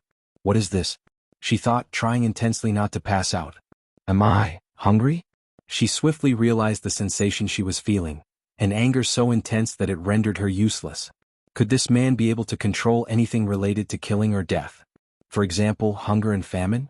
The sealed divine general was a conceptual being, and even before that she could rely on the energy in the surroundings or her own to survive without any food or water for millions of years. Yet she was now feeling hungry. She immediately tried to stop the technique with a seal, but the process was taking too long, so seal destroyed all her internal organs. However, that barely reduced the pain. The worst part is Li Jun was slowly flying over. "I need to end this fight with one technique or seal him long enough to get out of this misery," the divine seal general thought, and once Li Jun was closed she gritted her teeth to cast two potent seals. Seal of Death, and Seal of Killing. She planned to seal these two concepts that made up her opponent's foundational power. Due to the difference in strength, she did not know whether the seal would work 100%, but it should buy her enough time. Whoosh! The sealed divine general spewed a large mouthful of blood, and even her orifices started bleeding. Backlash. Her seals not only failed, but she suffered a terrible backlash. "Your master chose the wise path by choosing knowledge and control as part of her Tao," Li Jun said calmly. "Although this path is slower since she needs to learn a lot, it's safer and more powerful. Meanwhile, you chose the path of an overlord or forcefully controlling things instead of understanding them. Your way is quick but extremely dangerous when you meet competent opponents, especially the ones with outlaw daos. I don't have dash. Alright, enough with all that god nonsense, Li Jun interrupted. I should thank you guys for allowing me to stretch my muscles. Although I would have loved this fight to be more challenging, it was better than nothing. The Almighty God will avenge me. None of you can escape. Stupid thing. Your god is gone. What do you mean?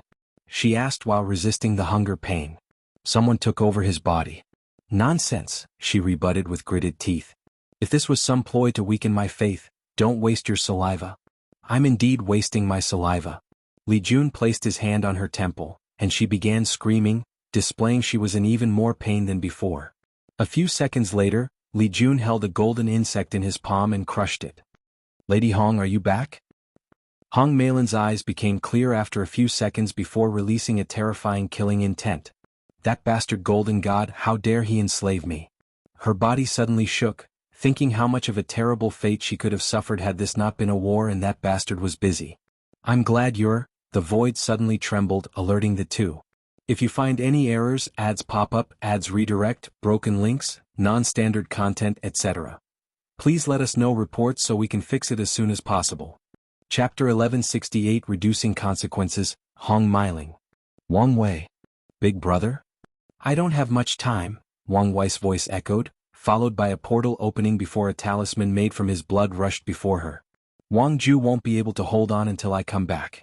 Use this talisman with my strength and help her seal the abyss gap. Don't take too long since your body and soul cannot withstand my power for too long. All right. Big brother, are you all right? Li Jun asked. It'll be fine. We'll see you soon. The two felt his presence disappeared. Well, don't waste time. Right? Hong Meiling crushed the talisman, feeling a terrifying power coursing through her veins. She was instantly intoxicated as the sensation that she could do anything overwhelmed her mind. Luckily, an unknown power rushed into her soul and strengthened her spirit, allowing her to regain clarity and thus have complete control over this newfound power. Is this his true strength? How he feel every day? Hong Meiling thought briefly before remembering the task at hand. She looked at Li Jun. Thank you for freeing me from my enslavement, and I promise to repay the favor once this is over. No need, Li Jun replied. He was stuck in this place for a while, so he doubted whether she could help him in any form or shape. Additionally, they were technically family if you consider her status as his sister-in-law's apprentice. This kind of karma is not something I'm willing to owe, so I will repay it one day, Hong Meiling said as she disappeared. She directly teleported outside of the abyss gap, where she immediately noticed Wang Ju. However, the mistress of shadow was in terrible shape. As she sat cross-legged, floating in the void before a dark gate, her body released a powerful aura on par with the golden god, but that was unimportant. Half of her body had transformed into shadow form, while the rest had a dark red and eerie aura. Corruption, Hong Meiling muttered before rushing over. However, a dark golden palm descended from the heavens out of nowhere, forcing her to stop her track and condense a defensive seal to protect herself. Golden god, she said with gritted teeth. No, wait, something's wrong with him. Her enhanced senses immediately noticed an anomaly from the latter, especially the dark aura intertwined with his soul. He's also corrupted? No, this is not simple corruption from the abyss. He is being controlled. Hong Meiling immediately figured out many things in this brief interaction. The golden god somehow had a connection with the abyss and even teamed up with the latter, most likely to deal with Wang Wei. However, the latter played with fire and was controlled, becoming a puppet for the abyss. How ironic, she sneered. However, Hong Meiling knew this was not the time to be petty, so she calmed down to analyze the situation. The question is, why is he revealing himself now? Her extended senses detected that the golden god defeated the myriad emperor world's people with the mirror as his new form boosted his prowess. Luckily, the latter seemed in a hurry and did not focus too much on eradicating them. Hong Meiling did not take long to get the answer to her question. The answer was her. The abyss activated this chess piece known as the Golden God because she was about to help Wang Ju reinforce the seal, thus preventing whatever was inside from coming out. Boom. Hundreds of dark golden fists descended on her, all with the intention of completely annihilating her from existence. Hong Meiling generated a powerful defensive array to protect herself. His strength is so close to the Empyrean realm that the gap could be described as a thread of a difference, she analyzed. In this state, the Golden God, no, the heaven-devouring emperor, could be described as a pseudo-Empyrean, if such a thing existed. However, he's still not on my level.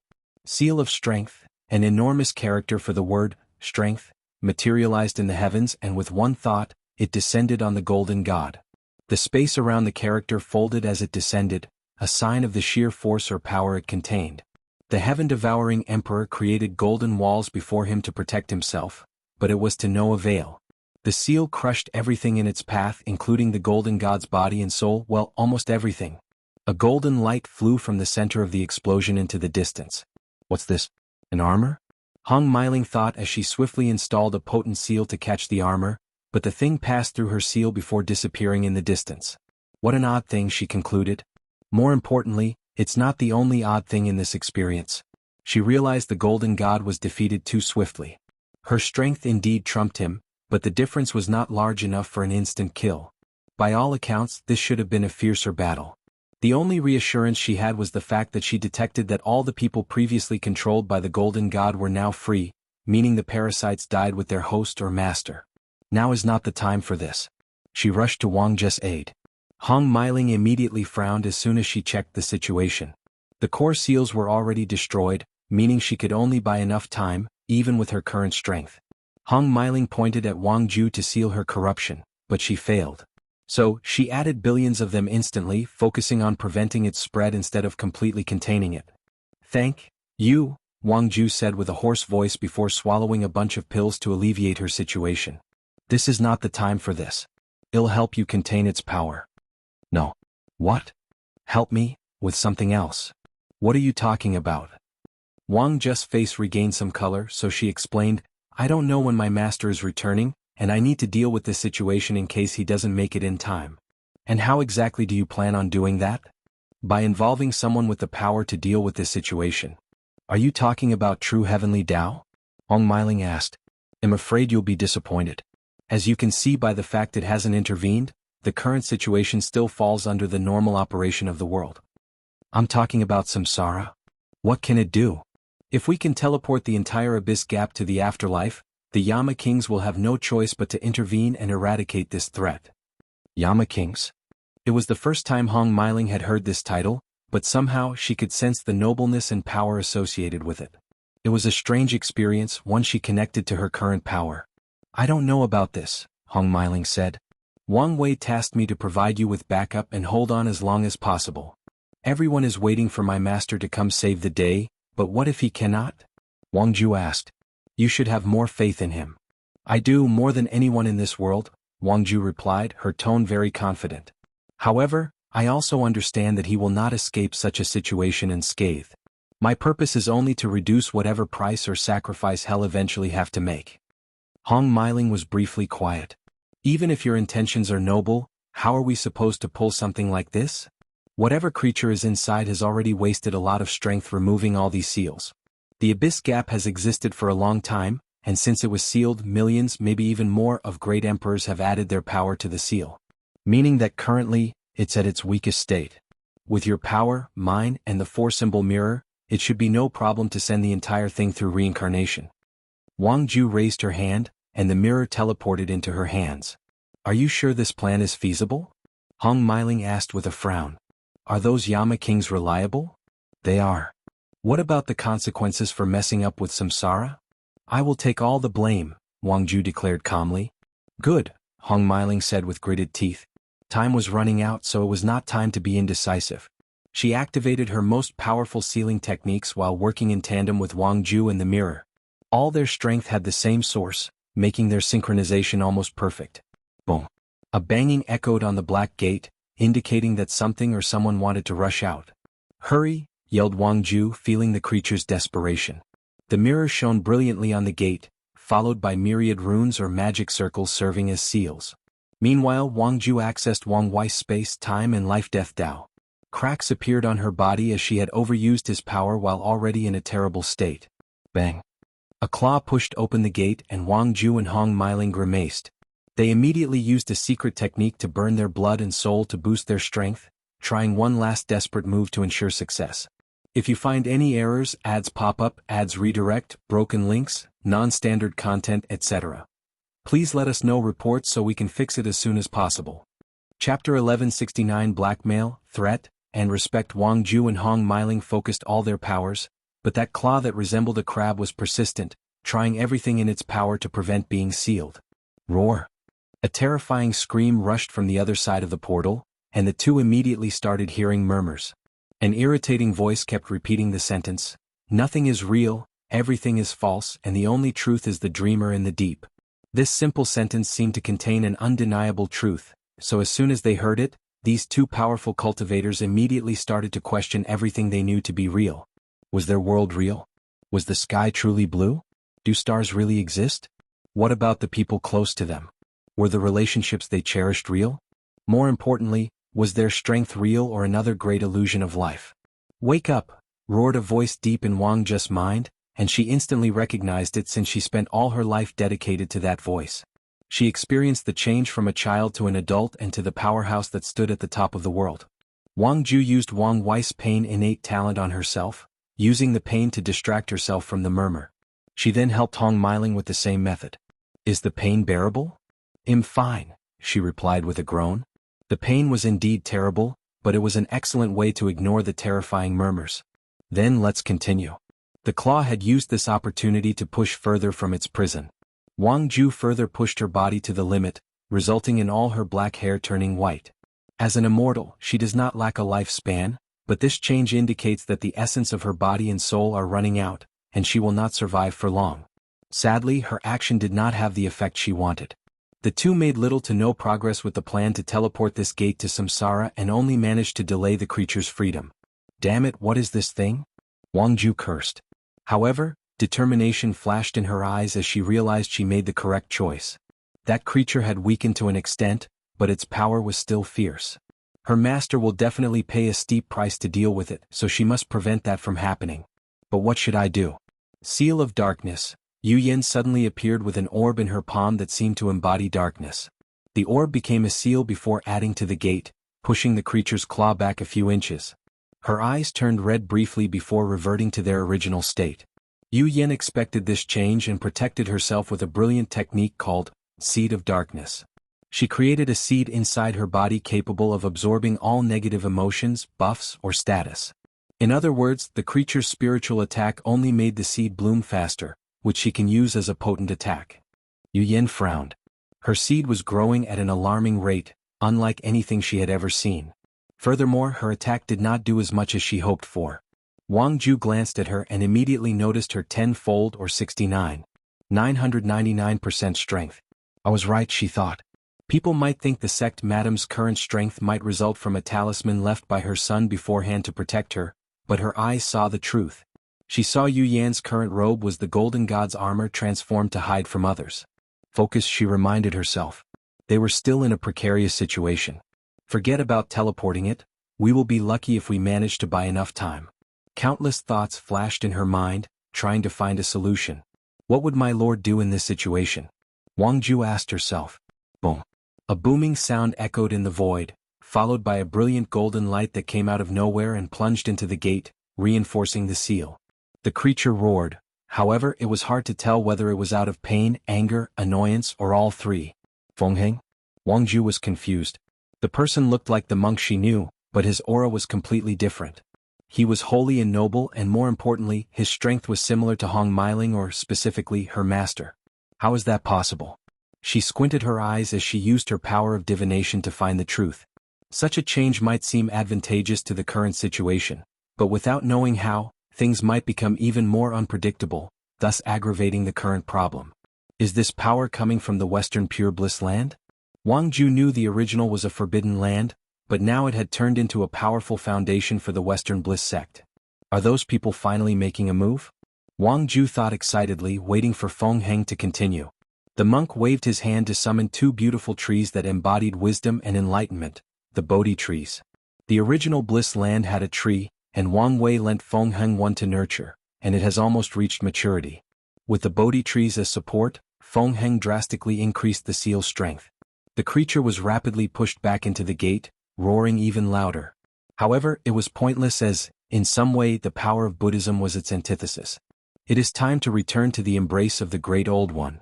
An eerie voice sounded from the small crack of the portal. The voice was both male and female, and it also sounded like hundreds of different gendered voices spoke in unison. Just hearing it made Wang Ju and everyone else around feel their skin crawl.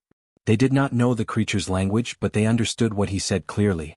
Their faces changed, but before they could react, myriad auras rushed from all over the endless void. Damn it, I thought we eliminated all these cultists. Wang Ju's divine sense detected trillions of people, including mortals and cultivators, suddenly killing themselves as some sort of sacrifice to empower this thing that was the poster child for creepiness. Wang Ju watched as the creature that was on the verge of being sealed suddenly overpowered all their previous effort. At this rate, it won't take long for it to free itself. In this situation, I can do only one thing, she thought. Her master was taking such a long time to deal with his situation despite knowing the severity of this creature being freed, so she needed to hold on to the fort for as long as possible. Slaughter trial. Qin Tong was calmly observing everything, his eyes focused on Feng Heng. I've been wondering why these two never intervened to deal with these troubles in the lower dimension. My best guess is they've been keeping each other balanced to prevent the others from forming stronger allies and getting the advantage. Finally, Mithria has made a move, but I expect more. His gaze focused on somewhere else. Now then, why hasn't Supreme Unity made his move? Qin Tong did not believe for a second that he did not have a pawn in the lower dimension, similar to the Western Pure Bliss land. He even guessed that chess piece might be the chi luck of all Taoist lineages in the lower dimension. Could it be that the destruction of the lower dimension benefits him? Even if it's at the hands of that abomination? Qin Tong frowned, not happy with this conclusion. It's one thing to compete with each other for supremacy, but something entirely different to allow foreigners to do as they please in their homes. Someone is calling me? He waved his hand to summon someone into a spiritual world. Little girl, why are you calling me? I apologize for bothering you, Lord Qin Tong, but I need you to intervene in the situation, Wang Ju said while bowing. Why would I do that? And don't say something stupid like for the world's safety, Qin Tong stated calmly. I'm asking because you owe my master great karma. I owe him karma? Those are bold words, Qin Tong chuckled. You do. Why don't I know about it? Because of your secret observation of the lower dimension, you've learned countless great secrets from masters, valuable secrets that even people in your level would kill for. Qin Tong frowned, so? Although she was correct, it did not mean she owed Wang Wei any karma. It was his ability to get that information without being detected. You're a great being that is detached from karma, Wang Ju continued. Great emperors already had high immunity to karma, let alone paragons. However, my master is a master of karma. And once he reaches your level, if he wishes to use this fact to make you owe him karma, you'll be able to do nothing about it. Are you threatening me? Yes, I am. Do you understand I can annihilate you and your master with a single thought, and there is nothing you can do about it? Wang Ju's body trembled as she sensed a deep fear even greater than facing that weird creature. Then, I wonder what makes you so daring? Because I know you want dare do it, Wang Ju replied calmly. Qin Tong squinted his eyes. She was correct, as he did dare kill Wang Wei because of all the things connected to this man. I might not dare kill him, but it's not the same for you. My master loves me very much, Wang Ju calmly rebutted. Enough to make a paragon his enemy? Enough to face Grand Dao himself, she replied without hesitation. Interesting, Qin Tong chuckled. I must admit that I envy him for having such a loyal and capable follower. Fine, I'll help you. He knew what a nightmare it could be to owe a Dao overlord with karma Dao any debt, so he accepted this blackmail. But remember this, only this time, Qin Tong said with a fierce killing intent in his eyes. His killing intent would have instantly annihilated the lower dimension if they were not inside a spiritual realm. If you dare try to blackmail me again, I'll risk everything to eradicate you and your master from this universe. I understand, and I do apologize for my actions. I had no other choice, Wang Ju said while bowing 90 degrees. If you find any errors, ads pop up, ads redirect, broken links, non-standard content, etc., please let us know reports so we can fix it as soon as possible. Chapter 1170 Mark of Fate, unedited chapter. How do I do this? Qin Tong muttered to himself. He's technically dead, and taking action while in limbo will cost him more than using other means. As such, he wanted to use other means to help or intervene. Oh, I know, he said before raising his hand to condense a blue crystal. This is a purified void heart from a tier 11 void beast. Such a thing exists? Wang Ju asked instinctively. Not in the lower dimension, but higher level void beasts exist, Qin Tong calmly explained. Back to the topic. Fuse this heart with your world tree, and it should be more than enough to seal and teleport the abyss gap. Thank you very much, Wang Ju swiftly said, bowing deeply once the crystal was in her palm. She now had hope with this thing, nothing was more important than that. One more thing, Shintong added before she left. You should be aware that you're in terrible shape and won't survive long? I am, she replied calmly. Since I'm already being nice, why don't I go all out? I don't mind healing your injuries. And what do you want in exchange? You said your master loves you enough to fight Grandao itself? All I want is a promise from you that our debt is cleared from now on. I'm sorry. Are you still worried about him paying for your actions? You should understand that if he wishes to save you in your current state, he will have to pay a steep price, and even then there is a chance he will fail. Are you really prepared to separate from him? No, that's not it. Qin Tong frowned, thinking she was just being stubborn. However, he saw the clarity in her eyes and something dawned on him. I see. I'll help you one last time, but you owe me a small favor, and I mean you, not your master. Wang Ju opened her eyes, sensing the blue crystal in her cracked sea of consciousness. She no longer hesitated, summoned the world tree holding the heavenly court and fused the crystal. The towering grew in size until it was as big as the best heavenward worlds before stopping, and Wang Ju used all its power to seal the abyss gap. The creature in the abyss did not like this new change and roared even louder. It tried something for him, but this time around it was useless, and not just because of the tree's power. Wang Ju predicted he would not so easily accept defeat, so she summoned the Qi luck of the entire Heavenly Emperor era to complete the final seal. Once the gate closed, Wang Ju did not waste time and used one of the branches of this new world tree to open a channel directly to Samsara, sending it to the afterlife. She ensured it was another branch not connected to Li Jun. Damn it! She heard a voice roaring, followed by a deep and scary gaze. The gaze felt even scarier than Qin Tong, but Wang Ju was prepared for this. However, to her surprise, the gaze slowly faded. She was confused, thinking maybe Li Jun did anything. But after checking, he was only observing the situation from his throne. Wang Ju's body suddenly trembled, followed by her complexion became paler than paper, and her aura drastically decreased. She almost failed from the void, that's how weak she was. Are you all right? Someone appeared next to her, holding her body. Sect madam? I'm fine. Here, take these pills. It's all right. You need to hold on until Wire returns so he can heal you, Yu Yen persuaded. I'm fine really, she said, but still took the pills to reassure her. Yu Yen looked at her before glancing at the situation. She sighed, I never expected things to become so out of control. Indeed. Void battlefield. Wang Wei was in a precarious situation. He managed to contain the explosion from the Nether Monarch sword with strength from his future self. He condensed and dealt with all the dead and Yin Qi to prevent them from turning the lower dimension into a ghost world. He even went as far as dealing with the situation as swiftly as possible by suppressing his desire to preserve the sword. His instinct warned him of the possibility of worsening the situation. However, right as he was about to succeed, the contamination contained in the explosion started to act. It formed into this weird phantom-like creature with no legs, humanoid shape, no arms and tentacles coming from its chest. Been waiting for you, Wang Wei thought as he condensed his willpower into a potent blade and slashed the creature. His current strength meant he now had less limitation to use the full extent of his willpower. So, the creature had no chance of resisting and evaporating from the world, or so he thought. Wang Wei watched in surprise as the creature rapidly reformed before rushing to him. An immortal creature? He immediately tried to seal it, but this creature soon proved extremely proficient in dealing with sealing Dao. Unless his wife was here, there was no way to seal this creature as fast as he wished to. The next step would be to deal with him how I killed Yi Lianxiang, he thought as he found the creature's connection to his master. However, he did not find the connection no matter how much he pushed his karma Dao. This thing was created purposely to deal with me, he immediately concluded. The abyss gap must have been preparing for this escape for a while, and that thing even took him into account to ensure success. If that's the case, the creature's purpose is to buy time. So, how do you break this game? Wang Ju?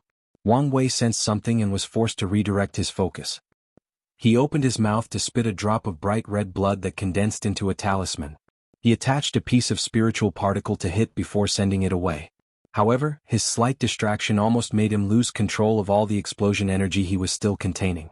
If I want to deal with this creature as fast as possible, I need to use a tactic I've never used before. He immediately condensed a clone that opened countless breaches from the source chi space. Then, with his force control skill, He controlled these chi like he was a veteran insurgent immortal sovereign, placing layers upon layers of chi seals around the creature. As expected, this tactic worked.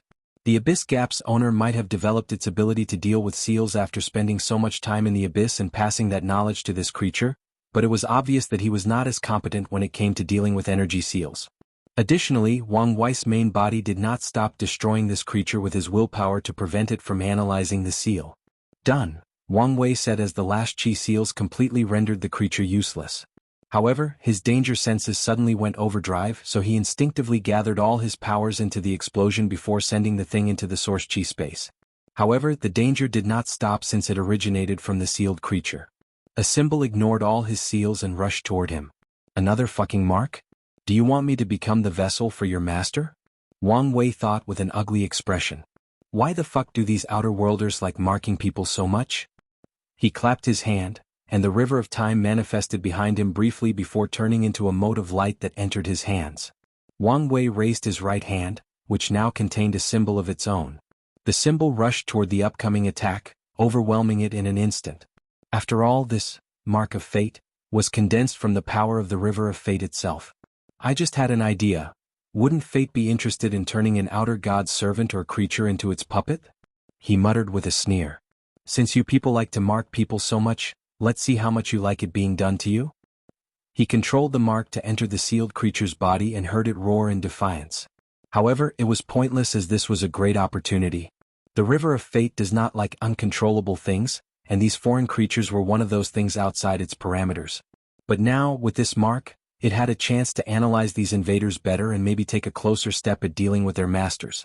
As such, no matter what this creature did, it was pointless as the mark embedded in its very existence rapidly corroded it on a fundamental level. Wang Wei watched this with bated breath, and right as the thing was about to succeed, another power began to resist. Sadly, the creature suddenly disappeared and he could not tell the final outcome between Fate and Thulu. If you find any errors, ads pop up, ads redirect, broken links, non-standard content, etc. Please let us know reports so we can fix it as soon as possible. Chapter 1171 IWD Wang Wei shook his head, slightly disappointed he could not see the final result. The good news is he has a way to deal with these outer gods, given how excited the River of Fate seemed to be due to his decision. Something told him this would not be the last time he would have to deal with these things, and now he at least had a way to confront their weirdness. He teleported away to the Abyss Gap and immediately saw everything was finished. His eyes and connection with Wang Ju allowed him to know what had just happened without anyone saying a word, including Qin Tong's intervention. It seems you did a better job than I anticipated, Wang Wei said with a smile which quickly faded. He saw how much of a terrible shape Wang Ju was. She should have dissipated long ago, but someone had helped her last long enough for his return. Don't worry, he'll fix you back to normal shortly. Before that, let's continue preserving your body and soul so that they don't collapse. No need, young master. What's the meaning of this? Wang Ju was quiet. You want to take a page from the sleeper's book? Wasn't this the plan all along? Yes, but you were supposed to leave after others had established a foundation, Wang Wei rebutted. I know you wish to protect me, but such a mission requires someone of my skill to have a chance of success, Wang Ju stated. Now is the perfect opportunity to get things into motion. It was now Wang Wei's turn to be quiet. Very well. A golden crown condensed above his head, signaling his status as the Heavenly Emperor. A second black crown appeared, showing his status as the Earth Emperor. Wang Wei then looked at the sky. Can you give me my position in advance? A light descended from the heavens to condense into a white crown, representing his status as the human emperor for saving the world. Although many people performed excellently in this catastrophe, especially Wang Ju, it did not change the fact that she and the others mostly used Wang Wei's powers, items, or creations. The three crowns fused together into a golden robe attire with black and white dragons and other auspicious symbols and a crown that perfectly fit Wang Wei's body. In my name as the Sage Emperor, I will grant you the title and blessing of the Shadow Heavenly Emperor. May your reincarnation be peaceful and full of blessing. A golden light rushed out of Wang Ju's soul, healing a lot of the previously damaged areas. However, the more important thing was her rapid increase in talent. A translucent dragon slightly smaller than the world tree in the distance descended from the void and entered her body, signaling her newfound chi luck and great destiny. Lastly, purple merit descended from the heavens. In this catastrophe, Wang Ju was the second greatest contributor and deserves all the merits. Thank you, Your Majesty, Wang Ju bowed. I have many words to say to you, but I think it's best to leave them for our reunion, Wang Wei sighed. Wang Ju had been with his maid before he even started cultivating. Now they were about to part ways for who knows how many yuan epochs. Young master, please take care of yourself, Wang Ju said, unsuccessfully trying to prevent the tears from dripping from her eyes. Wang Wei also felt teary, but he controlled himself. He waved his hand to preserve her inner world for her successor. Come, I will escort you to your reincarnation, Wang Wei declared as he opened a portal and led Wang Ju inside. The two floated above a yellow river with countless souls traversing through a bridge. A few souls even fell into the river, but Wang Wei ignored this. I request a meeting with a Yama king, Wang Wei said in a soft yet powerful voice. What do you want? Asked an obviously annoyed voice. Normally they would not care about this brat, even if he was the Earth Emperor. However, his new position as the Sage Emperor did give him the right to request a direct meeting with a Yama king. Wang Wei did not care about the fact this person was showing disrespect by not showing up. That's what happens when he's the Sage Emperor, without the power. Had he acquired that position in the upper dimension, all the Yama kings in charge of the Eternal Ascension world Samsara would have shown up before him. I want to take on her sins, Wang Wei stated. They have been offset by her merit, said the voice. Is that so? Wang Wei had an inkling since no one did anything to Wang Ju, but he wanted to make sure. Is that all? The voice asked. I want to use my authority to request that she is reincarnated in another chaos world. You have that authority, but you're only a minor Sage Emperor, so you must pay for your request. How much? 20% of the merit gained after establishing the Samsara court. 20% of the merit right after the court is established, or 20% of all the merit I acquire during my reign? The latter. What if I want a few more people to reincarnate with her? Depending on the number, that would be an additional 5 to 10%. It's not a bad deal, Wang Wei thought. With his current strength, he will have to rely heavily on pure luck if he wishes for any of his Fate Shadow Guard members to reincarnate in other Chaos worlds successfully. Fine, I'll pay for it. Wang Wei knew this was an excellent deal and accepted it. As you wish. The presence of the voice disappeared. Wang Wei focused on Wang Ju. Let me see your weapon. She handed her 2 black daggers, and Wang Wei fused a small gray orb into the weapon before storing the weapon in her soul. Reincarnating with a weapon to protect you should make the process slightly easier, especially since I've stored some of my strength in it. Young master. No need for sadness, as this is only a temporary parting, Wang Wei said before showing a brilliant smile. I cannot wait to see what you turn into in your new life. I won't disappoint you. Without the limitations of talents and the blessing of luck and destiny, Wang Ju was confident she would succeed in her mission to establish the Fate Shadow Guard in other Chaos worlds and, eventually, throughout the Chaos universe. Any last words or regrets? Wang Wei asked. No last words, but I do have one regret. Oh, which is? That I won't have the Wang clan bloodline in my next life. How is that a regret? Our clan's bloodline goes deeper than the body and touches on the soul. You can condense our void human fiend god bloodline in your next life from the traces in your soul. Is that so? In that case, I'm satisfied. Good. Then for the last step. Wang Wei summoned his Samsara Dao to release a black light into Wang Ju's soul. Then, he condensed a seed containing his power of fate and gave it to her. I've protected your memory, so you should awaken them very early on, he explained. Lastly, I've given you this fate seed so that the Fate Shadow Guards can have access to their fate abilities without being labeled as outlaws. However, be mindful since the rules of the Chaos world might be different and it might not work. I understand. Oh, and don't use the name Fate Shadow Guard. That name has too much karmic connection to me, and it might allow some people to deduce your relationship to me. I will. Wang Wei held her face and kissed her on the forehead. See you again. See you again, young master. Wang Ju flew to the bridge and proceeded along just like all the other souls. Wang Wei watched her for a while before sending a message outside, and a few minutes later, 10,000 shadow guards appeared before him, all kneeling in the air. Although it's a little bit early, it's time for your next mission. You should have been prepared? Yes, master. They said in unison. Then get to it. The guards did not hesitate to abandon their bodies, immortal chi, and even inner worlds to turn into souls. That's how loyal they were or were trained to be. Wang Wei blessed them too before watching them walk over the bridge. He took one last glance before leaving. A gaze was secretly watching him from the shadows. Then it said, Reincarnate them into the warring void world. Are you sure? Asked the Sanyama king, the one who spoke with Wang Wei previously. Just do it. San did not understand his supervisor's motive. The warring void world was one of the most chaotic places in the universe because of a phenomenon called chaos void convergence, where portals open to countless other chaos worlds. This event was not rare but frequent, often resulting in that world being invaded or invading other worlds. The competition is fierce, which usually results in that world being one of the most powerful in primordial chaos or being the weakest as it suffers from countless invasions. If you find any errors, ads pop up, ads redirect, broken links, non-standard content, etc., please let us know reports so we can fix it as soon as possible. Chapter 1172. No different. At the center of the River of Fate was a lavish palace called the Fate Haven Palace, which embodied causality itself. A man sat comfortably on a hanging chair with a cup containing wine in his left hand while looking at a screen projection. The adjudicator of fate calmly watched Wang Wei's confrontation with the mark of the outer gods. No wonder fate loves him so much. Such a simple and obvious idea, but only he thought of it. The chaos universe was vast. Maybe someone else had the same idea. However, none of that matters because that bastard was the only one who had the ability or skill to succeed while also having a deep connection with fate. He looked at Wang Wei with gritted teeth. The bastard doesn't even want the role. Meanwhile, I had to gravel for an eternity before I could compete for it, but you still chose him?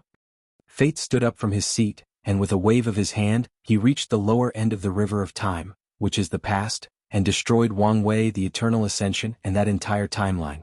However, a few seconds afterward, that destroyed timeline returned to its previous state as if nothing had occurred. The adjudicator exhaled deeply before pouring more of his drink, trying his best to relax. Time? Why are you here?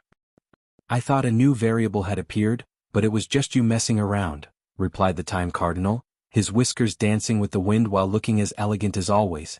I was just venting. Stop doing useless things.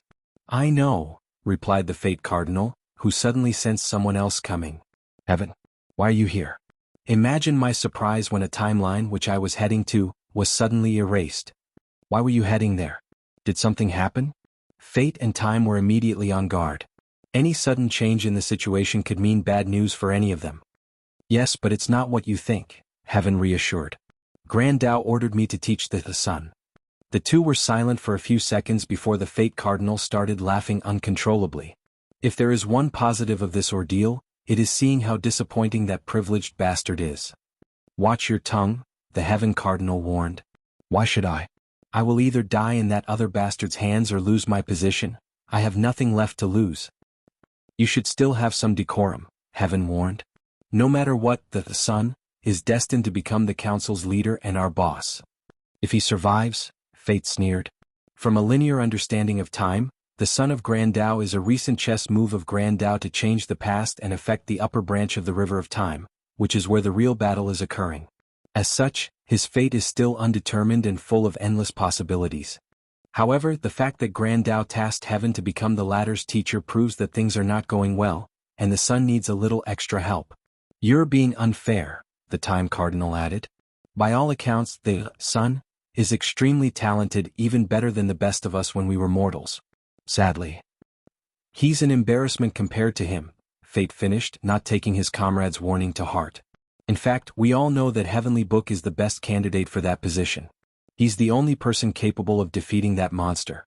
Sadly, that bastard is too smart for his own good and too ambitious. He wants to skip many steps and swallow many players with one chess move. Fate shook his head. Heavenly Book is indeed playing a risky game, but him winning might be our only chance to reverse the situation, Heaven commented. On top of what happened with the Heavenly Tao race, didn't you try to make your pawn and fail? What's your point? I thought you hated him with a passion, but your tone. Fate looked at him oddly, feeling his relationship with Heavenly Book Paragon suddenly became suspicious.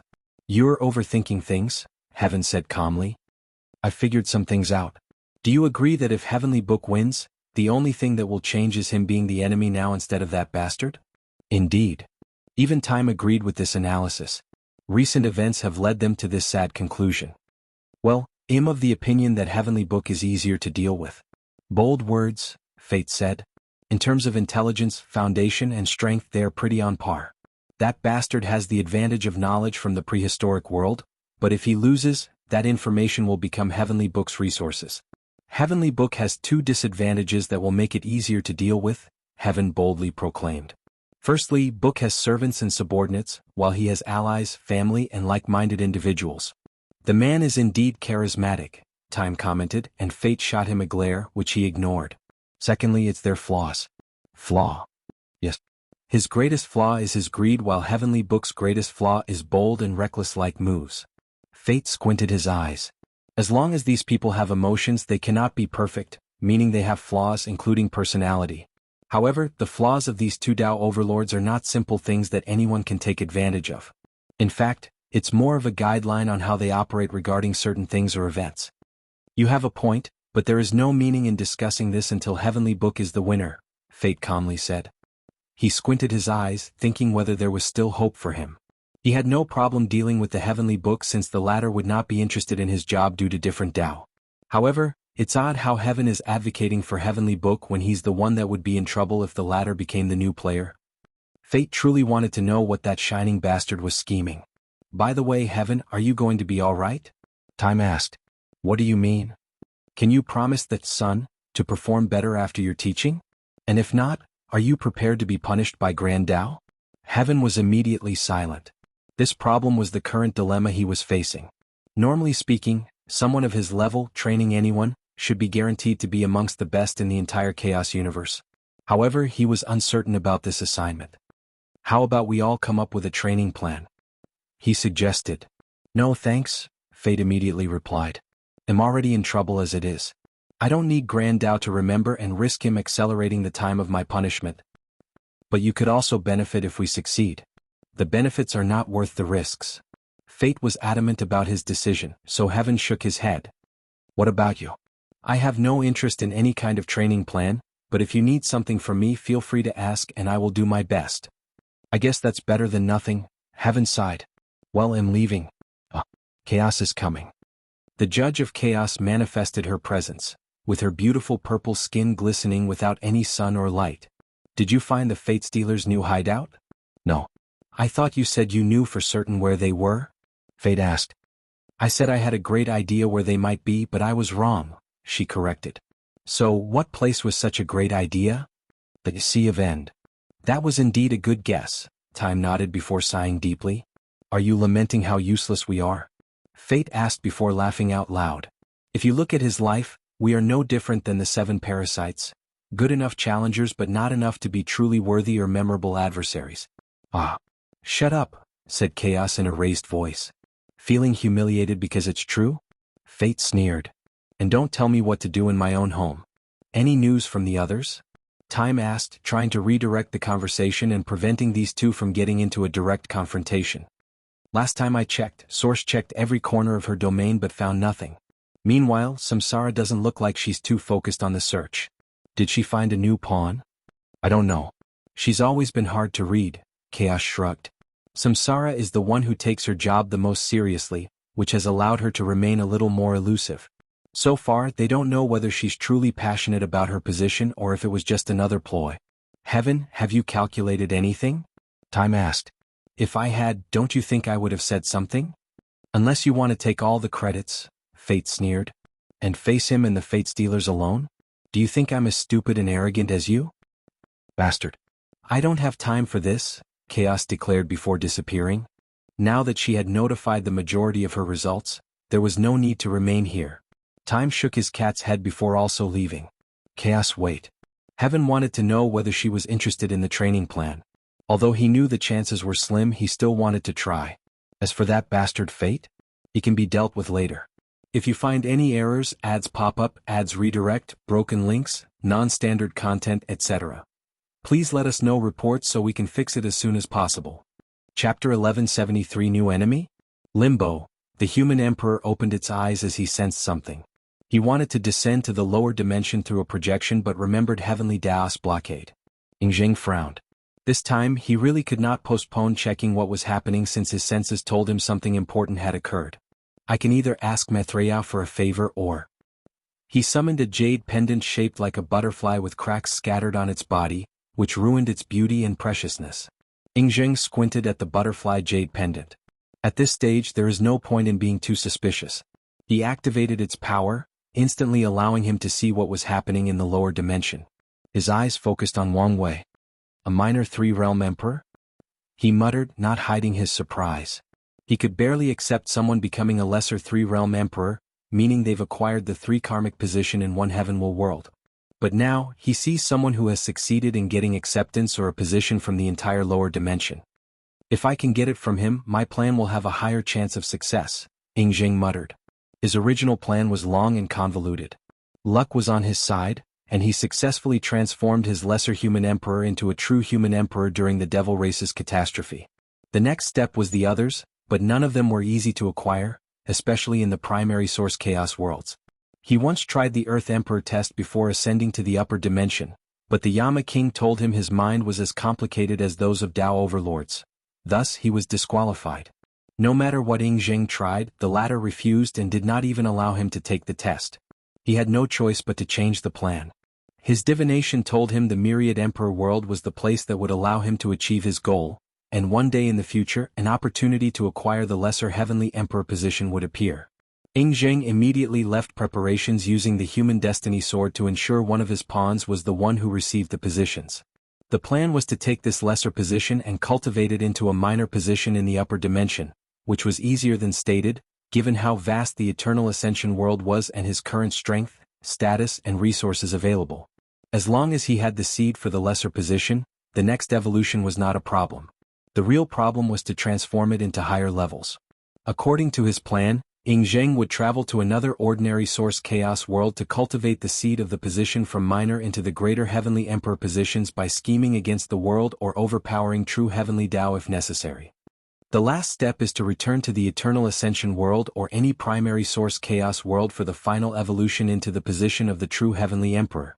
Ying did not plan for the final step yet, but his divination indicated that this world contained his chance to take one step into transcendence. The greatest trouble to his plan was the Earth Emperor's position. The Yama Kings did not like him, and he was not confident in secretly scheming against them, as one wrong move could ruin everything and force him to waste millions of yuan epochs of patience and plotting. Ying then chose a pawn to be the face of the Earth Emperor plan. His approach was to create a fake Earth Emperor or specifically, a fake Yama King. He combined his understanding of fortune dynasties to create a fake or independent samsara court. The ruler of the dynasty would also be the ruler of the citizens' afterlife or reincarnation. In other words, the ruler would be a Yama King, the ministers would be the Nether servants, and the citizens would be the souls that would be reincarnated. Technically speaking, all the citizens in such a dynasty would be immortal as they would just reincarnate as someone else in the dynasty after death. Ying's plan for this fake Samara court or Samsara dynasty was to either force the Yama King to acknowledge his status once it grew to a sufficient size or use it to substitute for the Earth Emperor position. In the worst-case scenario, he would use all the powers of the Qinseng court to swallow a portion of Samsara and forcefully take the position. However, he needed a test subject to test whether this approach was feasible. Ying tried many people and refined the technique and plan for countless years before he was ready for the last trial.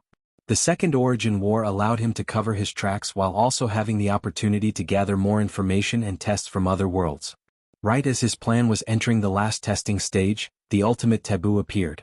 Ying debated whether he needed to participate. While everyone was excited because an opportunity for transcendence was before them, he technically already had a method/idea. As such, there was no need for him to take the risk, especially when even the short disappearance of these people could be used to his advantage. Ultimately, Ying chose to attend for one reason: he could not trust Hongjun.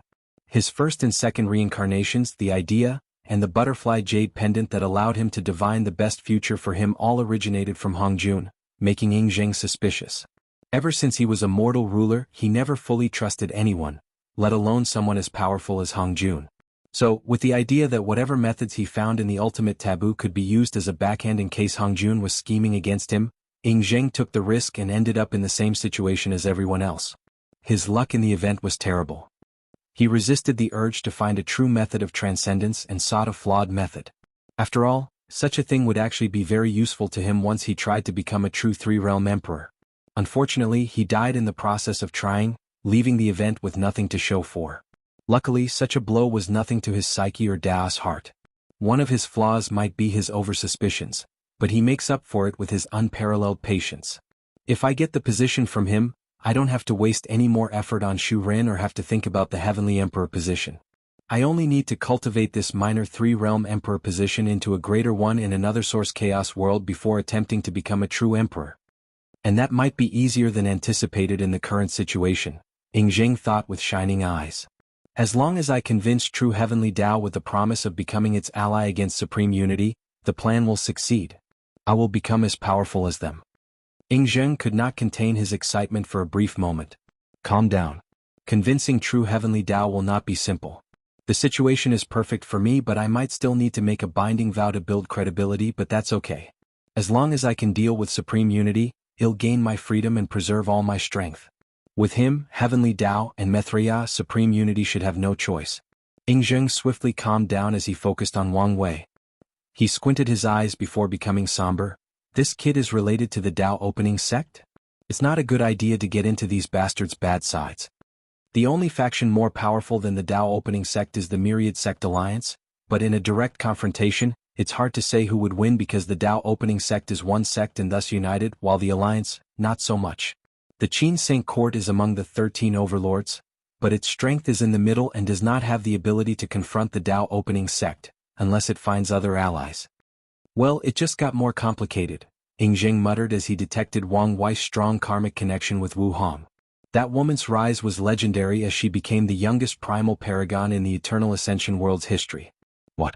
He's reincarnated from the prehistoric world? Ying's face twisted after deducing this truth. His body released a terrifying killing intent before suppressing it. Is he a pawn Hongjun sent to deal with me? He did not know the truth, but his suspicious mind could not help but think of the worst possible situation or outcome. Do I have to kill this bastard? Ying started weighing the pros and cons of this decision more seriously. Killing him would have severe consequences, which made him hesitate before, but this new information complicates things and even makes the risk worth it. If you find any errors, ads pop up, ads redirect, broken links, non-standard content, etc., please let us know reports so we can fix it as soon as possible.